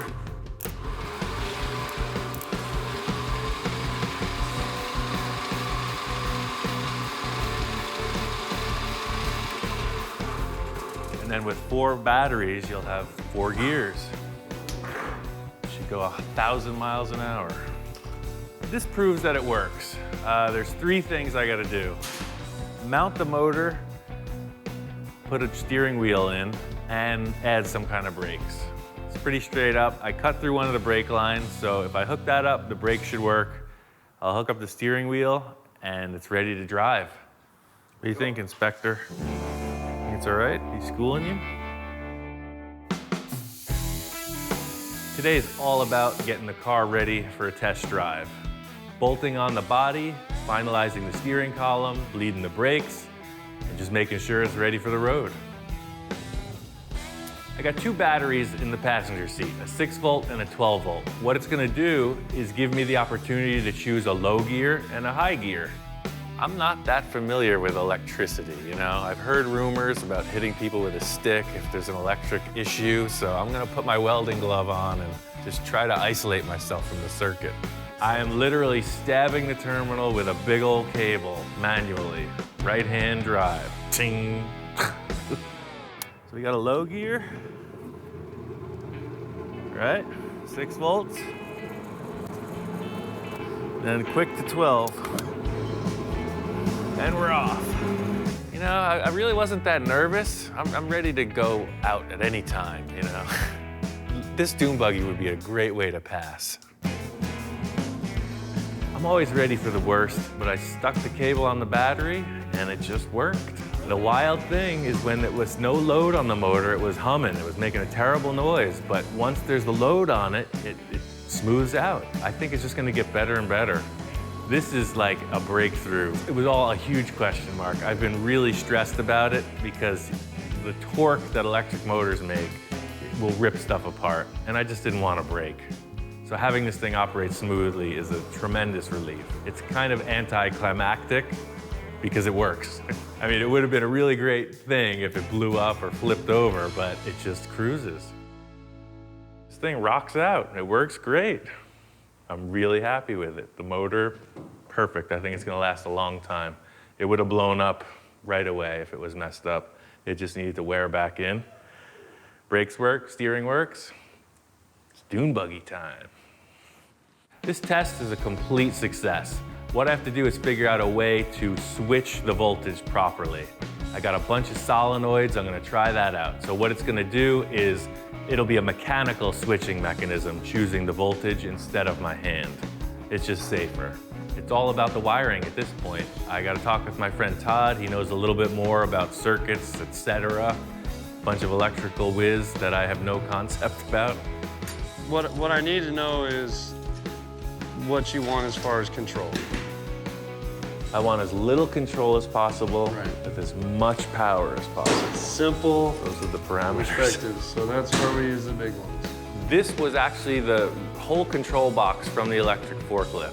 What this box did was control the series of hydraulic motors, but we're repurposing everything to control one single motor instead of a series of smaller ones. I want to take this relay, I want to take this relay, I want to take that relay, and I'm gonna write a schematic on it, and we'll just wire it and whatever check it fittings. for functionality. Yeah. Todd had a pretty good idea on how to make a speed selector for this, so he just drew out a schematic, and I followed his drawing. Cool little project, definitely. I think I can make it happen. While Todd's getting all the technical stuff out of the way, I know enough to get these wires straightened out.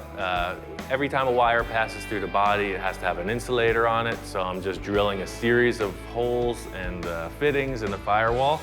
I gotta build a battery rack, set up a solenoid rack, and after that, it's just screwing wires together. I'm gonna show off all the electronics. Instead of seeing a gasoline engine, you're gonna see this whole Frankenstein contraption under the hood. I'm gonna put in some flashing lights, disco ball. It's gonna be awesome. This part of the process is the final step. As long as we get this speed controller mounted, it's onto the paintwork. Nothing in this build has been that big of a challenge except for the electronic components. That's the big task here in the whole project. You making progress? Yeah, I did exactly what you said on your sketch. I couldn't get 4 6-volt batteries, so I mixed it up. I got a golf cart battery, a truck battery, a boat battery, and a forklift battery. So it's kind of like Tetris in here, but it works. Well, it looks like everything's hooked up properly. And then this is your switch circuit here? I couldn't find a slide switch or a rotary. So you know, with the 6-volt, it was really just a bump to get it rolling. Okay. So it's push button, so it'll go.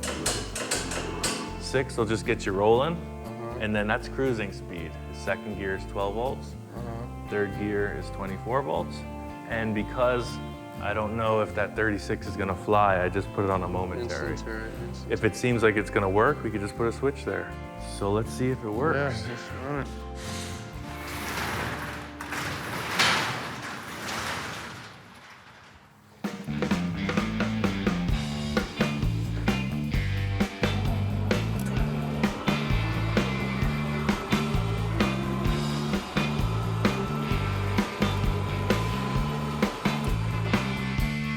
That is rad, man. I'm telling you what. I didn't think it'd go that quick. And he's still got 4 gears.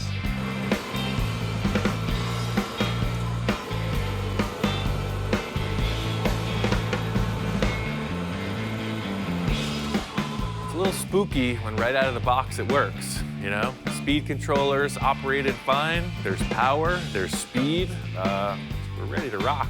See that? It worked. That is brilliant. Dude! Totally works. Right on. Awesome. Yeah.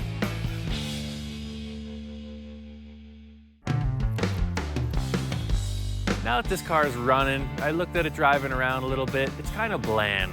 The body's a cool shape, but it's just one big blank thing. No trim work, nothing. It's just a shape. I want to do some kind of graphic thing. It's got to be an exciting car. It's a fun car, so I got to come up with something cool. Graphics are really time-consuming. 3M gave us a whole ton of tape, so I'm gonna use every bit of it. I'm gonna tape off the whole body of this car and come up with a cool graphic job. I got a silver car, I want red stripes, so I'm gonna tape it off everywhere so that the only part that gets the paint is where I want the red. The wild thing about this is I have so many lines going on, I'm not gonna know what it looks like until it's painted. This is just an idea. The whole deal is it's gotta be symmetrical, and it's a million pieces of tape on this, so they gotta seam together flawlessly, because if tape doesn't line up, the paint doesn't look right, doesn't look pro. I don't have a lot of experience with paint, so I really don't know what this is gonna look like until it's finished. Really, once the clear coat is on, that's the finished result, and a painter that's done this knows where he's going. I'm just going. Eastwood gave us a whole urethane kit. It's got this red base coat. You just thin it out. It has no catalyst. It's super easy to use. You just mix it and spray it. Worked out really good.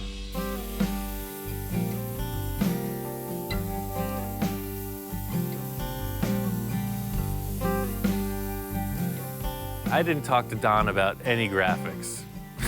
He saw the car primered and loved it, so I hope when I show it to him, it flies. It's kind of dim where I was spraying it, so I rolled this car out in the sun to check it out, and it's pretty much the moment of truth. Did I make it? I started peeling it back, and the glitter was just popping. The sunlight was hitting that, it looked great. And then Dawn shows up. I don't know, Ian. Red's not one of her favorite colors. Oh, but that glitter sure looks nice. Even though red might not be your favorite color, come on. Every gal is a fiend for glitter. Shit, love the glitter. Right? Look at that metal flake. Oh, wow. That's Old really school starting to dune come buggies. alive now. That looks really cool.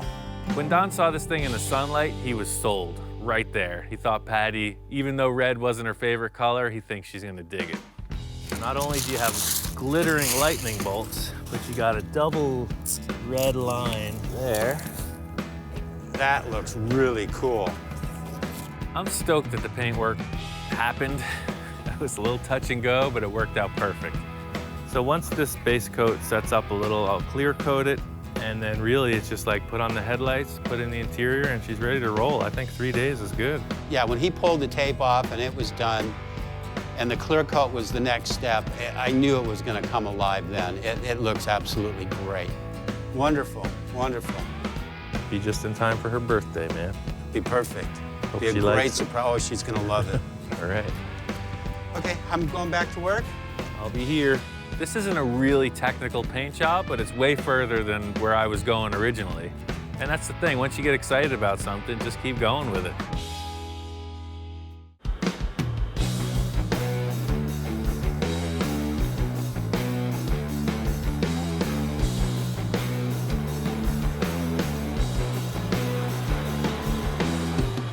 Finally got the car all dialed in.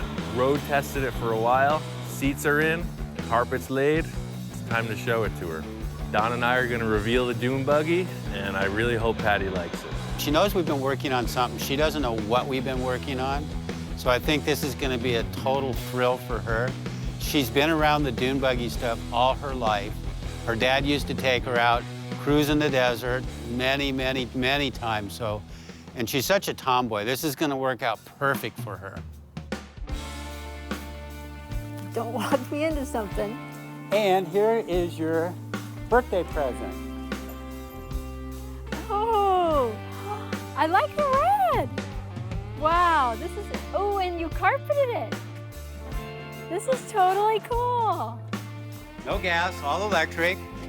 Oh, wow. You can hot rod this around all you want around the compound here. That's so neat.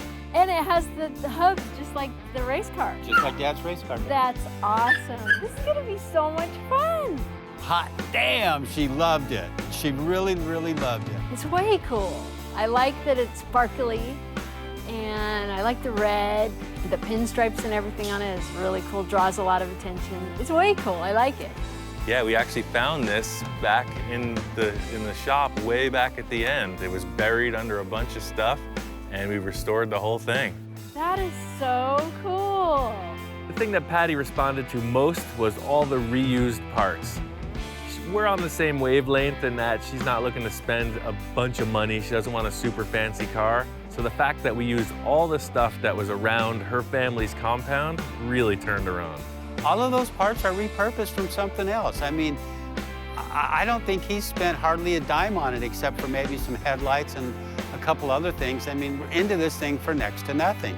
So the whole deal is it drives just like a car with the brake and steering, but there's no gas pedal. You just have this switch. So if it's in neutral, the motor just turns on. Really? And that's it. That's all you do, is on and off. And there's different speeds. So you don't have to shift. That's your shifter. I think my favorite thing that Ian did with the car is going electric with it. I think that is just way cool. And it shows how talented he is. I was kind of nervous because it's electric, so it's different. It's completely different. So I wanted to drive it, but I was also nervous about damaging it or doing something. But it's really cool to drive. It's a lot of fun. I love it! The cool factor about this whole build was that Patty's family was into dune buggies. I mean, for years, like old school when the thing first happened. So to restore this original Survivor and give it back to her, it's like it came full circle. As far back as I can remember, my dad, he always raced cars, and he always had dune buggies. We always went to Pismo, and he had a Myers-Manx, and it was a lot of fun.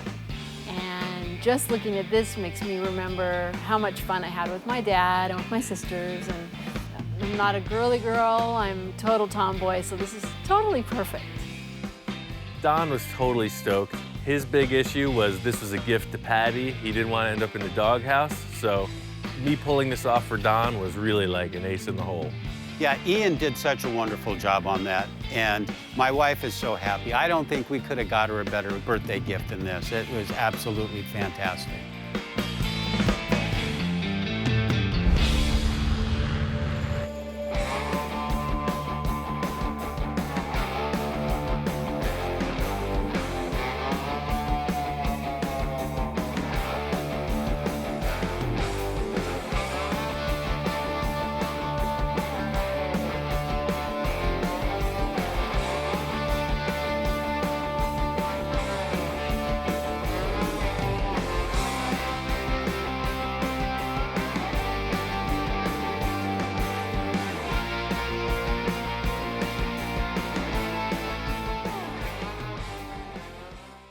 Right now on Full Custom Garage, Master Metalman Ian Roussel transforms an old jalopy into a street-burning hot rod. My friend Don has a real steel 1931 Ford. It's a 5-window coupe. That's a perfect starting point. But Ian's unorthodox approach doesn't sit well with his traditional client. There's times I sit and go, okay, Ian, what are you thinking about? Because he's picking up the strangest part to put on my car. This is like work, you know? I'm at work here. I'm trying to make a really bitchin' car, but I gotta get back to my shop. There's something I've been looking to finish, and I gotta get to it. Back at the lab, Ian attempts to resurrect a crazy creation. This car is really kind of the opposite of what Don's is. His is for the street, this is for the show. All it does is get off the trailer, show up at the club, and do its dance. And later at Don's, things start heating up. I'd say a significant event occurred in my absence.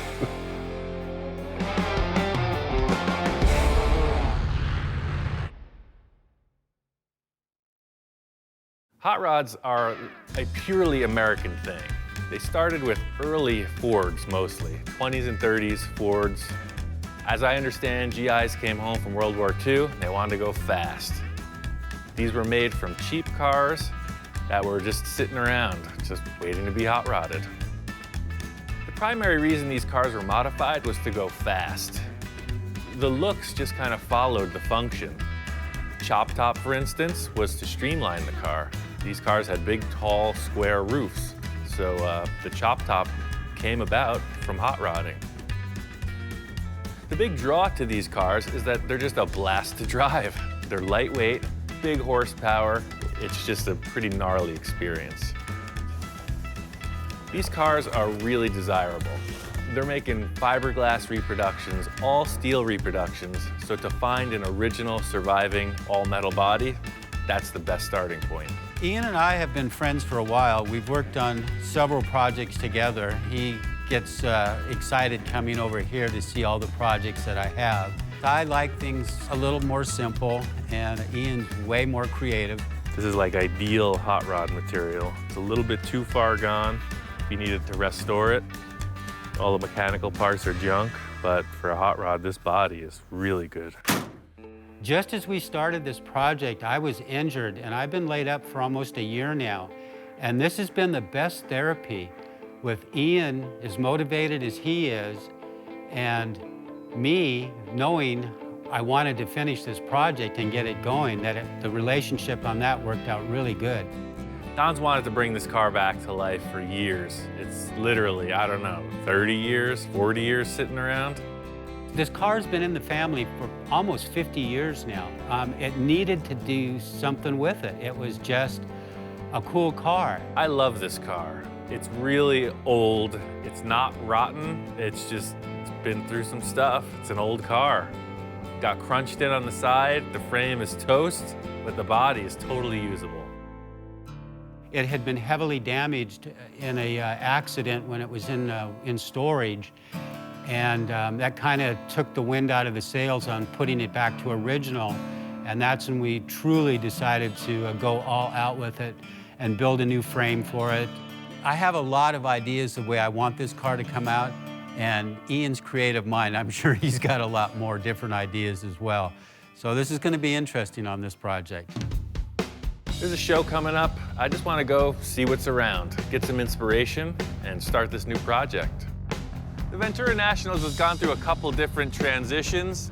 Used to be called the Primer Nationals, but the primered cars have evolved. into, like, you'll see, full custom blowout. This show is happening.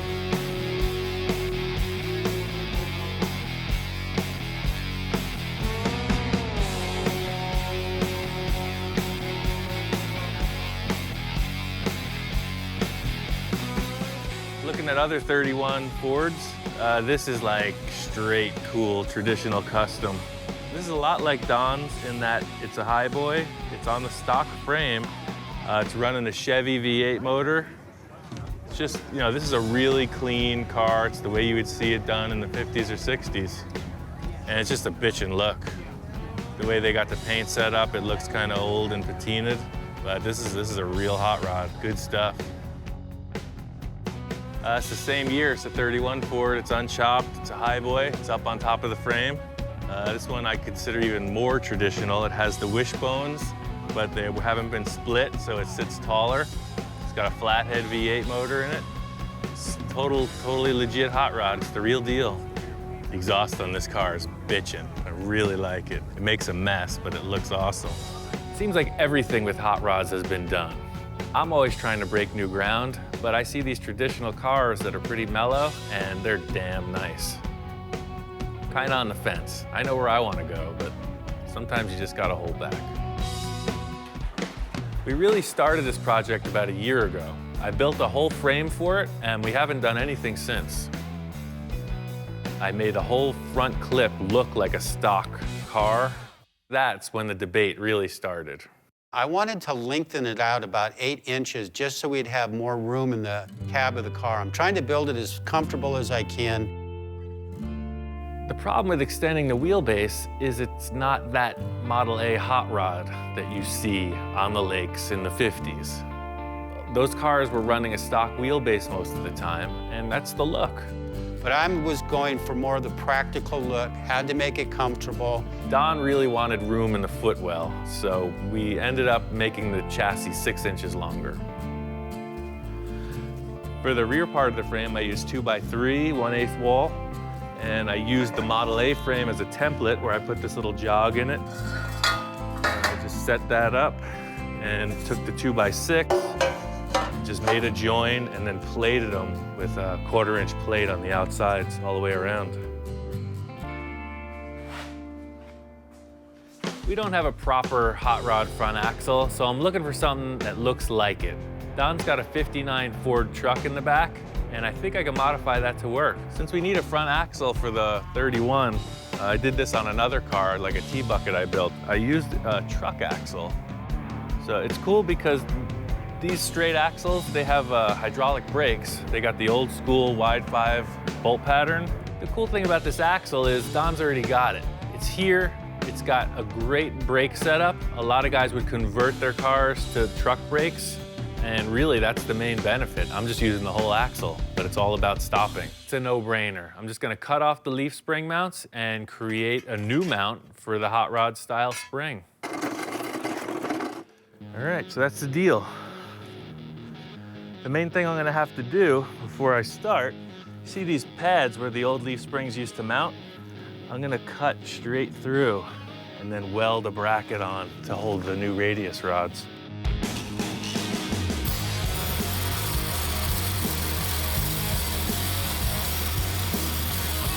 I'm cutting off the brackets that held the parallel leaf springs. That's the way the 59 truck was set up, but I want a transverse leaf spring. I'm making new mounts to hold this new style spring. It's pretty straight ahead, it's just gotta be really strong.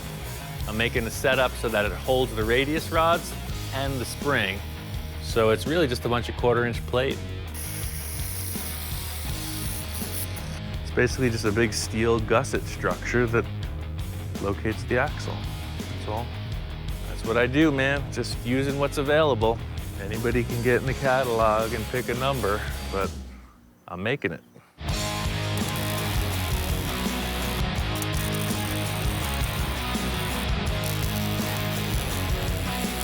This axle's done. I painted it black. It's a very simple thing. Just a bunch of bolts at this point, and it's ready to roll. Don ordered the radius rods from the catalog. I don't have a problem with ordering from the catalog. I'm trying to make his job a little bit easier. Don had the rear end he wants to use, so I put on some brackets, hooked up the 4-link kit. Now we got a rolling chassis.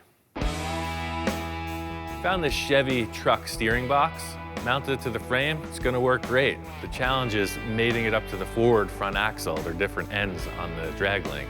With every car I've made like this, I've had to make a custom length drag link. So when you put the end on, you just use the Chevy on one side and the Ford on the other.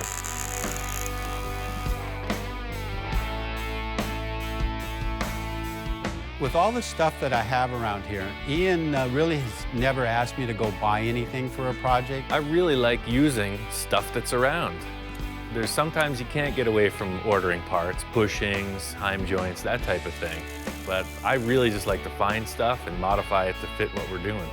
I think that's the whole thing about being a fabricator. Instead of a restoration-minded person, I'm looking for stuff that I can use, cut it apart, and make it happen. Somebody who's restoring a car is looking for the proper thing that bolts back on. Now that it rolls and steers, there's a few other mechanical things I gotta wrap up and then get on to the aesthetics. So the engine and transmission are basically out of a '67 Mustang. So we're using the same radiator. I built a simple angle iron frame to support it, and it's gonna get held on with 2 bolts to the frame like the stock one, and then it'll just have 2 locating rods to keep it upright that hit the cowl. This is pretty rad. It's a 32 Ford. It's a reproduction grill shell. All right, we're still waiting to figure out what we do about the insert, but that's pretty much the setup. The next step is to mount the headlights and then create some kind of a shock bracket. Typical setup on the Model A hot rod is the headlight mounts have an integral shock mount. It's another thing you could order from the catalog, but I'm trying to make this car Don's. Put as many unique things in it as you can, so I'm just gonna make them out of some 1/4-inch steel plate, and really it's a no-brainer. The whole thing about this setup is strength. Those headlights are nice. You don't want them falling off. So the shock absorber is gonna be pushing and pulling on the headlight mount. It's gotta look cool, it's gotta be super strong. You can't mess with these headlights. Polished stainless steel with the cool little lights on top. Money, it's good stuff.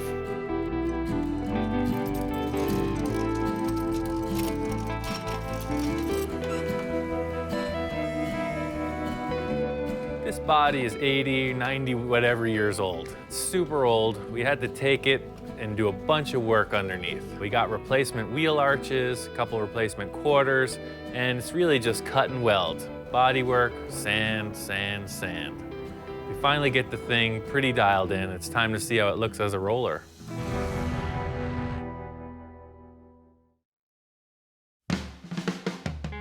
Don's got the treasure. He's got this Chevy truck steering box, but it ain't gonna work. The stock truck steering box is just one long rod. It's a straight shot from the steering wheel to the box. The Model A is way smaller, so we gotta bend it a bit. Took the steering shaft, cut it a few times, put in 2 universal joints and a couple mounts. There you have it. It's a bent steering rod, and it works perfect. The whole deal is getting the steering wheel in a comfortable position to drive. The steering box is pretty far off from where it would have been in the stock location. Car's lower, so we had to modify the steering shaft. Getting the steering column together was pretty important. You can research or think about anything as much as you want, but the proof is in the test, and it works great. Once I saw the body on the chassis, all I could think was chop top, but Don's hesitant. This car is an all original, it's an all steel car. I would like to keep it looking as much like an original car as I can. That's why I'm really dragging my feet on chopping the top on this one. In the end, Don's looking for a comfortable driving car, so no chop top. I'm just trying to help Don build his car.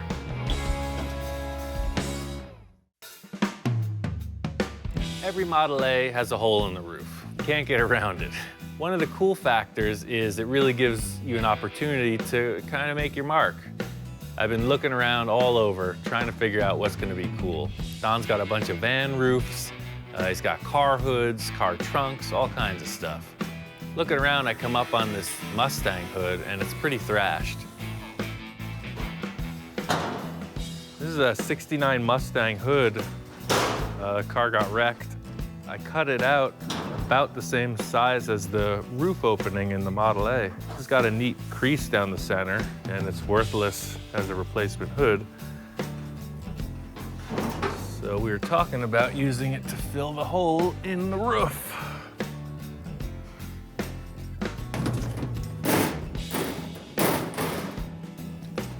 The contour fits, and it's got this cool little detail in the roof. The selling point to me was the ridge in the hood.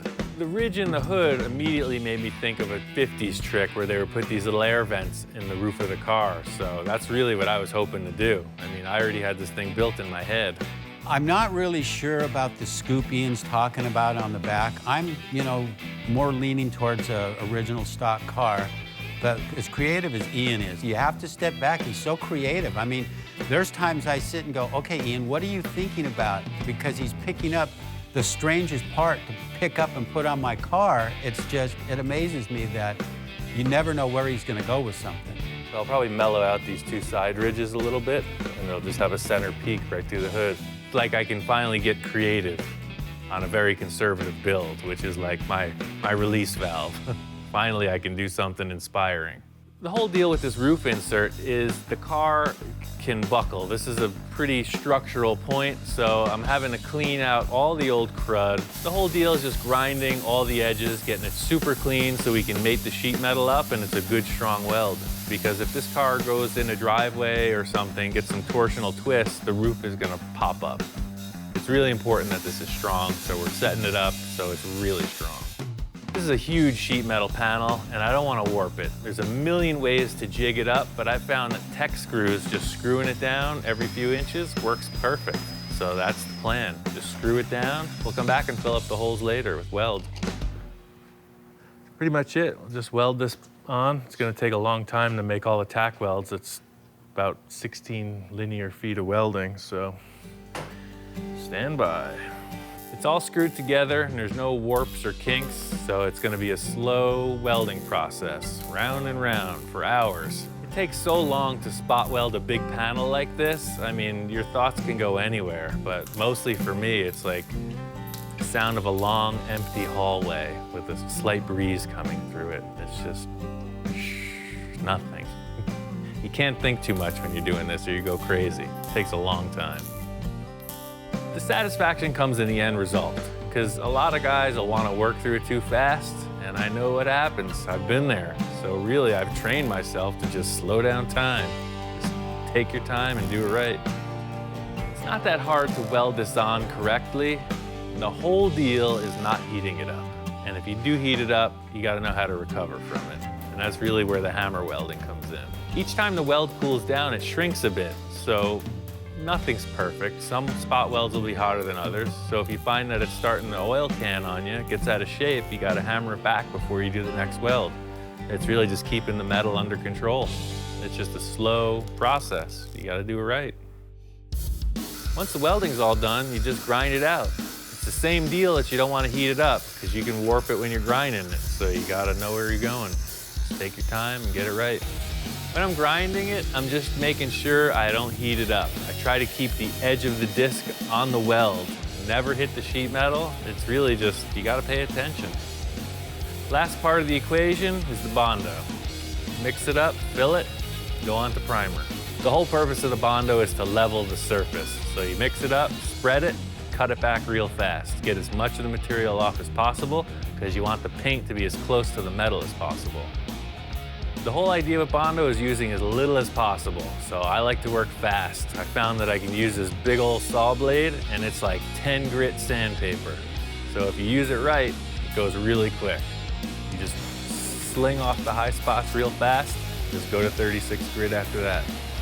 Don's car is bitchin' and all, but it's really not the creative entity that I'm looking for.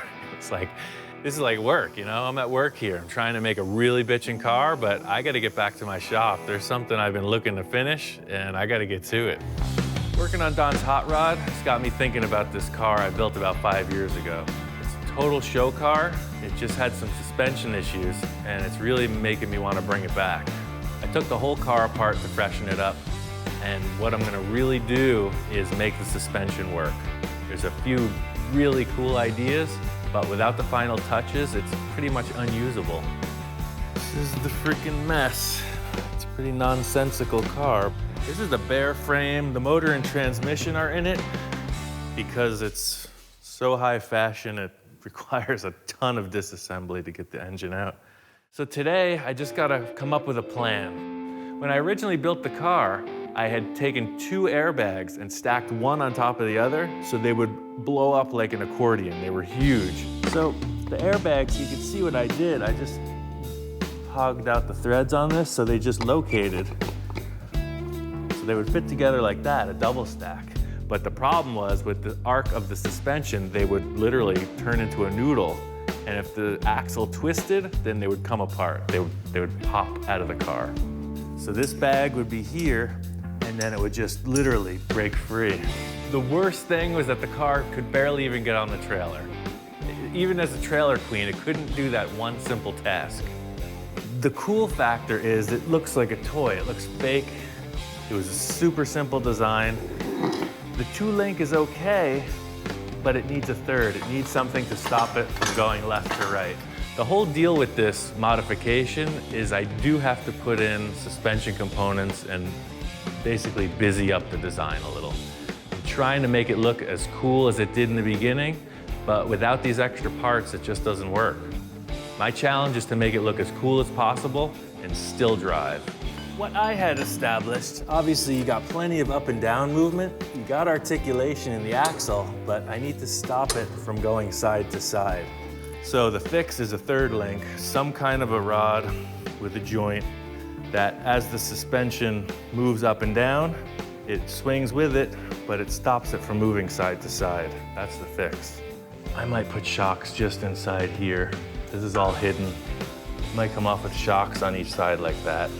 That way it'll give it a little help when it articulates and rises and falls. This is still a show car. It doesn't need to drive across town. It's got no VIN numbers. It's got no license plates. It's not an off-road vehicle. It just needs to get on the trailer. I need to get it out of the storage and back to the show.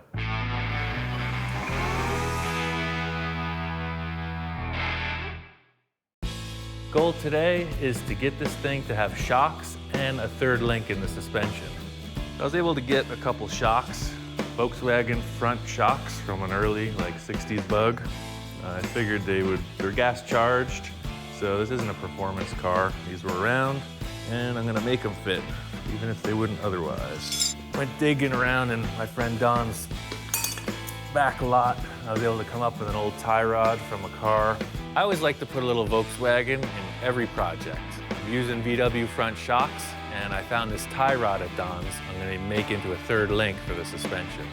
I just cut one end off. I have to cut it to length, but I think this will work perfect for the cross link. I'll have to come up with a couple mounts and mount this crossways in here so that as the suspension travels up and down, it won't go side to side. The first step today is to create an upper shock mount. I'm really trying to make this thing look like it belongs on the car and not an afterthought. So it's got to be strong and it's got to look as cool as the rest of the vehicle. I've really been tossing around a few ideas on how to build this thing. What I really know is that I don't want to grind on the frame. I don't want to disturb the paintwork that's there. So I'm trying to come up with a creative idea that'll bolt on. What this needs to do for functionality is locate the upper bushing on the shocks. I got a whole bunch of this, it looks like 1x3 or so, rectangular tube. So if that sits on here, and once the shock is collapsed, it comes out to just about the right measurement. So if I set that up like that with a bolt going through, that should work perfect. They're gas charged, they gotta be really secure. It's got to be a strong part, and it's got to look cool. I'm trying to make this thing look like it belongs on the car, and I've got drilled holes all over the thing. Some are dimpled, some are all the way through, so probably going to come up with some kind of a thing that matches parts of the suspension. I just cut an 11-inch piece of that 1x3 rectangular stock, drilled a bunch of holes. It took a while. I left the ends without holes because I'm going to put 2 small pieces of tube so I can put a bolt through it. I used a TIG welder to fit the bushings on the end of this rectangular bar. I did that primarily so it's a really neat weld, simple, minimal, there's no finish work, it just looks cool. The whole concept with this, from the beginning, was to make it look like it wouldn't work. So I'm still trying to keep all these functioning parts kind of minimalistic standpoint. When you look at the car, I don't want you to see a bunch of accessories bolted on. I'm trying to keep it low key. All right, so that worked out good. But the shocks, I think I'm gonna trim these shocks a little bit because that looks too stock. So this whole upper shock looks pretty bulky, and you don't really need this. This is just like a shield for a street car. You'll see what the deal is. I'll just cut this whole top off and it'll look pretty clean. The whole idea is, this being a show car, I want you to look at the flashy stuff. This isn't a focal point, this is purely function. Taking these upper shrouds off of the shock, just because it makes them look a little lighter, a little cooler. You got a nice shiny chrome rod coming out of it. It just looks cooler. They put these shrouds on it for cars on the street, keeps water, rocks, any kind of crud out of the moving part. But this doesn't have that. This car's never gonna be in the rain or in the mud, so no crud's gonna go down into the shock absorber. So it was primarily for looks. It looks bitchin'. The primary difference in the setup between Don's and my car is I'm using an airbag system. They both have a center mount, but his leaf spring is the thing that locates the axle and keeps it centered.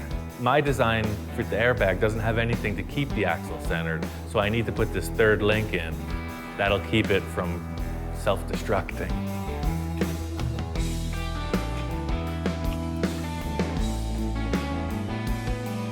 The whole idea with this being on airbags is it's got to function. It's got to move up and down pretty quickly. It's got to look cool and be strong.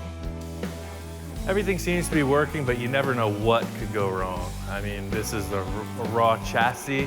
Everything seems to be operating, but I'll never know until I get the thing assembled, so we'll see. Spent a bunch of time getting some stuff done on my car, and that's cool, but really I love to finish projects. Don's car is so close, it's good to get back here. I'm really looking forward to driving the thing. It's great to have Ian back. While he was gone, I was finishing up on running the brake lines, the fuel lines, some of the electrical that's going into the car. And now that he's here, now we can get down to business on getting that thing closer to being fired up. Mechanically, Don's got down on all the hoses, wires, brake lines, emergency brake cable. Everything mechanical is complete. Bolting in the drive shaft and modifying the rear forelink are the last two things, and mechanically, it's there. Cool factor times 10. We got some Coker tires, installed some radial white walls, 165s in the front, 235s in the back. It's got the classic big and little hot rod look. The diameter of the rear tires looks great. The frame has got the proportions I like. You gotta see it with the body on. That's what makes it all together. That's what makes it count.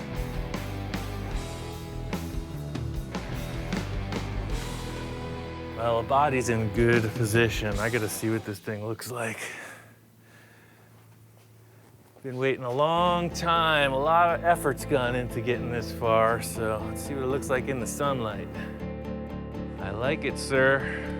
I like it too. It's so nice to finally see this car going someplace. It's been sitting for 40 some odd years. Now to see it getting so close, I'm so excited about getting that car running and getting it down the road. It is absolutely bitchin'. I couldn't have asked for a better car. You've seen this car kind of mocked up 100 times already, but with the tires and the paint, this thing is ready. It's looking good. The last bit of fabrication is the exhaust dumps. Don's got a bitchin' set of headers, and they need mufflers. We're bolting on the headers, and I'm gonna fabricate the rest of the exhaust. Don got these old school glass packs, and he wants to run them underneath the doors along the frame like that.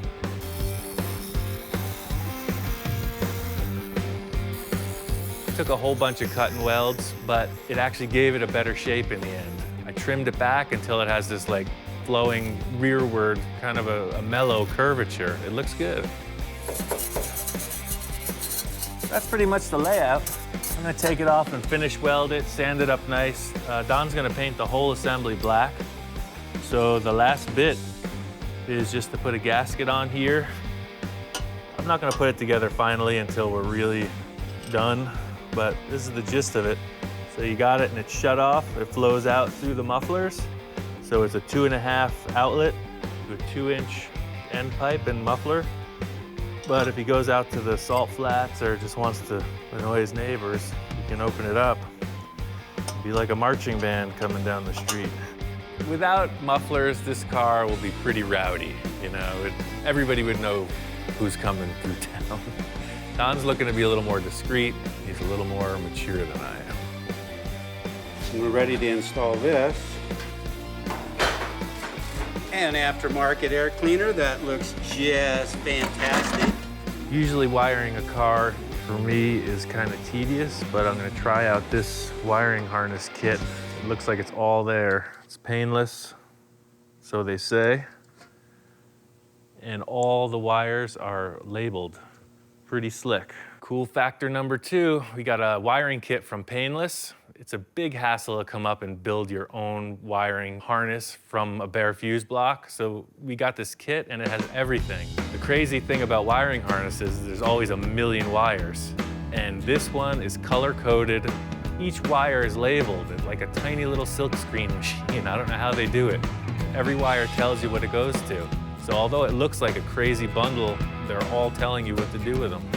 It's really a time saver. And it's pro, you know it works. They got a great reputation. We're there. All we gotta do is button up a few things, start it, and run it.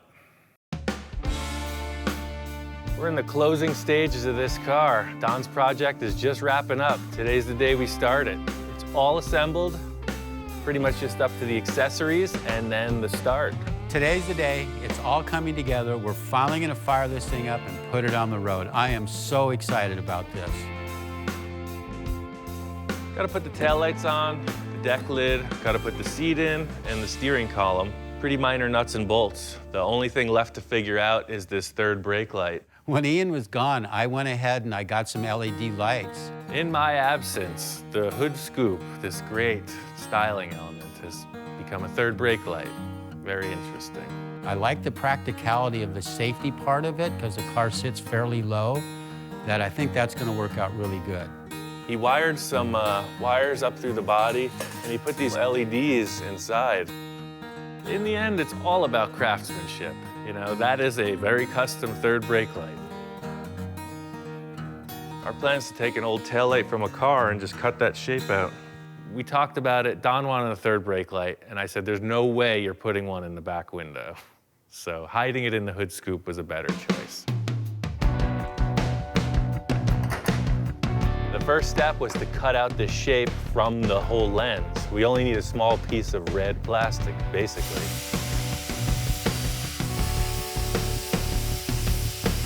Just creeped up on it. First I cut it with like a heavy cutting disc, and then I used a sander to just creep up on the final shape. I put a little bevel in it as it meets the body. It'll be like a 45-degree angle, so it'll sit right up against the flange that is in the body. We'll just glue in the seam with a little bit of silicone and just call that done. Oh, look at that. Boy, somebody will see me from miles away. Perfect. Another wonderful job by FM Ian. The final step of the whole freaking build. We're there. Don's gonna set up some tool to raise the oil pressure. The motor's been sitting for years, so Don needs to bring up the oil pressure and then rotate the engine a few times and get everything lubricated. I'm pretty stoked. Don turned the key and the thing popped right off. It fired right away.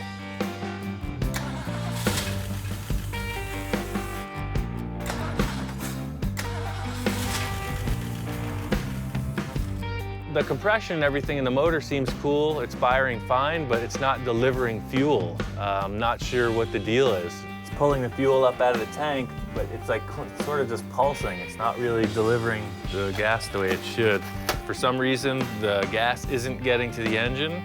Don's gonna set up something with a fuel pump or whatever, but I gotta take off. I gotta pick up a car and deliver it to another client. So I'm gonna come back in about an hour, should wrap this up and we're gonna run this thing. We're ready to rock. I'd say a significant event occurred in my absence.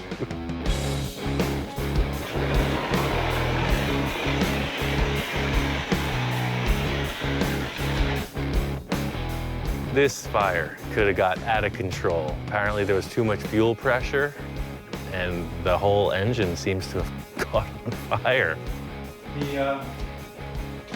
Let's get outside.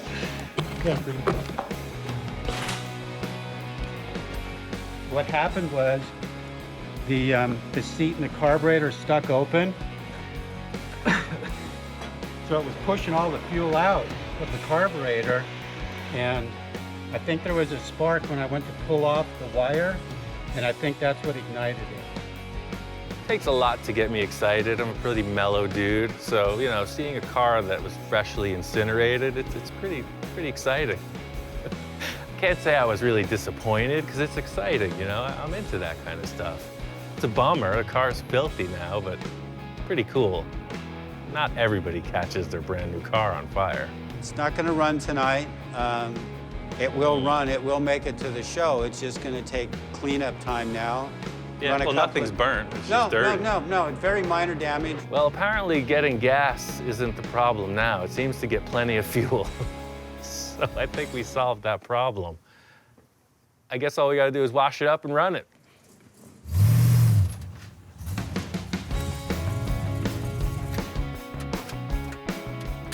It's running, it's ready to go. We're going to the show.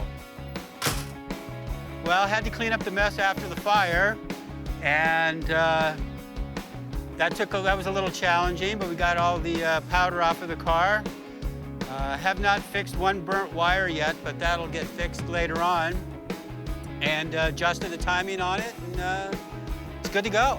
I'm really happy with the way this whole build went because the car is easy to get in and out of. It's a nice car to drive. It handles well, it corners well, it stops well, and the wife can get in and out of it well. I'm just so tickled. I mean, I couldn't have asked for anything more, or a person of Ian's caliber to help me with my own personal project. Working with Ian, he has taught me that you can make things absolutely bitchin' with the simplest tools, the simple material, that you can take something and make the most awesome stuff with it. That I have learned from him. I really appreciate that.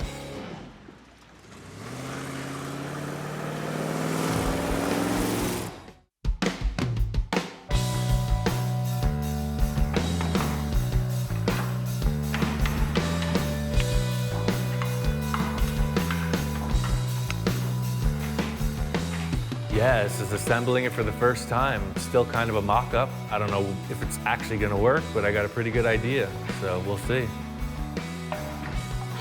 This car is really kind of the opposite of what Don's is. His is for the street, this is for the show. It's high fashion. All it does is get off the trailer, show up at the club, and do its dance. It has no other purpose except to get attention.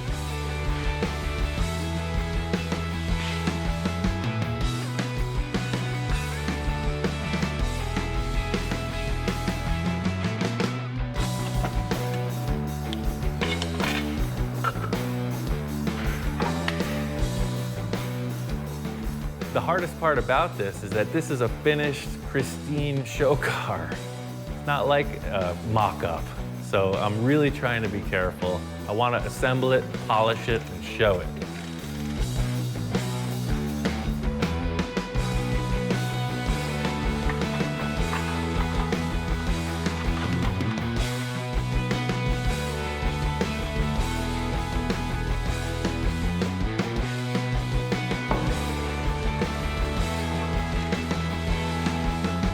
I got my car put all back together. The front suspension works great. I got it on the trailer and it's off to the rodeo. Really excited, fire's out, car runs, and we're here. Very happy. I've had a lot of good reaction. The family just loves it. They can't wait to go for rides in it. Seeing Don happy with the car, excited to drive it, I mean, that's what it's all about. Working with people and getting that type of response makes it happen for me.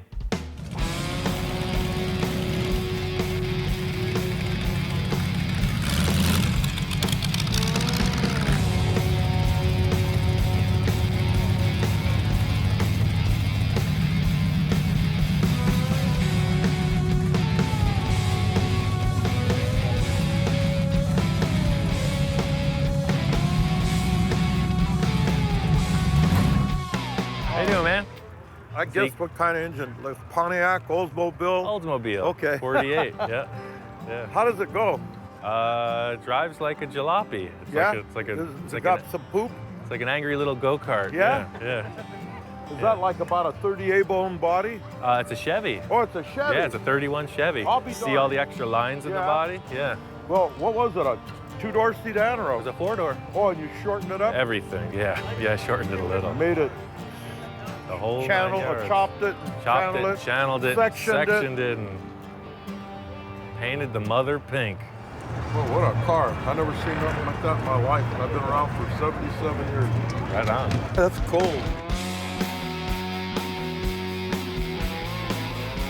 To finally finish this monumental task and have people stoked on it is really rewarding. You know, I built the car for me, but the people like it.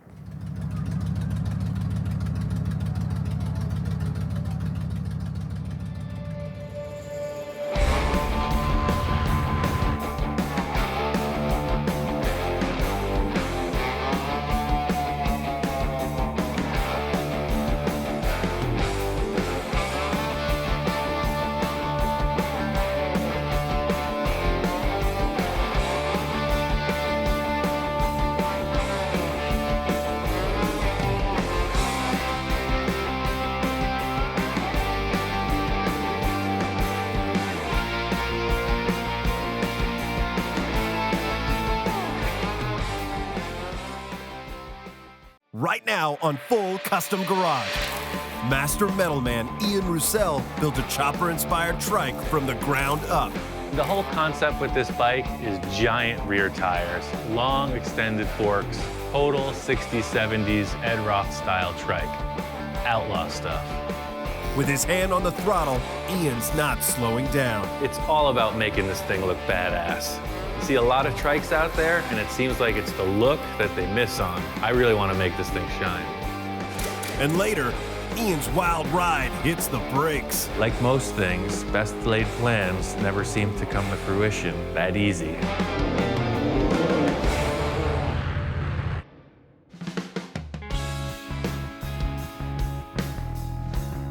We're in Ventura, California. It's the Chopper Fest.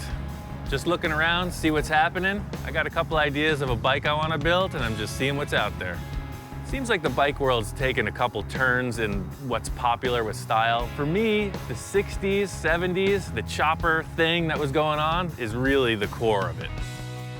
Traditional bikes have a really lean profile, and of course they got stretched out just to be crazier. That's what I'm into. I want to build a bike that reflects that. The thing I like about these bikes is it's all fashion. They probably don't ride that good, but damn, they look bitchin'. The forks are all stretched out, no suspension, rigid frames, really stretched out forks, just crazy ideas on wheels. A big part of the chopper scene were these straight four engines, Hondas, Suzuki's. Denver's Choppers was building frames for these kind of engines, and I just think it's cool. I want to take that element of a really long bike, but make it a three-wheeler. Trike conversions have always been popular for motorcycles. It's really hard to get style into this three-wheel design, and I'm just gonna push my skills and try to make it happen. The whole thing I'm gonna try to do is build a trike that's badass. The problem I'm having with all the trikes I see is it just looks like a pile of stuff. It wasn't forethought. It just looks like they took a motorcycle front and stuck a car on the back. And I'm just trying to move through that. I want it to look like a motorcycle. My whole gig with the swap meet shopping is really just looking for anything cool. I'm not dead set in what I want to build, so I just might find the thing that sets the tone. Looking around at this swap meet, I'm thinking handlebars, seats, gas tank. If I can find some existing stuff from the 60s, it's gonna make my job a lot easier. I'd rather not have to make everything. If I can find it at the swap meet, then it's just way more progress. I'm walking away from here with a lot of cool ideas. There's still haven't found the right parts yet. Chopper Fest is a great show. I got a bunch of cool ideas. After seeing a few trikes out there, I think there's room for improvement. I have an engine from a '79 Honda Goldwing. It's a motorcycle motor and transmission. I want to mate it to a car rear end. My friend Don, he's got all kinds of cars and trucks. The last time I was over there, I remember seeing a rear end from an El Camino. I think it'll be perfect for this trike. Yeah, this would be perfect. I'll just clean this up and bring it home. Trying to get this trike built in 2 weeks. There's a big bike show coming up. I want to bring this thing there. 2 weeks for this project is really fast. I've been thinking it through in my head. I got a lot of plans. I think it can happen. Good as new. The whole concept with this bike is giant rear tires, long extended forks, crazy paint job. Total 60s, 70s Ed Roth style trike. Like crazy cartoon character just jamming down the highway, outlaw stuff. Trying to use parts that already exist, it's easy in some ways, but in other ways it's more difficult. They weren't designed to work together, but you know they do work on their own. For me, the process is having an initial idea and then just building most of it just kind of on the fly. So finding something that exists and modifying other pieces to work around that idea is the quickest way to do it for me. I need to take this whole axle apart so I can narrow it. It's got offset differential. I really want to make the thing as narrow as possible, so I'm gonna have to shorten the axles individually. I want the tires real close, right up next to you where you're sitting. The coolest thing about the motor and rear axle on this is it's a motorcycle engine coupled with a car rear end. That's cool. The issue I'm facing is that the output shaft of the transmission is about 4 inches off center. I guess what I'm gonna have to do is narrow one side of the rear axle more than the other. I think the easiest way for me to figure this out is just mock it up with the tires and just see how narrow I can get it. This is the real deal. OG 1970s Krager SS. It just fits the whole 70s thing I'm doing. You can see how wide this thing is. It's just, I want something very compact. The thing I have to figure out at this point is I have my direct center where the two axles at this point meet dead center. This differential is gonna move over about 4 1/4 inches. So I think what I'm gonna do is make this axle 6 inches narrower than this one. Through all my calculations, it says that that is correct. I think something like this.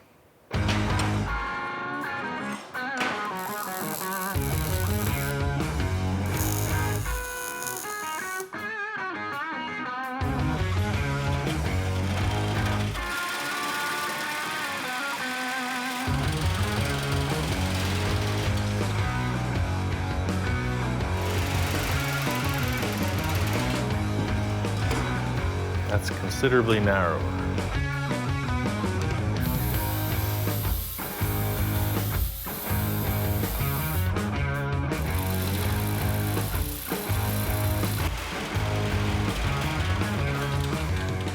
So you see the reason now, it's pretty apparent why I put these little legs on here, because they're all still at the same height.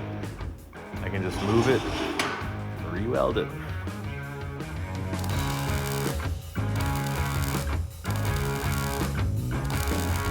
The axle housing looks perfect. It's got different length axles, it's offset a bit. I think it's gonna work.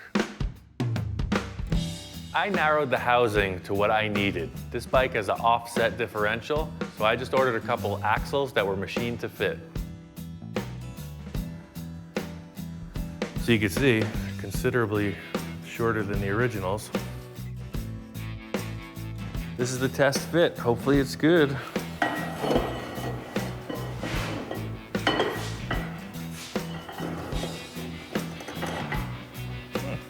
Actually fits. Number 2. Well, I'll be. It actually works. Wow, I mean, it works. It totally works. I'm always hesitant to let stuff leave the shop, but the machine shop did it perfect. It looks great. It's gonna roll.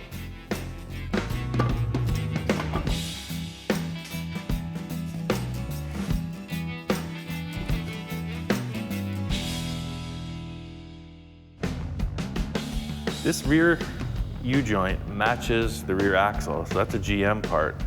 And I just happened to have this old U-joint from a 49 Ford laying around. So I welded them together so that it's like a miniature drive shaft.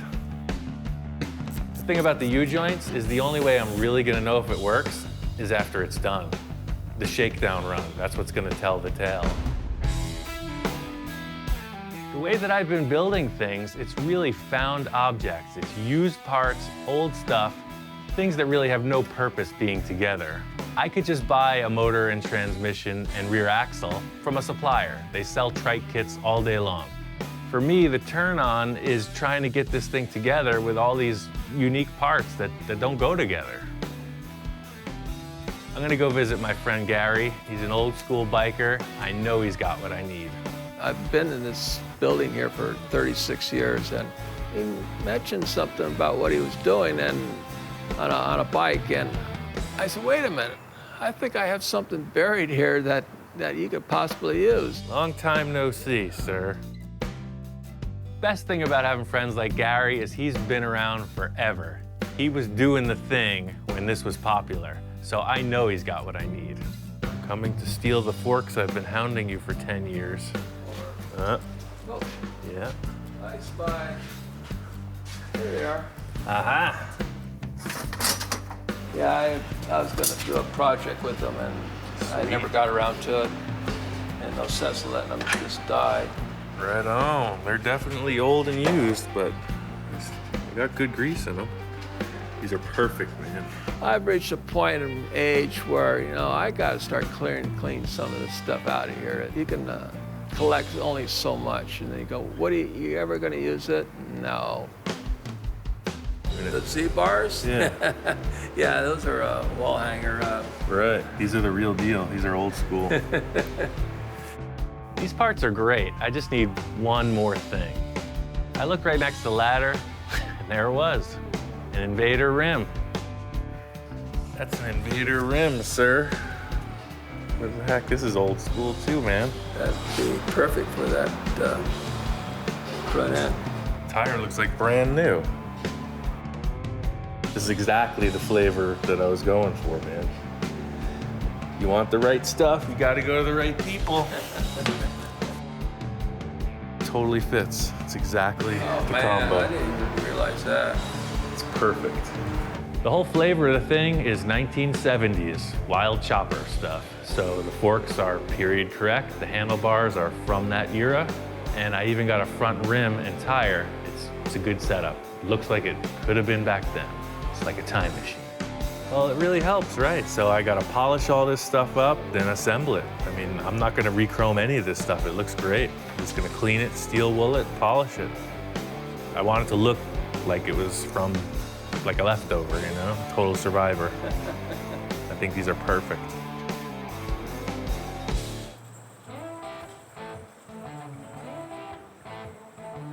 I built this thing like 20 years ago. It usually sits in a corner, but sometimes I just ride it around, you know? It helps me think. It's really all the same thing. I mean, I'm just trying to get into some kind of a groove, get the feeling, and move forward. This is a creative project. There's no blueprints. The whole deal with the mock-up is that I could see it three-dimensionally. It's really hard for me to sketch something, but seeing it on the table, all laid out, I know what I'm looking at.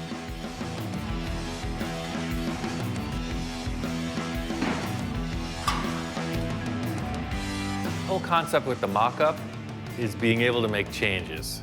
It's really hard to see what it's going to look like until all the pieces are in place.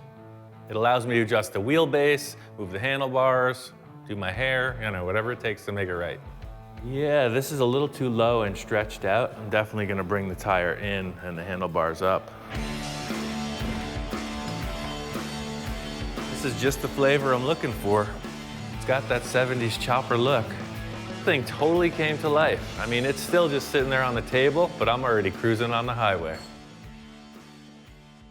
This bike has a solid rear end. It's a rigid, it has no rear suspension. I need a comfortable seat.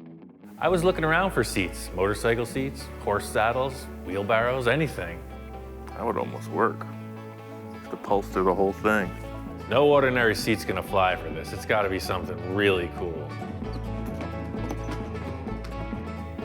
That's not the seat. It's hard to know what this seat's gonna be, but I want something unique. It could be anywhere. People sit on a lot of stuff. Seats are around here somewhere. Just gotta find them. You know, it just occurred to me, I've been sitting, working for 10 years, 8 hours a day on this freaking work seat. I think it's perfect.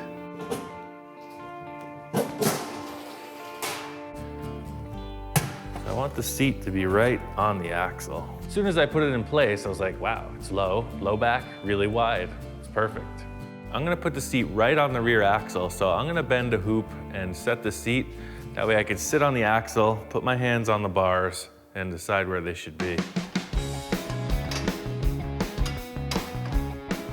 Using this 2-inch round tube for the seat support, I'm building the whole frame out of this. It's 1/8-inch wall, it's super strong. I'm just gonna twist it up and make my own frame.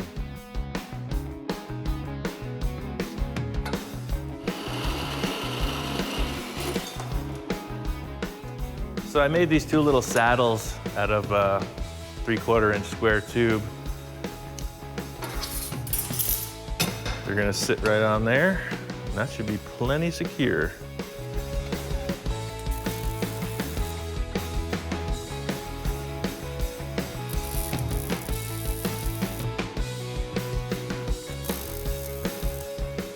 This is what I'm looking for.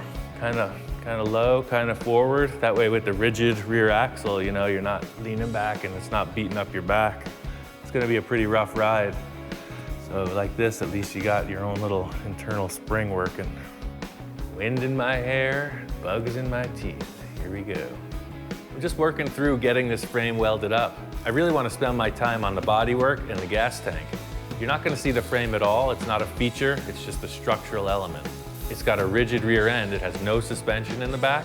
So the only thing that's gonna give is the headset, the Springer forks. There's no shocks, so it's gotta be a strong frame.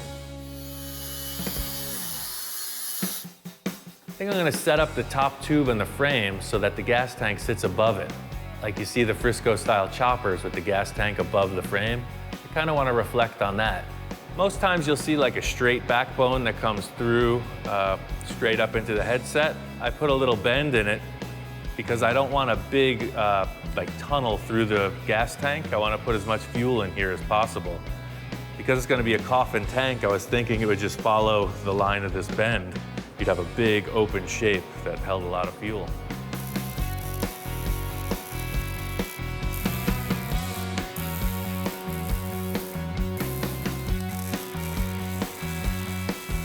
So this is the look I'm going for. I see the 2-inch tube backbone, 1.5-inch uprights, and then I'm putting a big gusset around through the headset. I'll weld it in all the way around, so it's big, chunky gusset holding the headset in place. The whole idea of the trike, it goes back to when I was a kid. I mean, all the cool kids in the neighborhood, they had big wheels. Everything I build with these far out proportions, it all goes back to that. When I grow up, I'm gonna have the craziest freaking trike or the wildest hot rod ever.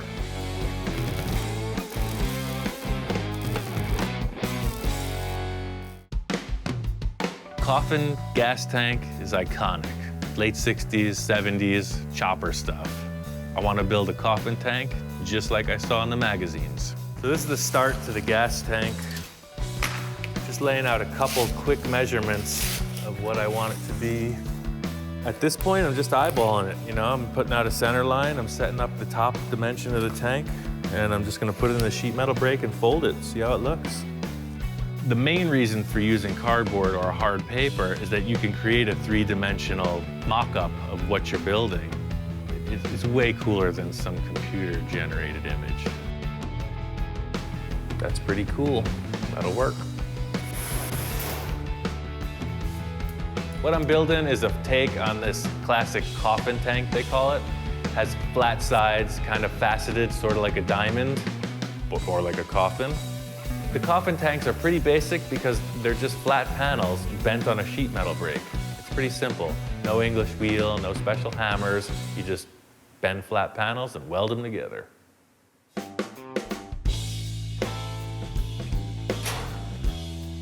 See what the hem edge does? Makes a really rigid end to weld on. Just as an example, when they're welding together, you'll have two of these heavy edges folded over double. You can see how if I bend it, it's going to interfere with the next panel. So I got to clamp these to the table and fold them with a hammer.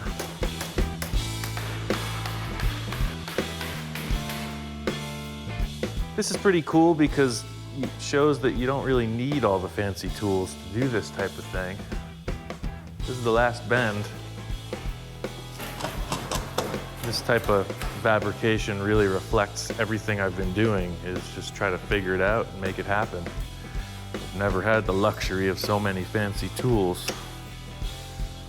Sometimes you just gotta go backwards, like this. A couple pieces of tube and a couple clamps. Done. This type of gas tank's kind of old school, no special forming, it's all flat panels. The key here is making sure it's all welded solid. If the welds aren't good, it's gonna leak. If it leaks, you're on fire. That's no good.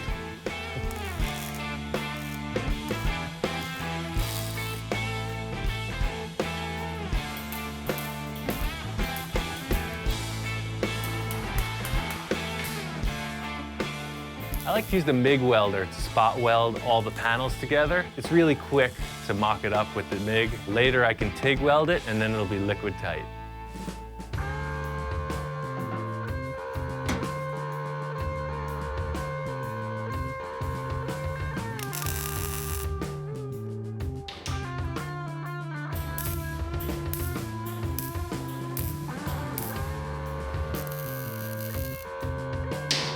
Looks good.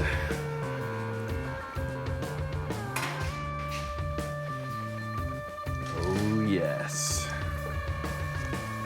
Starting to look like a motorcycle. See, the idea is if you break down, you can just roll home. It's pretty easy. The next step is to create these little inner fender wells. Obviously, I don't want to be rubbing on those things. It's tight. Keep the pants off the tires. Just a little extra guard. I'm always open to using existing parts. Sometimes it brings you fresh ideas. Just thinking about what's around. My friend Bill's got a set of tractor fenders, and they might be perfect for this. I love the idea of a freestanding fender. There's nothing for these things to attach to, and it's exactly the way a tractor fender's set up.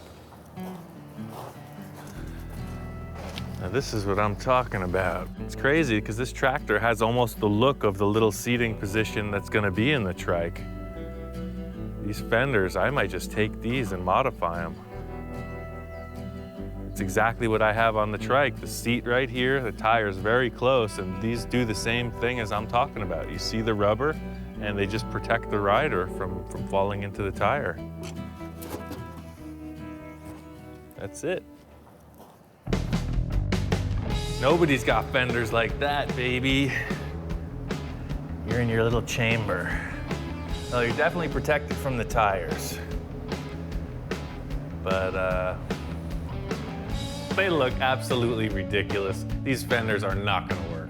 These fenders are a little too Flash Gordon for me. It just makes me think of a clown with a big tie on, you know, big shoes. It's just not cool. It's gonna look comical, and I'm not looking for that. My plan is to duplicate this design, but smaller, half size. I'm gonna use a round rod all the way around the perimeter, and then finish it off with a sheet on the surface. Here is an improvised arch maker. I need to create a radius around those tires. There's a lot of ways to bend tubing. Sometimes I just do it primitive. It works for me.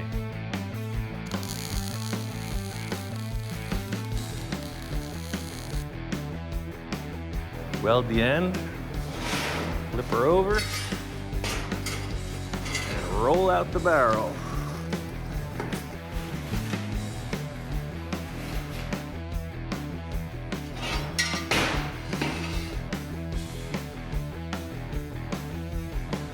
This rim made the ring too small, so I'm just gonna stretch it out on this tire. It's always easier to open the arch up than to try to shrink it down. So the idea here is to get this to be about just a half inch or an inch off of the surface all the way around the tire, kind of like here. So all you do is just start to beat on it.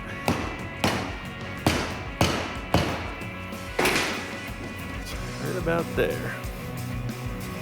So this puts an even half-inch perimeter all the way around. Now that I got these hoops around the tire, the rest of the skeleton of the body is going to be the same rod. So I'm just making some pieces that go around the tire and hold it up. Now I'm going to set up a couple little braces so that these hoops don't fall off the tire.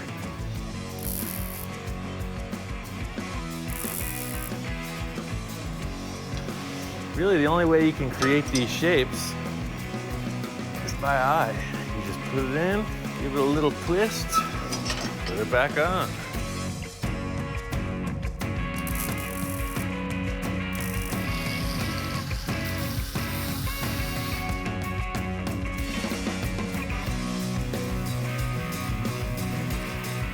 So I'm going to create a little sheet metal edge that'll come from this side to this side and just put a little crown in it. This is why a man would want soft cardboard, for those very delicate areas. So my plan, cut the steel a little bit bigger. This is just a rough guide.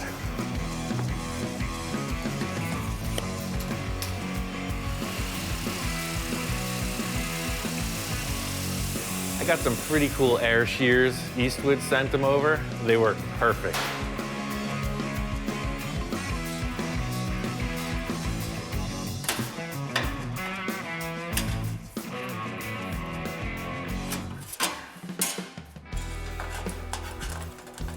One of those instances where you realize you can never have too many clamps. You can see it swings down and then out and then back around, and it's all one panel. It's going to be a lot easier when it comes to bodywork because there's no welded seams. Some people may cut it on the highs and lows, but I just swung it right around.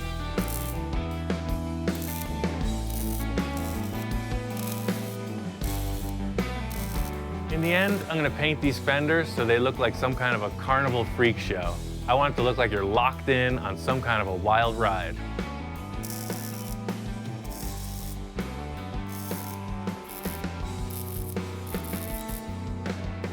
All right. It's getting closer. The whole idea with the fenders, you can see now, your legs ain't gonna rub. It's perfect. Got just enough to keep you off of that. Still got your wheelchair action. It's pretty cool. Something about the bars that were on the forks, they just looked a little too small proportionally in relation to the rear tires especially. I just want the bars to be a little bit more forward and not so down in the wrists. I want them kind of straight out.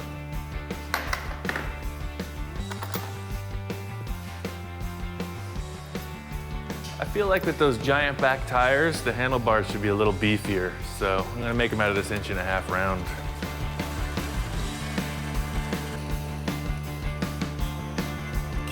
See on the top of the bars how they come backwards towards the rider. I don't want that much angle. I want them to be a little bit more forward.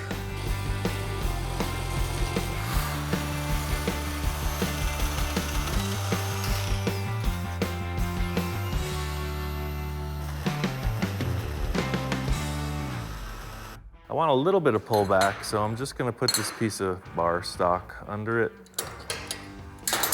And I'll set up the angles like so.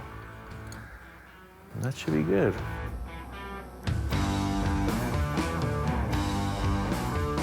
Just kind of winging it, whatever looks good. If they don't look good, I'll make another set. How's that sound?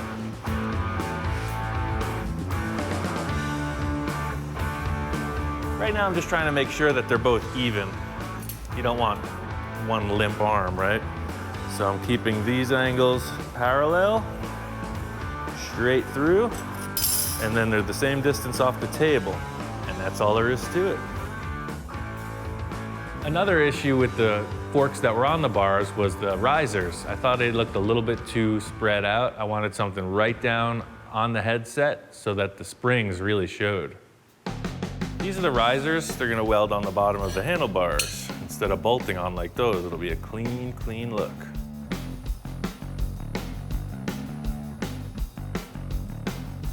See, I welded the little nut inside.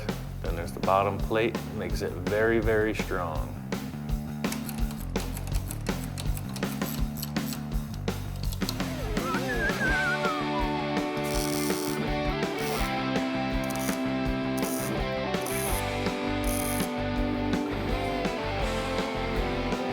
Feeling it, man. I'm feeling it. Born to be mild. The bike's really coming together. It's got the flavor. The handlebars were like the final touch with the fabrication. It's on. Now that the fabrication's done, I'm really starting to think about some crazy paint job ideas. But even that's getting ahead of myself. I need to make sure this motor runs. It's been sitting around for a while, and I hope it still works. This build's coming along great. The next big thing I gotta deal with is the engine. So I'm gonna try to adapt a Volkswagen carburetor to this Honda engine. I had this thing laying around, I just put a rebuild kit in it. Aside from my personal belief that everything should have a bit of Volkswagen in it, they're basically the same shape engines. A VW is a flat 4 boxer motor. The Honda Goldwing's the same thing. From the factory, the bike came with 4 independent carburetors with a big junction box that was the air cleaner. It was really well designed for maximum performance, but they're gone. In looking at the Volkswagen motors, they have a center carburetor with a long runner connecting both cylinder banks, and then they have a short splitter like on the dual port manifolds. It seems that they tried to make this as even and short as possible. So I'm gonna try to replicate that. Bought these U-bends, and of course they're not the right radius. They don't match from cylinder to cylinder. So the first step is to cut them so they fit the existing intake from the Honda.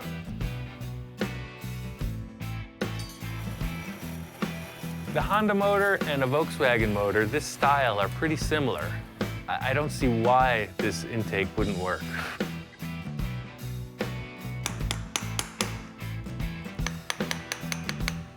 Those 2 half circles you see coming out of the castings will get welded together, and then there'll be a port cut on the inside edge of each of them where the crossover tube mounts.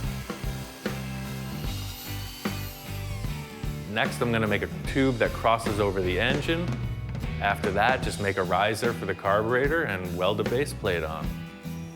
I'm using the same size tube and making a cross member that goes left to right on the engine. It'll look kind of like a dog bone, but I'll put it upright in the center of that holds the carburetor. It's gonna go 10,000 miles per hour. It's amazing. This intake is just a shot in the dark. It's my best guess, just like everything else I build. I'm just winging it.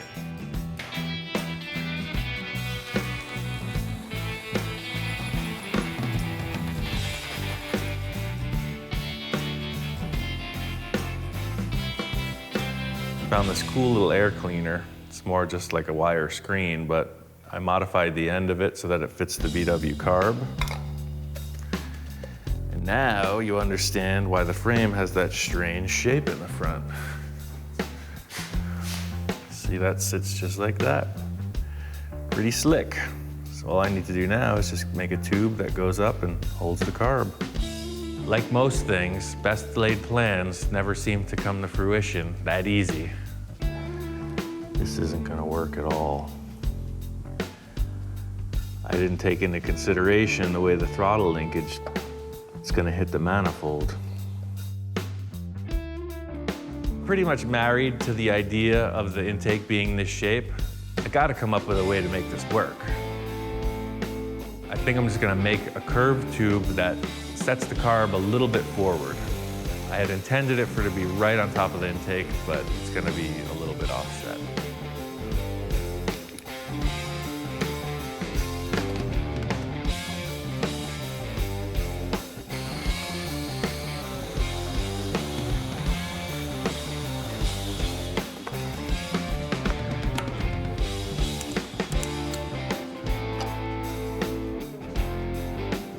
Yeah, the motor's rigid mounted. It's not gonna shake, so the carb won't hit the frame.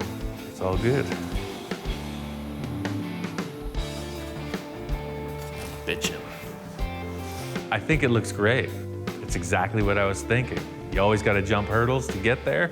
In the end, it's what I wanted. Now that I got the intake squared away, I'm stoked. It looks like it's gonna go. I don't know if it's gonna work. It's time to try to start this thing. It's the moment of truth. All right, let's try to give it some fire.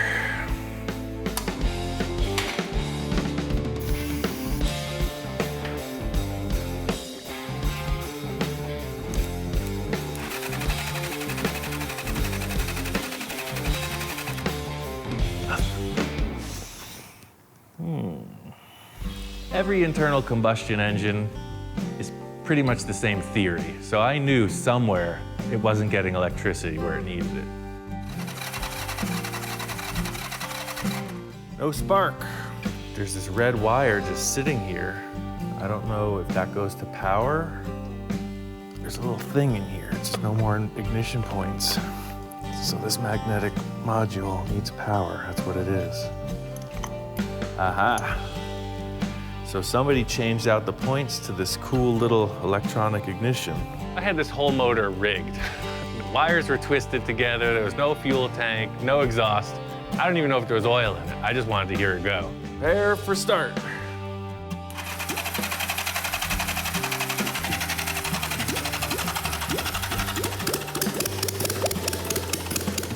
As soon as I put power to that red wire, like a light switch, it started right up. Next step is to get the tank and the fenders painted. Pull this motor back out, shine it all up, run the fuel lines, electricity, and ride it.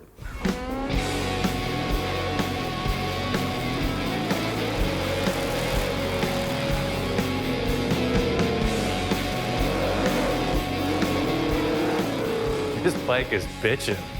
I'm really stoked. I mean, it totally works. It feels good, it's got plenty of power. I couldn't have done it better myself. It's perfect. If you just want to have fun, enjoy something, goof off, this is the bike for you. The whole thing with this is to look like a giant toy. It looks like a big wheel. It's one thing to think about a project, but to see it right there, it's great. It's what I live for. My whole thing is just trying to push it, trying to push the boundaries. It's easy to make something that's already cool. I want to do something new. Paint's really kind of a loose interpretation of like a psychedelic 60s chopper kind of thing. You know, it's got the pearlies and the flakes and stuff. I just thought it fit. I mean, I think it works really good with the bike. You can't go wrong with an octopus gas cap, and that's like next level. It's a squeaky toy, it was a dog chew. It looked like a gas cap. The whole rear of the bike was really just something to take your eyes away from the radiator. It's a really simple setup. It's just a mesh screen, covers the radiator. There's 6 exhaust tips, 3 on each side, some cool, old school British taillights, and that's it, bodywork. It's a liquid cool bike, so I really just tried to make it look like a royal throne. That was the chopper vibe. Throne on wheels, and hey, there it is. I just finished the trike. I brought it out here to the Born Free show to reveal it, and it's on.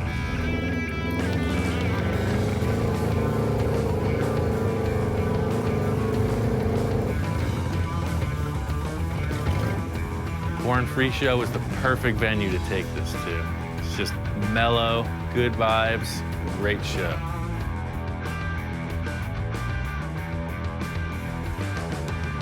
I feel like this show really embodies that 60s, 70s hand-built bike vibe.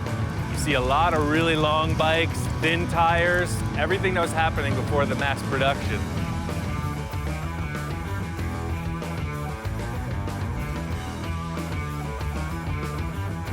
I have a trike myself, a chopper trike Ironhead. And this one here is totally hand-built. It's one of a kind, totally unique. Whoever put this together knew what they wanted as opposed to anything else. I mean, you're not going to see 2 of them. And we're looking at the drive shaft on this going to the rear end axle. Just it's totally unique. I've always built Japanese bikes, and I noticed this had an old Goldwing motor in it. That's from the same era as the bikes I build, so I came over and took a look at it.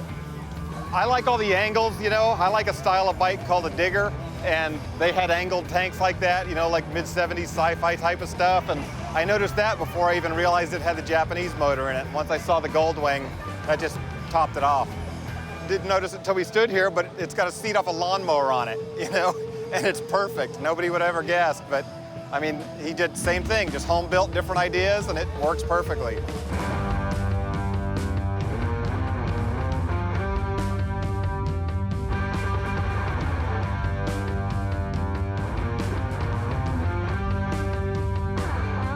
The whole thing behind what I'm doing is it is meant to be displayed. It's meant to be exhibited, thrown out there for everybody.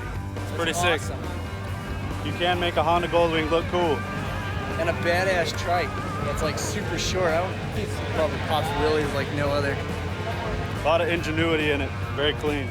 The reason I wanted to build this trike in the 70s style is because I guess the 70s style bike was a little more experimental, it's more creative, and I just like that aspect of it. It's kind of like the weirder it is, the more it sticks out. So. Yep, yeah, more people like it. It's hard to describe exactly why I need to do this, and that really is the proper word. I need to do this. As I understand it, you only live once, and for whatever reason, I need to build these things. Being at a show like this, the Born Free, it really turns you on. No other way to put it. These guys have it nailed. It really makes me want to build something else. The next thing I build is really defined by what's laying in the scrap pile. That's how this thing was built.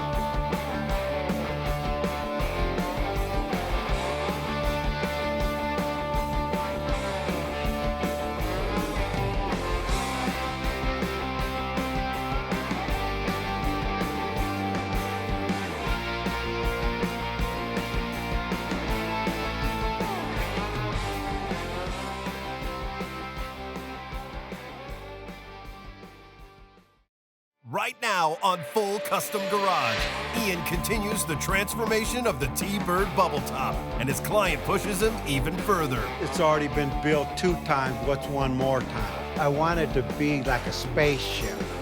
Some people would think of this abstract idea as like, what? And I'm like, yes.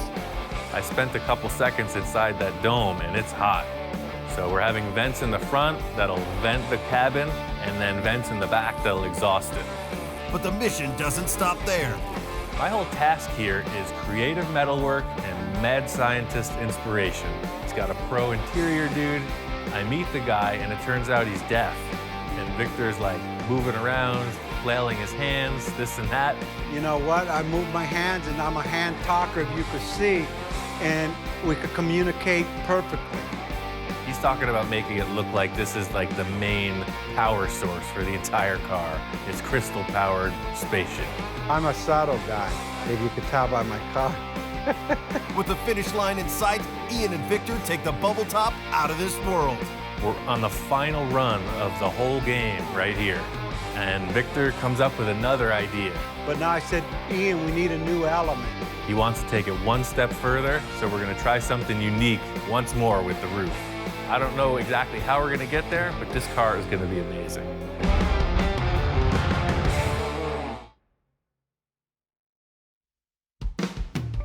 This thing all started when Victor and I went to a car show. Victor is nonstop about wanting this bubble top. He's chewing my ear off about it. And I'm thinking the quickest way to get there is to use one of our old projects. We decided to use this 62 T-Bird that I built from a while back. I figured if I made a bubble top for it, we could put it on and we'd be done.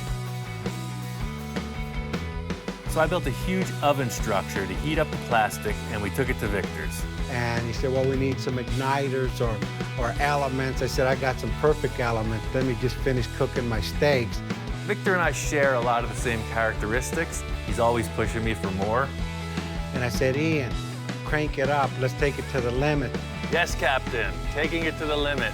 We pushed it too far, so I went to talk to a master, Gene Winfield. Every day is a school day. Ian's a real good craftsman. I think he's going to go back and rework that bubble, and it'll come out fine for that T-bird. Seeing Gene was really inspiring. It got me fired up, and I came back and blew a successful bubble. This thing's on the car for 15 minutes. Everybody's praising it, you know, wow, yeah, that was a great experience. Victor wants to go bigger. He wants something better than this. When I seen it come out, I said we achieved our goal. And if we were normal people, we would say, all right, let's get the hell out of here. We're done, but we're not. The crazy thing about working with Victor is he's always pushing me. We're sitting there checking the car out, thinking about ideas, and he comes up with this spinning bubble top. I said, okay, Ian, this one's gonna spin, go up and down and spin. This is such a crazy idea. I just needed to build it quickly and cheaply to see if it would really work. Literally, this car lifts up, spins around. It's awesome. You've never seen that before. I took it down to Victor's to show it to him. I pull in with the trailer and I see Victor. He's not really jumping for joy, let's say that. But just seeing this wild concept got his brain going in a whole new direction. Accomplishing this bubble top, I think I might have blew a fuse or something in Victor's psyche, because now he's really going off the deep end. He's talking about some wild concepts, and we're only at the beginning of this next stage. The whole thing is detail. I have to remove this foam in the most precise manner possible.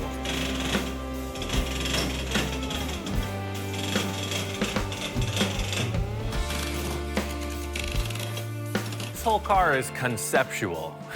The ring that holds the bubble was looking good. Victor wanted it lower.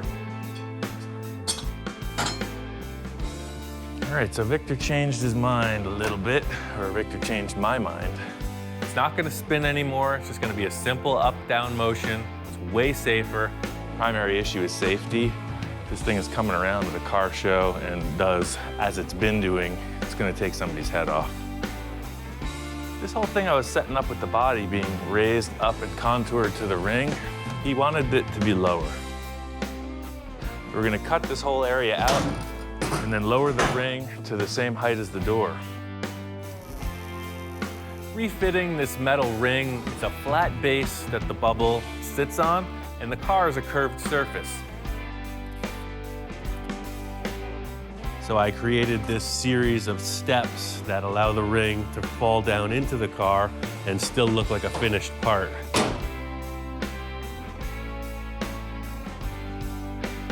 Once all these pieces get finished up with the door jambs, and then this whole thing is blended together with fiberglass, it's gonna look really neat.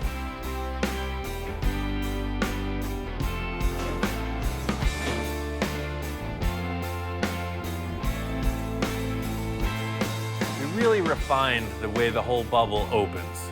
I was trying some crazy stuff with the weight of the car lifting the thing, and it just wasn't safe. We just went to a simple hydraulic ram. It's tried and true, works perfect. He's already got the pump here that used to lift the rear of the car, so we're gonna tap in with another switch. You can see it's big enough for a tractor or a snowplow. It matches the ram that used to actuate the back lid, and they'll both run off the same motor.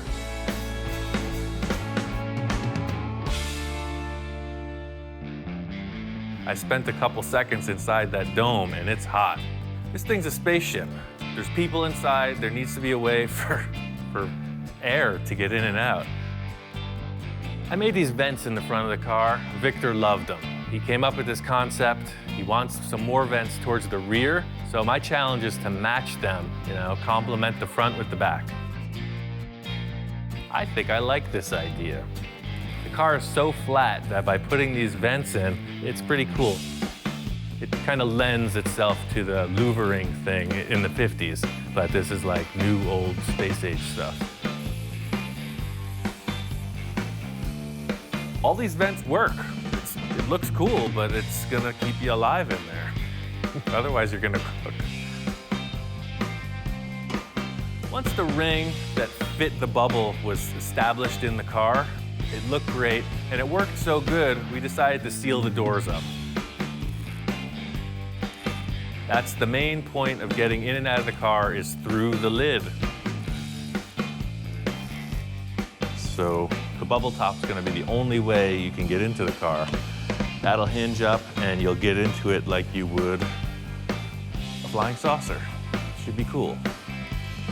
Well, there's no gravity in space, so you can just like float over the edge and land in the car. So that's the whole thing. There's a lot of metal fab that's gone into this car. It's really been a huge process, but that's only the tip of the iceberg. The plastic part is the real challenge here. Today's whole mission is to get this dashboard in gear.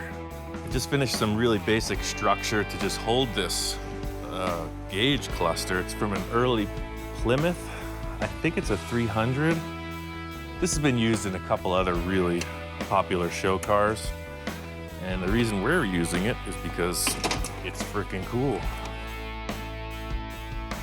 Since we added the bubble on it, I said, hey, we can't just have a regular car interior. You want to follow that theme, bring it inside the car.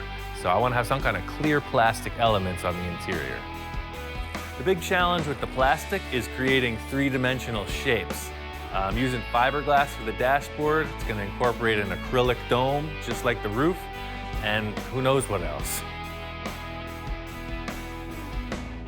The first tests I did of creating this bubble out of acrylic just incorporated a simple metal box with a burner and air inflation. The smaller size is a lot easier to work with, so I figured I'd come up with a really cool twist on what I've already accomplished and showcase it right in the middle of the dashboard.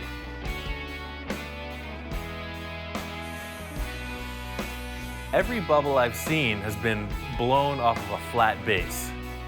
I thought, why can't you just do it off a curved base?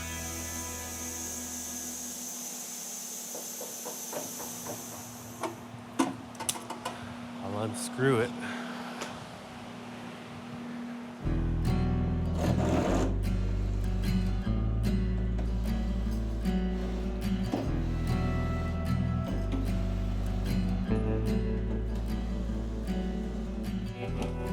The main difference being I created a metal backboard with this S-curve, because when it's sitting in the car, this is going to be the center console. So the center console wraps up, and then you have your gauge pod here, and it goes into the dashboard. So this is just a piece of sheet metal, a couple pieces of 55-gallon drum, an old brake line. I pretty much nailed this whole heat and inflate of the acrylic domes. The big challenge here was fitting it up in the curved base plate prior to anything. Usually I would make a wood retaining ring like with the other setups, but the wood wouldn't bend to this drastic curve. So I heated up a piece of acrylic and just let it sag down, and that became the retaining ring.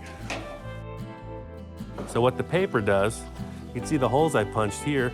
The air comes in, you see the hot air blast, and it just diffuses and gently fills the thing up with air. So it's a gasket, pretty slick.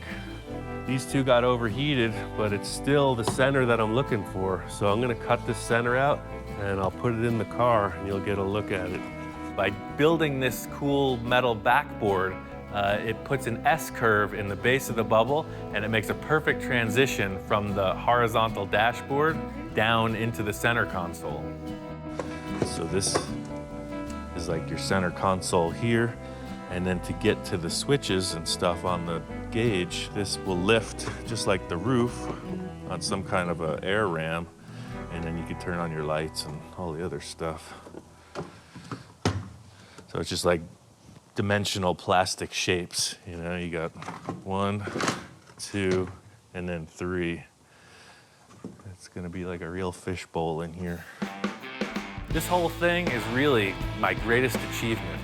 It's something I've thought on for years, and here it is. This is a perfect curved base bubble that is going to be the centerpiece for the whole car. The whole concept of the interior, especially the look of the dashboard, is just like alien technology.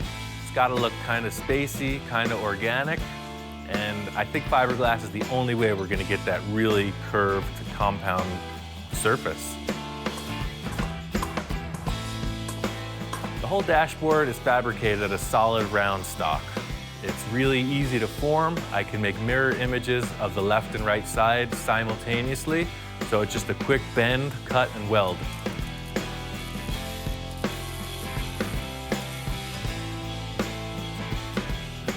Setting this whole frame up is typical fabrication. It was a no-brainer for me. The big challenge is in getting this fiberglass to hang there.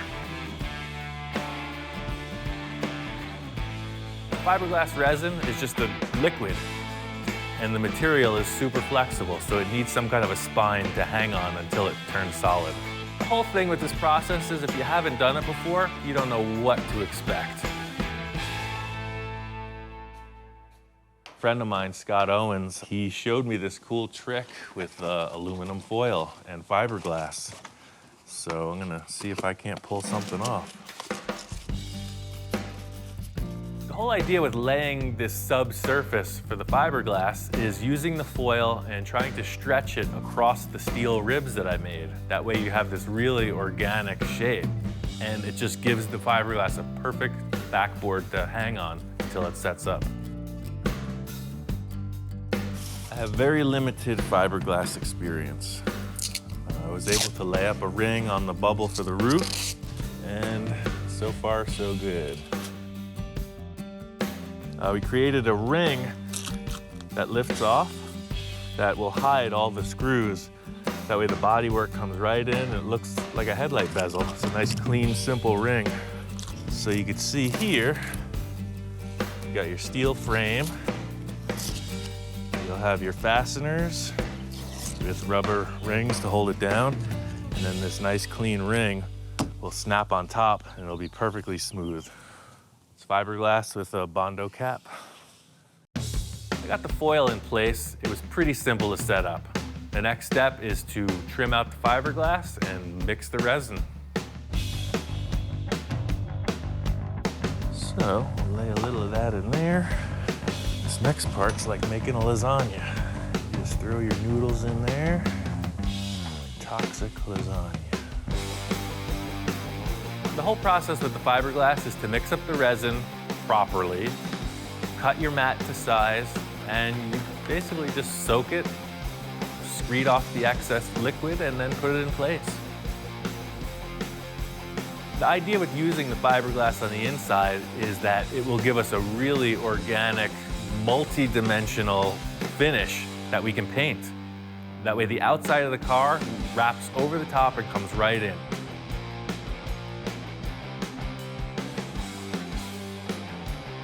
I really like the idea of doing more fiberglass work. Way faster than metal, and it's lightweight. The whole thing with fiberglass is it's fast.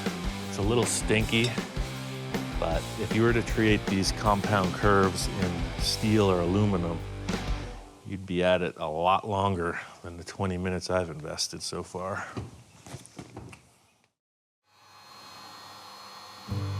The whole thing with fiberglass and the rate at which you work really is determined by how much catalyst you use and the temperature. It kicks off from a chemical reaction, and the hotter it is, the faster it goes. So it's a little chilly today, but with my laser, I will activate the catalyst and be on to the next step. Fiberglass finally kicked off. It's nice and solid, so the next step is to pull the whole piece and then take out the excess tape, aluminum foil, whatever you don't want. Aha! Pretty sneaky, sis.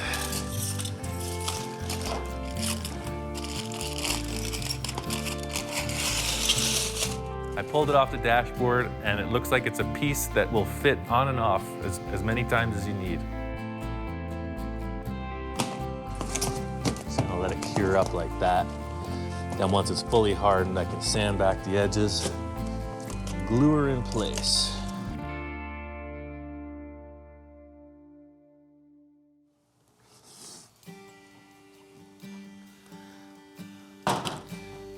The last step in this preparation is to just bulk it up a little bit with some Bondo. Fiberglass is good and strong, but there's some surface imperfections that I don't really want to sand out because that would make it a little weaker. So I'm gonna build up the surface with some Bondo while the resin's still fresh. That way the initial block sanding of the whole piece will really cut back the Bondo instead of the structure of the fiberglass. And the cool factor is the Bondo and the fiberglass are friends. They just bond to each other like the same chemical compound. The whole thing with the original concept of the dashboard was more of a waterfall effect, a typical Art Deco element. I came up with this thing with a center rib, and it's still that flavor, and the sky's the limit at this point. This is where the sculpturing starts. It remains to be seen what Victor thinks of this design. He explained something that was exactly the opposite of what I've accomplished. So we'll see what he says. I have two concaved panels meeting at a rib. He wanted two convex panels, more like a waterfall. Create two puffed shapes, almost like a tuck and roll upholstery job. It could still be done because now we have a structure to work off of. But this might be good enough for him. I really like this look. Just as the dashboard's getting solidified, Victor came in and loved it. Fortunately, I did the right thing. The whole idea with the way Victor and I work is just creative collaboration. You know, it's just conceptualizing and then it's my gig. I make it happen. One of the big challenges in this car design is skirting the front tires. We had to bulge the side panels so the thing would steer. Victor's been kicking around a couple ideas on how to make this work, and I think I got a good concept. The whole idea with these skirts would follow the line of the vents in the front. It'll have the same screen detail on the inside, so the body will come to the vent. You know, we'll just flush out this and blend it right back through the old door jamb. So we're hoping that this will give a little reason for this whole radius on the front fender.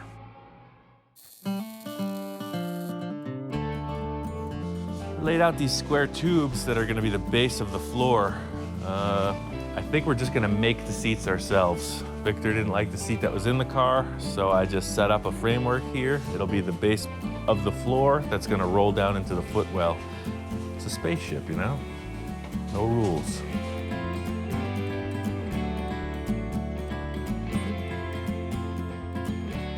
These are the seats that were in the car.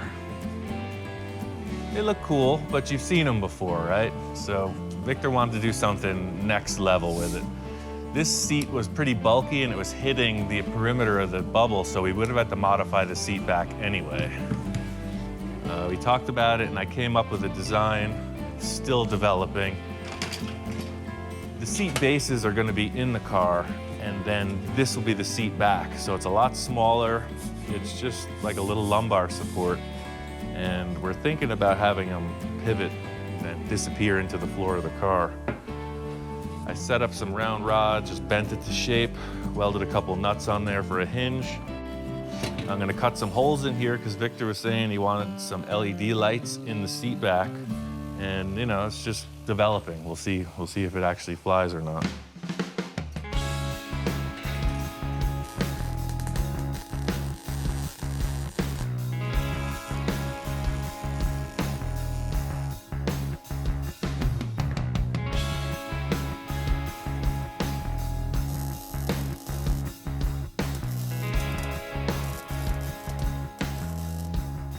These are on hinges, that way they'll be adjustable. You can hinge them up or down if you need to access the flux capacitor in the back or whatever. This is an 18 gauge sheet. I just put it in the brake. It's got a little curve to it, a little area for your butt to sit. And these are gonna go right in here. The idea being there'll be a 4 or 5 inch foam pad. Make it nice and cozy.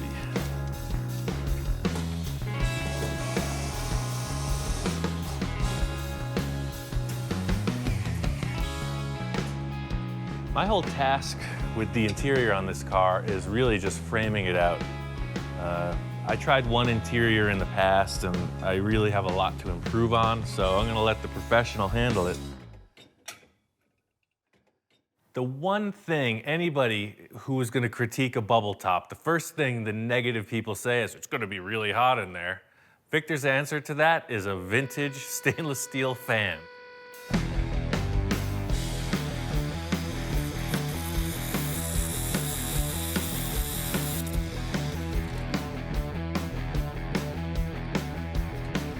My main plan is to create 2 clear globes in the front and rear of the car, and then have a clear plastic air duct connecting the 2. So everything's following suit with the shape of the main roof bubble.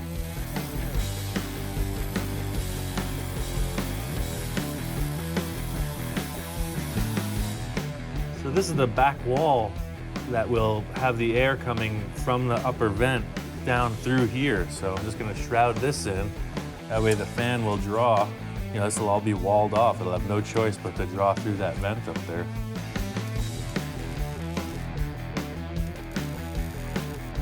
I've primarily built cars for Victor, and I think he's just getting super creative on this. He's not concerned with driving this to the car show. He's doing something to make a complete spectacle. That's the bottom line here. Looks like Victor's caught the bug. I said it before that my kind of crazy is pretty contagious. He was putting the reins on this thing earlier, and now he's out of control.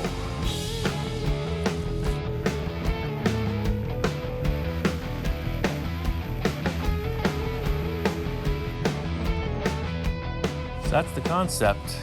The air comes through the back vent, through the fan, into that tube, and then it ventilates the cabin.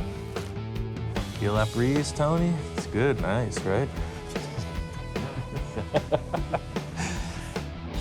The big cool factor with having Victor's guys to back me up on the body shop aspect really allows me to try to pull off one last trick.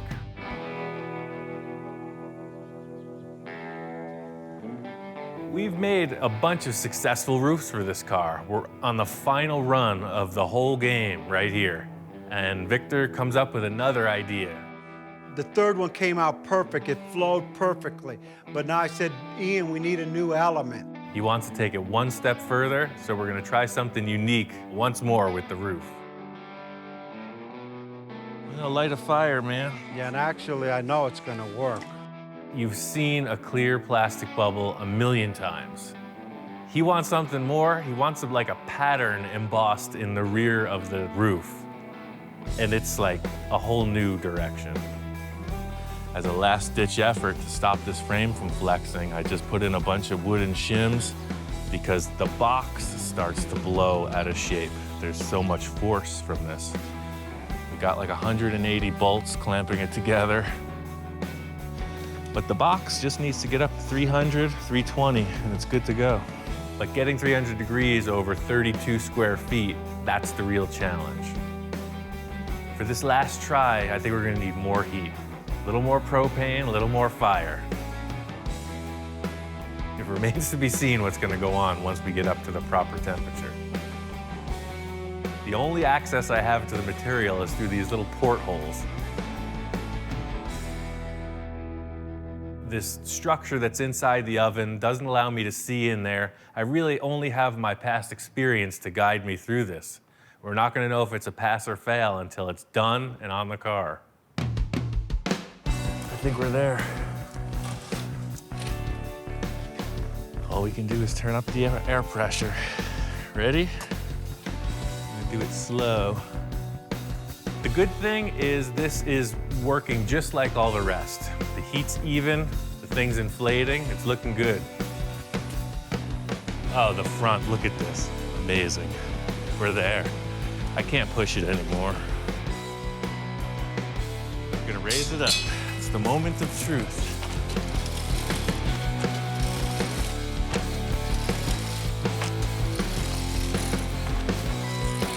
Oh, we got it, man. Look at that. Yeah, see, that's what I was looking for. We get this thing nailed. It looks perfect. I think we're good. I think we got it. And it's just enough rib, on all of them have ribs. That's what we added on here. Raise it up out of the oven, and there's like a defect.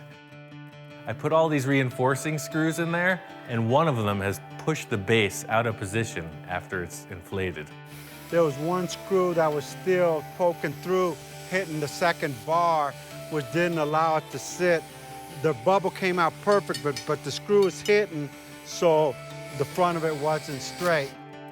When we put it on the car, it's not gonna fit. It's like an old record on a record player when they get a lump in them. That's what we have in our base. It's not gonna work. Plastic's still warm though. It's very soft. We're gonna throw a clamp on it and reheat it. This is highly unorthodox. So there's always something. This is our last ditch effort. The bubble came out pretty good, but see the base plate gave out right here. It's kind of warped. I got the ovens on high on this side. We're gonna put a piece of steel, clamp it, and lower it back in, and try to get some of that shape to even out. We're gonna try this one little remedy and then take the thing out, see how it looks with that buck off of it. That was a perfect bubble too. Up more. All right, right there, we're on it. How's she looking? I think you got it, man. I think you healed it.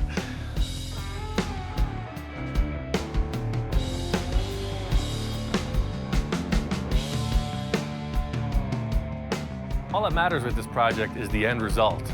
I mean, once you pull the bubble out of the oven and see this apparatus attached to it, you know it's pretty intense. Everything looks great. It's back into shape. The whole idea is to just cool it off, raise it up out of the box, and unclamp this beast. I took this 1/2-inch MDF board and created a series of templates off of the bubble Victor liked most. I spaced them out 8 inches apart, made a whole bunch of support to withstand the pressure of this bubble pushing against it, and fastened it to the backboard. Good. Getting the buck off of this thing really revealed that it was a successful idea. This was uncharted territory, and the result was ideal. It's pretty crazy.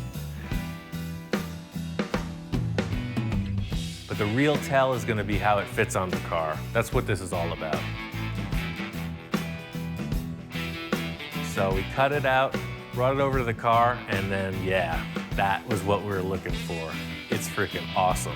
Look at it from this angle, man. This is freaking ridiculous. With the lights coming through, yeah. Bend down and look through. Yeah, and then look what it shows, the other bubbles in there. Bubbles in the bubbles. That's impressive. The whole idea with these ribs in the roof was that it was going to diffuse light. It was going to look like multiple layers of plastic, and we nailed it. When you look through, you see all these ridges, there's a million reflections, there's the interior bubbles, it's just out of this world. Victor's in love with this thing. I think he was just like gambling, you know, with this last-ditch effort to pull something off, and he won. I've never seen anybody do that before.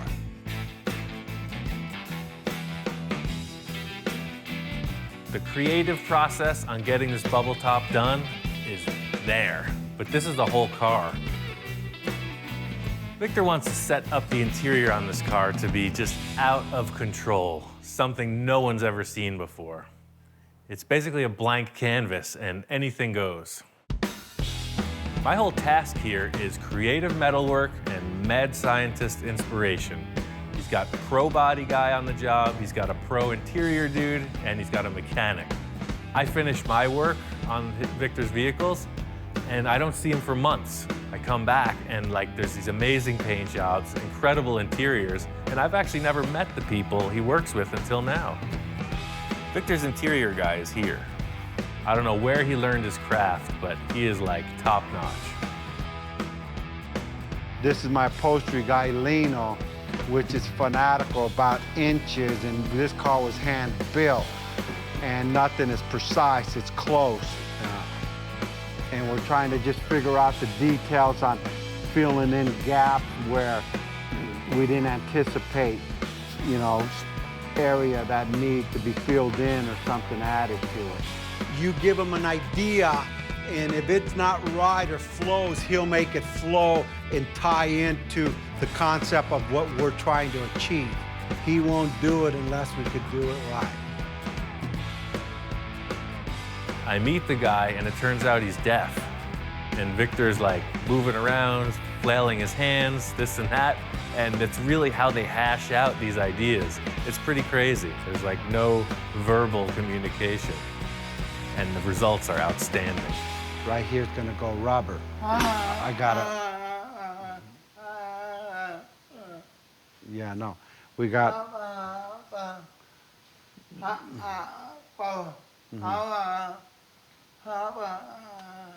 He's saying here, he told the guy to put steel in here and to clean up this edge. But I told him I got a rubber grommet gonna cover all this stuff, and he says no. I understand what he's telling me. Same with he looks at me, and you know what? I move my hands, and I'm a hand talker, if you could see, and we could communicate perfectly.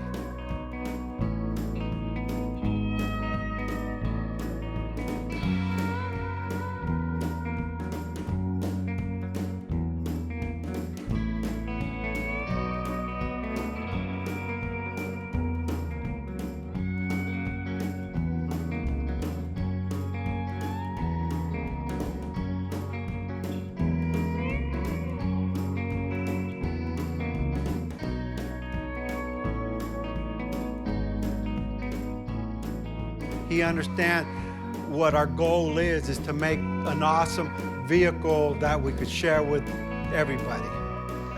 The diamond. Oh, he wants to put diamonds in there. Let's see. I think he's caught the crazy too, man. Now he's getting out of control. Yeah. He was Mr. Conservative at first. No, he's like... Now he's fallen under the spell. This here, I had to take my old lady's jewelry apart, but she won't figure that out in a while.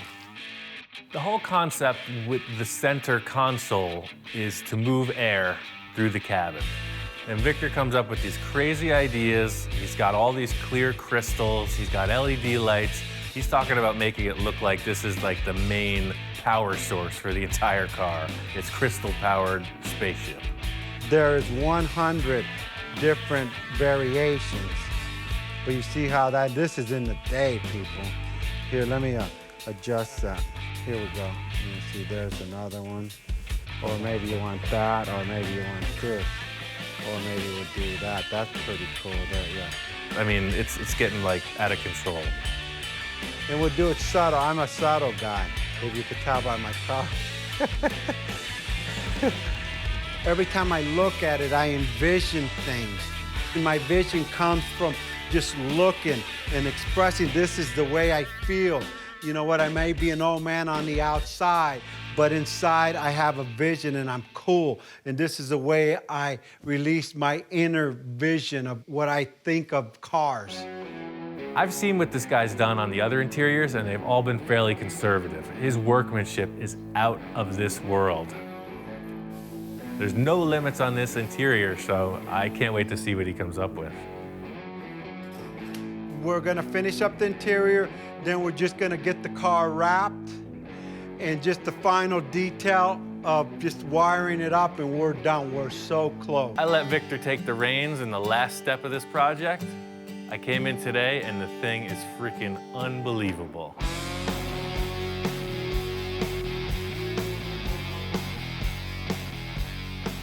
This car has been in the works for a long time. It is a concept car. It's gone through so many phases of development, and now to have it finally wrapped, I'm stoked. The car came out amazingly, beyond my expectation. On the bubble top, the interior, this is a total custom build. The bubble top is next level. The car is, like I said, a piece of art. I mean, the car is a masterpiece. I saw Victor pull in the driveway with this thing. It's like, get out of the way, mister. I want this car. Well, Ian, when he came in and seen it, all of the idea all came together, and he was impressed. The thing drives up and it looks like a spaceship. I wish it didn't have tires. You open the bubble top and the interior is just going off. There's all kinds of crazy stuff going on in there. I'm ecstatic, he's ecstatic with it. Everything flows just perfect. At the end, I got my interior guy, Lino, and he was saying, you know what, enhance the bubble by putting chrome around the bubble and putting chrome on all the ribs. They're perfect. They really highlight the ridges in the bubble.